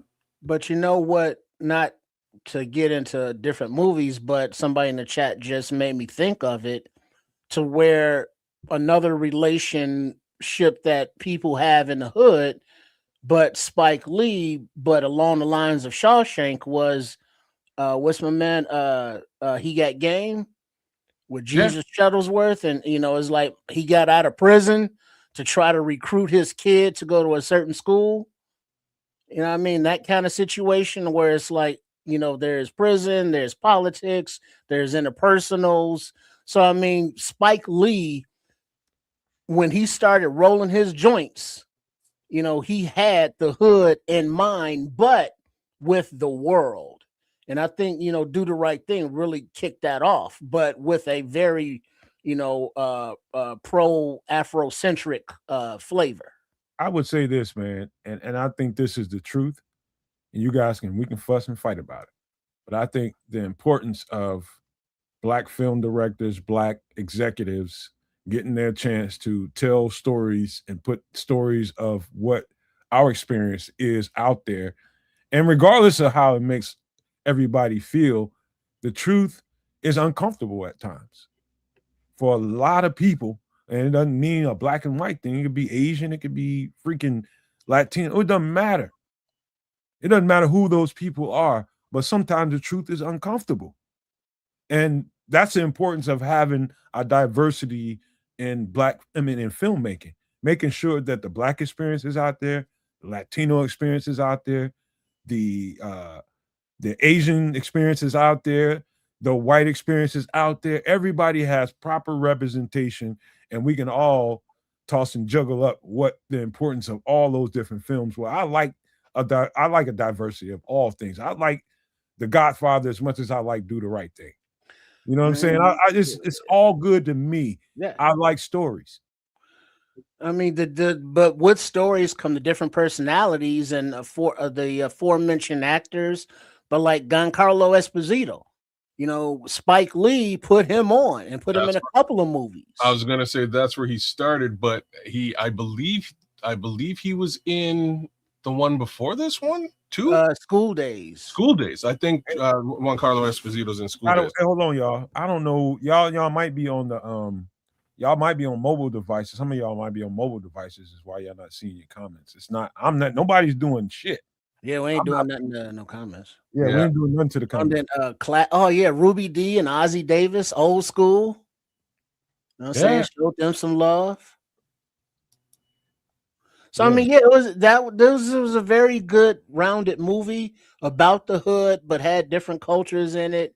Because hell, Mookie was Black, but his girl was Puerto Rican. Yeah, you know what I mean. So, and they had one of them babies. That's one of the more important things of the movie is showing how diverse a melting pot Brooklyn is. That's like if you miss that part of it, then you ain't paying close enough attention. There's no way anybody doesn't remember that part of the movie. There's a lot of ways people can not remember that because they focus on the bad part that happened at the end. You might not have not that one.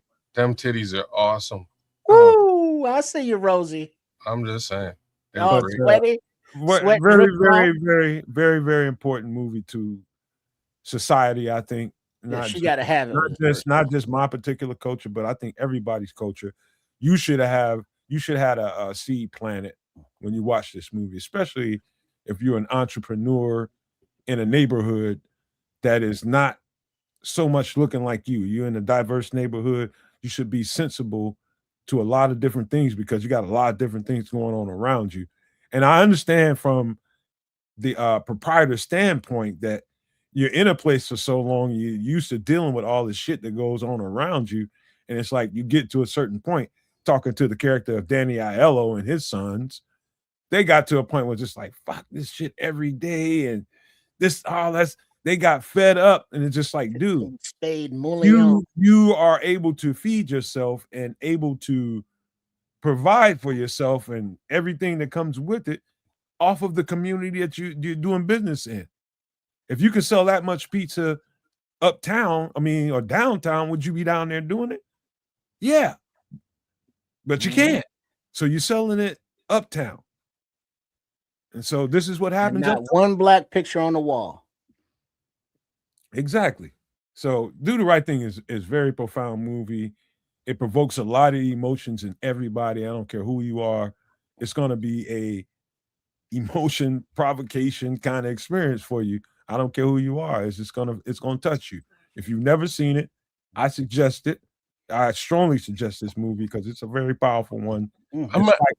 It's not renowned for nothing. He's really good at what he does. I'm going to ask you guys a question. Who do you feel was the best actor overall in this movie? Rosie Perez? Mm-hmm. Rosie or Danny Aiello? One of them. I don't know. I don't know how to judge that, really. I have to go back and look at all the performances. I can't really answer that fairly. Okay. So Danny Aiello is like I will accept that answer. Definitely won't accept Rosie Perez. Rosie Perez is more or less. He did that Puerto Rican shit out the park. Are you fucking kidding me? Well, that's what she is. Well, exactly. That's why it was so good. She just acted like she acts like she's acting like that right now. Somewhere. Right. Like, you know what I'm saying? Like it wasn't like a same accent. on the toilet in the middle of the night. You steal that Trust chick. me. She's That's acting exactly the That's same. why it was so distance. good, Ken. This is why it's so good. She didn't have to get out of character. So for me, John Turturro's character was a very specific type of asshole, and I've met this very specific type of asshole in my real personal life. His name's Leo. You Leo, but in any event, like he's a very specific character. Picks on his brother, treats his brother like shit because he just feels kind of slighted for the sake of feeling slighted and has to exact his dominance over this guy, and now he's trying to do it to Mookie too. And Mookie's like, brother, we're not related. Fuck you. You know what I mean? Like I don't have to respect you. I work here. You work here. Just because you're related to Sal, I don't really have to give a shit about you. And he really owns this character in this movie. Personally, I came out of the better part of this film not really angry with Sal, the business owner who didn't do, what might be the right thing, quote unquote, in his, area of business. But I came out of it thinking like this guy here, being his son, is an absolute terror, and there's no reins over top of him preventing him from being just a straight up asshole. Hey, fellas, I'm gonna be right back. I gotta go empty the bladder for this last one, man. But y'all keep talking. All right, but that's my 2 cents. I really appreciated John Turturro in that movie, and the next John Turturro movie I saw, I was like, man, I really hate this dude from Do the Right Thing. You know what I mean? Like it bled into the next film. But then I've seen him in a couple other movies. He's a good actor. He's a good actor, but he always plays those roles where he's kind of an asshole. He can pull it off, man. He has that asshole face. He does. But I will say this: something that irritates me about this, and it has no right to, because, well, let me explain. Mm-hmm. You got a filmmaker like Spike Lee, who makes these cool ass movies. She's Got to Have It, Do the Right Thing, 25th Hour, School Days. And then you have a filmmaker or a movie maker, I would say, like a Tyler Perry, Mud Deer, huge commercial success over these very inconsequential movies. Whereas the messages in a Spike Lee movie, I would much prefer to have more of that and to see him have more success to be able to buy his own, former army base, to make a studio out of it, to make more movies like he makes, as opposed, I'm not hating on Tyler Perry, and I'm glad that he's getting his money, glad that he's employing a lot of people, glad that he's seeing his vision through, but his vision is like, whereas, Spike Lee's movies have more substance to them. And I would love to see that substance have those kind of resources. I wanted to say before we get off of this, I think, Kez, you did ask, who do you think had the best performance? And I said Rosie and Danny Aiello. Mm-hmm. I want to give a super shout out to, what's his name? Giancarlo Esposito. I think is his name, playing Bugging Out. Really? You pretty now he was extra in there because that's what the role required him to be. It's extra. He didn't get named bugging out. He was bugging out. Right, exactly. He didn't get named Bugging Out for nothing. I mean, his role was to bug out. And so I would just say, I think his role was extremely pivotal, and I think he brought that to a Brooklyn flair in a way that I don't know that a lot of people could have. And I think he played. But you ain't got to be from Brooklyn to know some fool that got they fresh Jordans on, and if you stepped on them or scuffed them, it was on. Brother, on the basketball court in my hood, if that happened to accidentally occur today, it's a problem. It was a problem. So I've seen them get unalive because of that shit. Well, it didn't go quite that far, but it was. Because he was like, Oh, It was close, but I don't give him props for the role, but I will tell you he was definitely one of my favorite characters in that movie. Altogether, I love the character of Bugging Out. Like for the next 10 years, I see this man in films. I'm like, hey, look, it's Bugging Out. Hey, man, it's Bugging Out. Wait a minute, Bugging Out's a Breaking Bad. You know what I mean? Like don't forget, kids. Don't forget Trips and Kids. The great Ossie Davis and Ruby Dee were in there. Yeah, famous couple. They played pivotal those roles. who know don't tell. The guys that were on the sidewalk, Robin Harris in that movie. Man, there's so many great actors in there. You talking about the guys that was sitting there playing cards and just talking or drinking or whatever, cutting up. Some of that shit was the best parts of the movie to me. I forgot Robin Harris was in. Rest in peace, Robin Harris. Yeah. Man. Right? Forgot he was Baby's kids. Robin Harris. Who we talking about? Yep. Some of those little side roles, those little adjacent roles to the movie. Some of those was the better acting in the movie. Was some of that shit like that's real time. Like old motherfuckers sitting around, drinking beer and shit while life is going on and shit, and everybody's tearing up everything. And anyway, man, Do the Right Thing, classic movie. I would just say. You watch this movie and you're gonna get the message, man, because Spike Lee is all about messaging. He did God's work here. So this last movie we're gonna talk about before we get out of here is gonna require a different mind, and it's got layers to it. And let me pull this up right now. And I thought about this last minute, but let's talk about this. This is Stanley Kubrick's last film. Last directing job. Stanley's out. Eyes Wide Shut. He died, I think, 2, 3, 4 months after this, after the screening of this, rather. So the movie was over. They were done negotiating everything, and it's brought to a screening. And 3, 4 months, he's gone. And here's the thing: the side story about this is curious to me because the people that saw this movie, some of those people are speaking. Some of them never said a word. But the way this movie was presented to you, me, the audience, was not what Stanley Kubrick put together. It was a lot more to this movie than what was presented on screen. So it was a lot of cutting and editing floor. It was a lot of ad libs to it. So they not only took away from the movie, they added to the movie. And this is I'm gonna tell you why it was spooky to me. It was spooky to me because it's very rare for me to watch a movie and the score and some of the character actors in it make me jumpy. Like the score, some of the jumpiness in the soundtrack of the movie as it's playing, and some of that suddenness of the score, and those masks that were at that gathering. All that shit, you combine that together, you're gonna get my eyes big.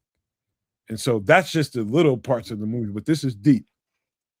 Kids, I see you got a mouthful over there and you're thinking. No, I'm just listening to you give your synopsis. So far, quite good. If I did have a mouthful, it would be this. So this movie was, you know what I mean? No, did he? It would finish, like this movie was not finished. A mouthful finished? I don't know if it was finished when it wasn't when he died.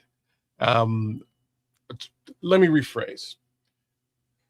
This movie was completely recut after his, postmortem after he died.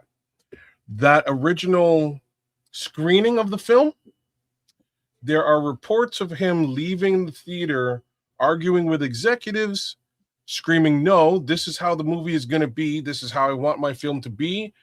You guys aren't going to change the movie. I'm not going to change the movie. This is how I'm going to release this movie to the world." And unalived down the road. There is speculation that there are, much like what you said, there's been stuff added to this movie. There's been things taken away. One of the major things that is taken away from this movie, which is pretty wild and crazy, or at least this is what they say. I have no proof. I wasn't there during the director's cut when it was originally screened. But what they say is there's an additional portion at the very end where Tom Cruise and Nicole Kidman are talking about sort of just the end, how things are going to end, and they're both sort of crying about their daughter and what's going to happen to their daughter. And in the end, their daughter is, sort of filmed walking off with these two gentlemen, and the film sort of fades to black.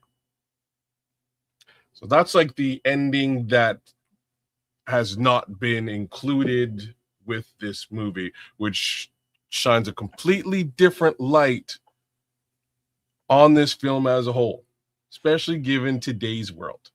So Ked's tying it all together. I get that, but here's the thing, that I was obviously younger when I saw it, because when it came out, but the subject matter, yep. I believe, if you have the opulence and you can do whatever the hell you want, you will. And, if that includes, the worshiping of a different deity, that may include that. If it's a wild orgy, it's going to include that. But sacrifices have to be given, sacrifices have to be made to retain that power and to be able to participate in the hedonism of your desires and wants and wishes. I probably should do this. Trips, I probably should do this before y'all get to coloring in. There's a lot to color in here. Maybe I should do this like this. Let's just start from the beginning. And to be honest with you, I don't know exactly how. All I know is I got a couple. It's been a while since I've seen this, and I've seen this much longer after this was put out. And I got a couple who seems a little disenchanted with each other for all whatever reasons they were. And the husband strikes out onto the streets. It's supposedly somewhere in New York, I think. He strikes out onto the streets, and he runs into some shop, whatever it is, runs into a guy, and the guy talks him into something and told him, hey, man, there's this going on over here, but no normal person can get in here. You're going to need a password to get in here. So he writes it on this thing, on a piece of paper, or a napkin, whatever it was, and he writes it on here. This is the password to get in. And so, okay, he also tells him something before he walks away from it. Oh, don't forget, you can't get in there unless you have a costume. This is a costume party. It's what he sold it to him as. So he goes and walks down the street and runs into what apparently is a seemingly open costume boutique in the middle of the evening, which is odd to me. But he finds a costume place. And I'm not going to give you no more details after that. There's some things that happen into the costume shop once he gets in there, and he ends up with the costume, but there's some weird shit going on there. And he ends up at this place where you have to provide that password to get into an exclusive event. And once he gets into this event, that's when all the crazy starts to happen. And all kinds of hedonism going on. And it's just, so what it meant to me is something that I never really paid attention to and never really cared about. But parts of the secret world, secret societies, is that's the word everybody's trying to avoid here. They gave a glimpse to secret societies and the rituals that come with secret societies in this movie. And that's why it was so controversial. But it's not so much no more. Why? It's not so much no more. Because of the exposure to secret societies and the PDF file that's going on right now that the government's supposed to be investigating. There's all kinds of craziness going on. And these things are basically keeping us in the society that we're living in messed up. Because remember, when this movie came out, it was a drama or fiction or based on conspiracy theories, to whereas today, we know it ain't no conspiracy theory. We know that it's, it happens, because of evidence and such and survivors. Excuse me. But something that I did not like about this movie, I could tell that while Stanley Kubrick's movies are out there, this movie didn't have that same flow, that same cohesion. It was like, okay, I see where, and it's like, wait, that didn't fit there. And it's like, well, we're used to kind of his things not fitting, but it just didn't fit right. So it just doesn't look like it was all his thing. There was input, there was, more cuts or stuff was taken out that should have been in there. And it just didn't feel right, So it was an all right movie because of some of the hedonism. But other than that, it was kind of like, eh. You know what, Triple R? I think, like if I turn that movie on tonight, as opposed to when I saw it, it makes more sense and it's more illuminating to me now, as opposed to when I saw it. Well, you can fill in a lot of the blanks though because of today.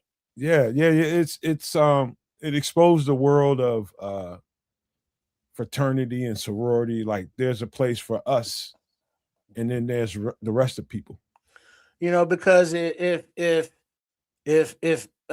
me, Kids, and Nomad are doing all kind of heinous shit together, shoulder to shoulder, side by side, winking and nodding behind the masks, when we get out in the real world, we're gonna have each other's backs like a son bitch, because we know each other's dirty little secret because we was participating in it with them. And if they go down, I go down. So I got to protect them like they got to protect me.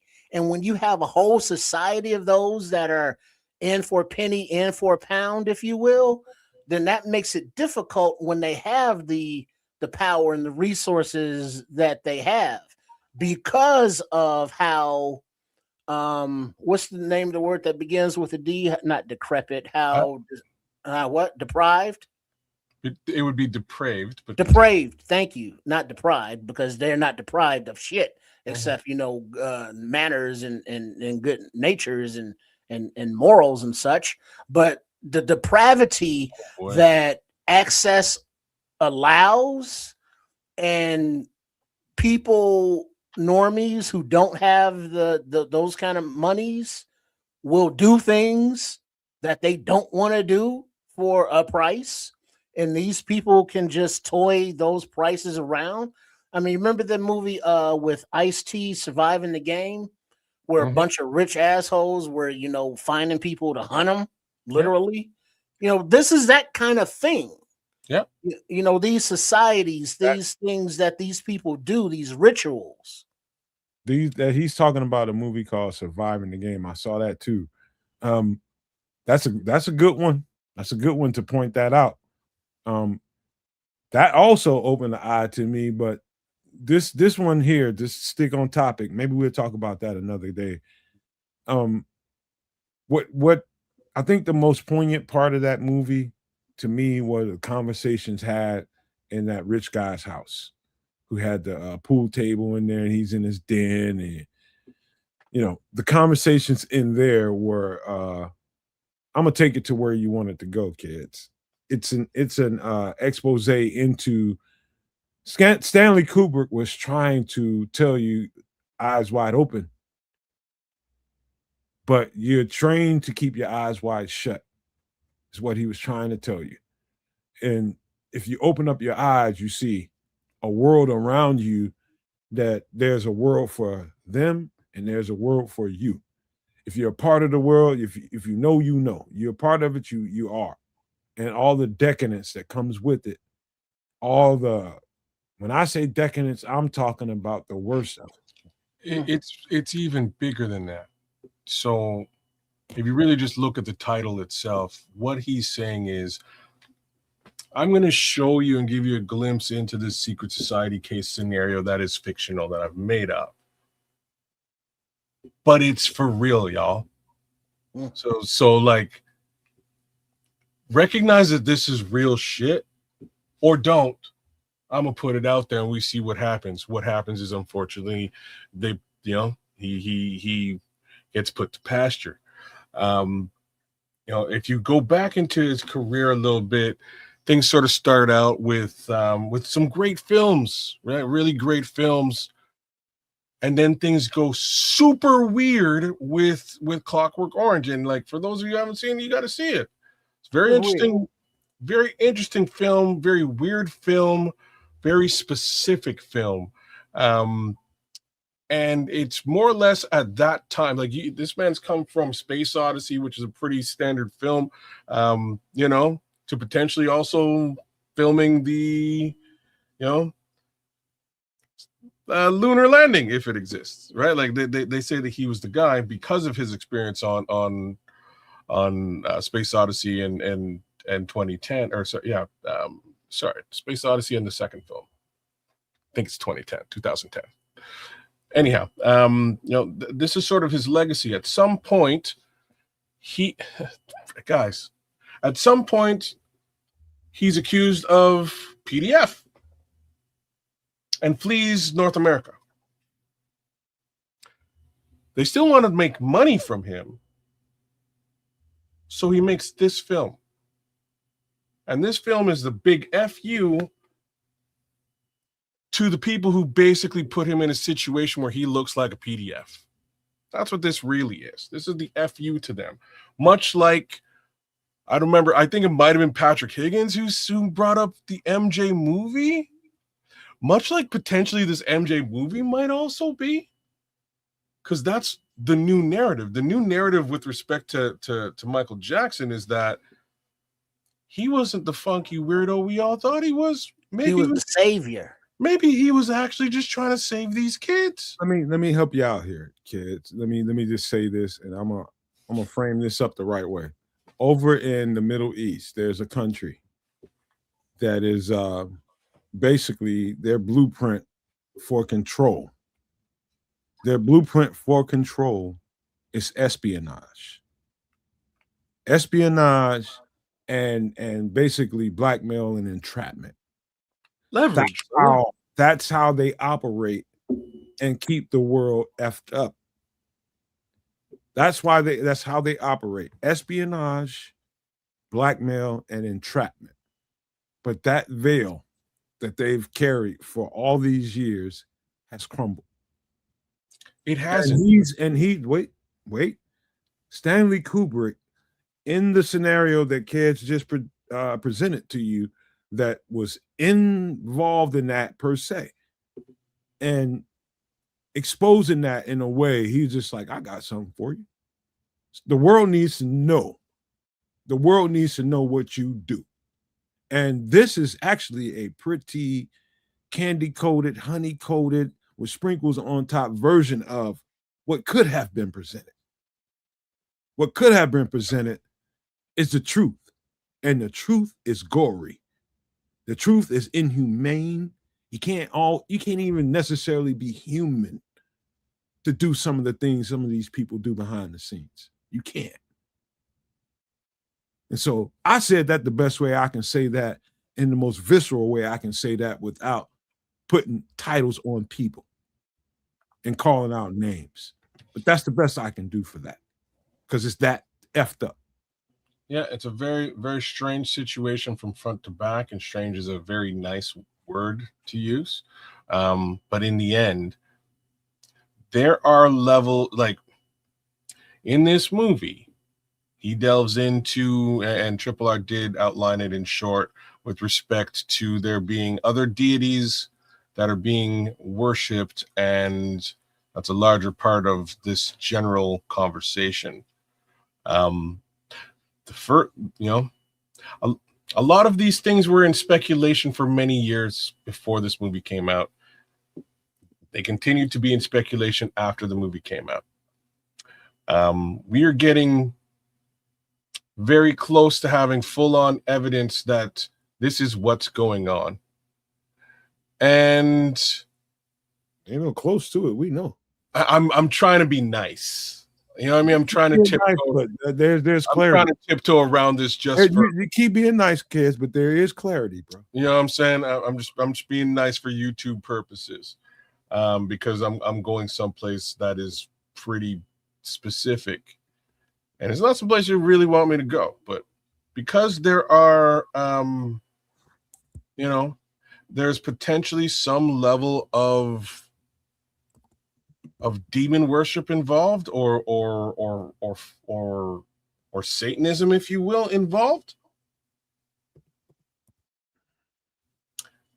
People have a very hard time understanding that, and I'm just going to make it as simple to understand as possible. If that is potentially what's going on, you can boil it down to binary code, meaning if one exists, the other exists. Input, output. That's too deep for the conversation, kids, for now. I don't think it is. I'm being. It is. You trying to skirt around the meat of the conversation. No. I'm not. I'm not. I'm trying to actually get to the crux of the conversation that nobody wants to talk about, and that is. Explain to them what binary means, first of all. I will. So binary code is I and O. It's what I base. It's my personal life theory. I base my life on binary code because either it's garbage in or it's garbage out. It's either useful to me or it's completely not useful. I will flush it or use it. That's me in a nutshell. That being said, you can apply that to your own life. You can apply that to just about any other situation. Light switch on, light switch off, power on, power off. That's how we work as a society. That's how DNA works. That's how software works. It all boils into binary code. And what I'm really looking at now is evaluating this situation in the simplest way. If Baal and Moloch exist, and these people are committing these acts as a form of sacrifice and or reverence to these deities, then there is a God. I don't know his name, but he definitely exists. That's kids. That's let me just stop there because that's this conversation, I think, to be honest with you, to get the full impact of what you're trying to say, I think it's a separate part of what we need to talk about. To me, right now, I think that's just right now. It's a lot. That's a lot.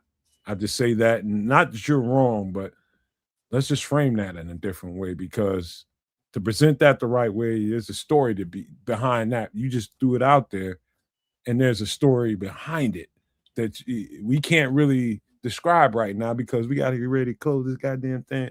The show. Oh, with respect to story and all that, we can get so deep into the weeds with this thing, and that's why I baselined it. There's so much to understand about like those two names that I brought up a minute ago, as far as those deities are concerned, where their origins are, why it's important to know that a certain guy just turned around and kind of said that his country might, in some capacity, be down with those guys. Damn. There's so many rabbit holes to really get down into and try to follow and figure out. Yeah, I don't want you fellas to think that I'm trying to curb what you're trying to get out there. But I know that you guys know that the people in this chat right now that are still here listening and watching this show, give them more credit. I give them more credit than I know they know exactly what you're talking about. But when this goes out to the masses and the show is over and people start seeing it that ain't part of this community that we have going on, you just got to make sure that you frame up that conversation the right way so there's color to it, and you're just not throwing a word or two out there, a name or two out there, and a situation or two out there. You can put some good framework to it, and that's all I'm trying to do. I respect these people in this chat right now because I know they know. But not everybody's going to understand what you're talking about if that comes out. Framework, they're doing this stuff for a reason. There's a reason behind it. That reason is of the utmost. It couldn't be any more nefarious than it is. And when I say these people, I mean all of these guys. You know what I mean? I am not talking about one side or the other side or one version or the other version. All of them, all not good. And with respect to that, understand what they're trying to do and go do the knowledge you need to do to be not just prepared, but in a place of understanding with regards as to why this is happening. Because once we all are, a little bit of what Nomad was saying earlier should be the end result. And that is, at some point, we all have to band together and recognize that it's, again, truly us versus them. And the question is, who is the us and who is the them? Figure it out. All right, man. Let's do this, man. Let me get this off the screen. I think it's time to close this out, man. Not that I want to, but it's just time. It's just time. These are the kinds of shows that I can go on for hours talking about because it taps something in me, and it taps something with everybody. Because guess what? Everybody's feeling, sensing this same frequency, and everybody knows that there's something here that needs to be spoken to, and it's up to us as humans, as citizens, to discuss these things. But man, it's gonna be a hell of a close. That's all I can tell you, because I can't wait to close this goddamn on show. Just because I want to say some stuff, but it's this the human element I'm always going to talk about. But that's at the end. Let's give some shout outs. Let's give some pleasantries before we get ready to get out of here. Big shout outs to the chat. It's been another Wednesday night. Like, share, subscribe at Sports Chicago Style. Do the same thing at Nomad Network and at Kez the Canuck. At the end of the day, y'all, we're awesome. Thanks for all the chat and all the participation. As per normal, we went across the board to the Chicago Bears and back. In the end, us versus them. Let's get them. Trip. Yeah, big up to everybody. Reiterate what Ked said. Make sure you're signed up and not signed up, but subscribed to the channels. But if you want to sign up and do one of those off-season mocks, hit the Nomad Live email, because we got to have Samuel Rothstein back on. As we keep the content rolling throughout the off season, and guess what? Teams are now starting to franchise tag people, release people. You saw Miami made roster cuts to free up cap, so shit's going down. So make sure you are subscribed and got the notifications on to the Nomad Network, Keds Canuck, and Sports Chicago Style, RRSCS. And stay in the know with the conversation about the Bears, about the drinks, about the recipes, about the possible aliens from space, underwater, or birds, or whatever the subject matter may be. We got you. Hey man, listen, it was I feel like I touched everything in society tonight that needs to be talked about. That's what I feel like. Everything people in society, I'm talking about everybody. I don't care who you are. I think we probably covered most things. Let's just say, I ain't even gonna say most things. We covered a lot of things in society. And the show design is about that. And to the Bears conversation, we got a few days before Ryan Poles and his staff, the coaches, are down there in Indianapolis for the combine, and they'll be going through all that, and we'll have all kinds of conversations about it. The players we talked about tonight is just about highlighting a few guys that I think, and I think we all think, they can be a particular help to the team and their traits. I approve of them all. And I think everybody does, but the most important thing I want to talk about tonight is not the doomsday survival. It's not the bears. It's not all the stuff that we talked about tonight. It's not even the movies we're talking about. But what came from the movie that we were discussing at the end is this. It is to the point, especially in this society here in the United States, where it's got to be an understanding that race and race differences is being used as a wedge to keep people that are curious about how horrible these people at the top of the echelon are. I'm talking about the people in power, how evil, how devoid of soul they are in power, and the usage of race, which is important to talk about because we have extreme racial differences in this country that need to be spoken to and resolved. And the only way to do that is to live and to learn to understand each other, not to use the talking points from your echo chamber, or not to use your bias of what your pops, what your grandpops taught you, what your grandmother taught you. Learn to see people as they are, as a human. And what happens is when people have that much to hide, and I'm talking about people in those PDF files, when they have that much to hide, what's the strongest thing that you can use in society that will help divert attention from that? Race. Bring up the race card.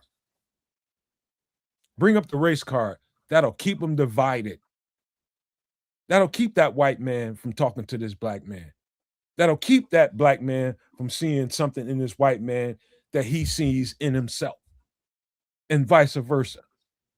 They'll keep us on that plane if you allow us to. White man, white woman, black woman, anybody involved, Asian, Latino, all those people that don't look like each other. If you see that as your difference, you missing the goddamn point. You missing it. Wow. It's starting to sound like a certain guy that wears shades all the time. Quit finding reasons. Come on, kids, let me finish, man. I'm giving you props if you you just fucked up a sermon. It's a great sermon. Keep going. You sound like this awesome guy, though. He's real cool. Oh God, please. Bottom line is this, man. Bottom line is this. If you, I don't care what color you are, I don't care what race you are, I don't care. I do care how you vote, because that makes a difference. If you're voting because of any of the things that I just told you previously, you're pretty much a goddamn fool. You vote for people that can help people and that can help us get out from under this oppression. And you don't care what side of the aisle that's on. And I'm not naming names. I'm just telling you, this next voting cycle, I'm telling you, reach in yourself. Reach within yourself and figure this shit out. And know that because I'm black, I'm not your enemy. Because I'm different from you, I'm not your enemy because I'm black. And because you're white, you're not my enemy because you're white. Because you're Asian, you're not my enemy because you're Asian. You're not my enemy because you're Latin. You're not my enemy at fucking all. Who wants me to see you as my enemy is what you need to learn. Who wants that more than anybody else? That's how you figure this shit out. Once you see that, we'll whoop the shit out of these people in power. And we'll be in power. And we can have the kind of world that we want. We'll have the kind of societies that we want. We'll have the kind of growth that we want. We'll have the kind of education. We'll have the kind of healthcare. We'll have the kind of understanding of each other that we want. Quit taking the feed that they're giving you. They're rich. They're never going to have to worry about money. You're trying to figure out how the fuck you're going to answer your increasingly high ass mortgage bill or your rent or how much the food is costing. You're trying to figure out how you're going to make ends meet. They're laughing at some secret gathering and talking about what they're going to do next and doing things to small people. And you worrying about what somebody fucking looks like. That's the truth. You don't like it? Again, you're probably at the wrong channel, but that is the absolute unadulterated truth. Get it right. And we can be better than you think we can be. This thing can be much better than you think it can be. All we got to do is get filthy, effed up people out of the way. And I don't care whether they're D or R. I don't care. Just get their filthy ass out the way and we can produce with each other, just being human. But if you don't see that, you're going to probably fall to the wayside. Because that's where society's going. We got to get rid of this bullshit. But that's my take on tonight. I could talk for another hour, but I gotta go, man. And we gotta go. And thank you all for being here. All those that are subscribed to the channel, thank you. Keep up with the support for all three channels, all three at the Nomad Network, Kids of Canuck, and Sports Chicago Style. Keep up the support. Keep pumping that shit in there. We need it. We need y'all. There's no us without y'all. Just know that. And I just want to leave you guys with these famous words. Love, peace, and hair grease, y'all.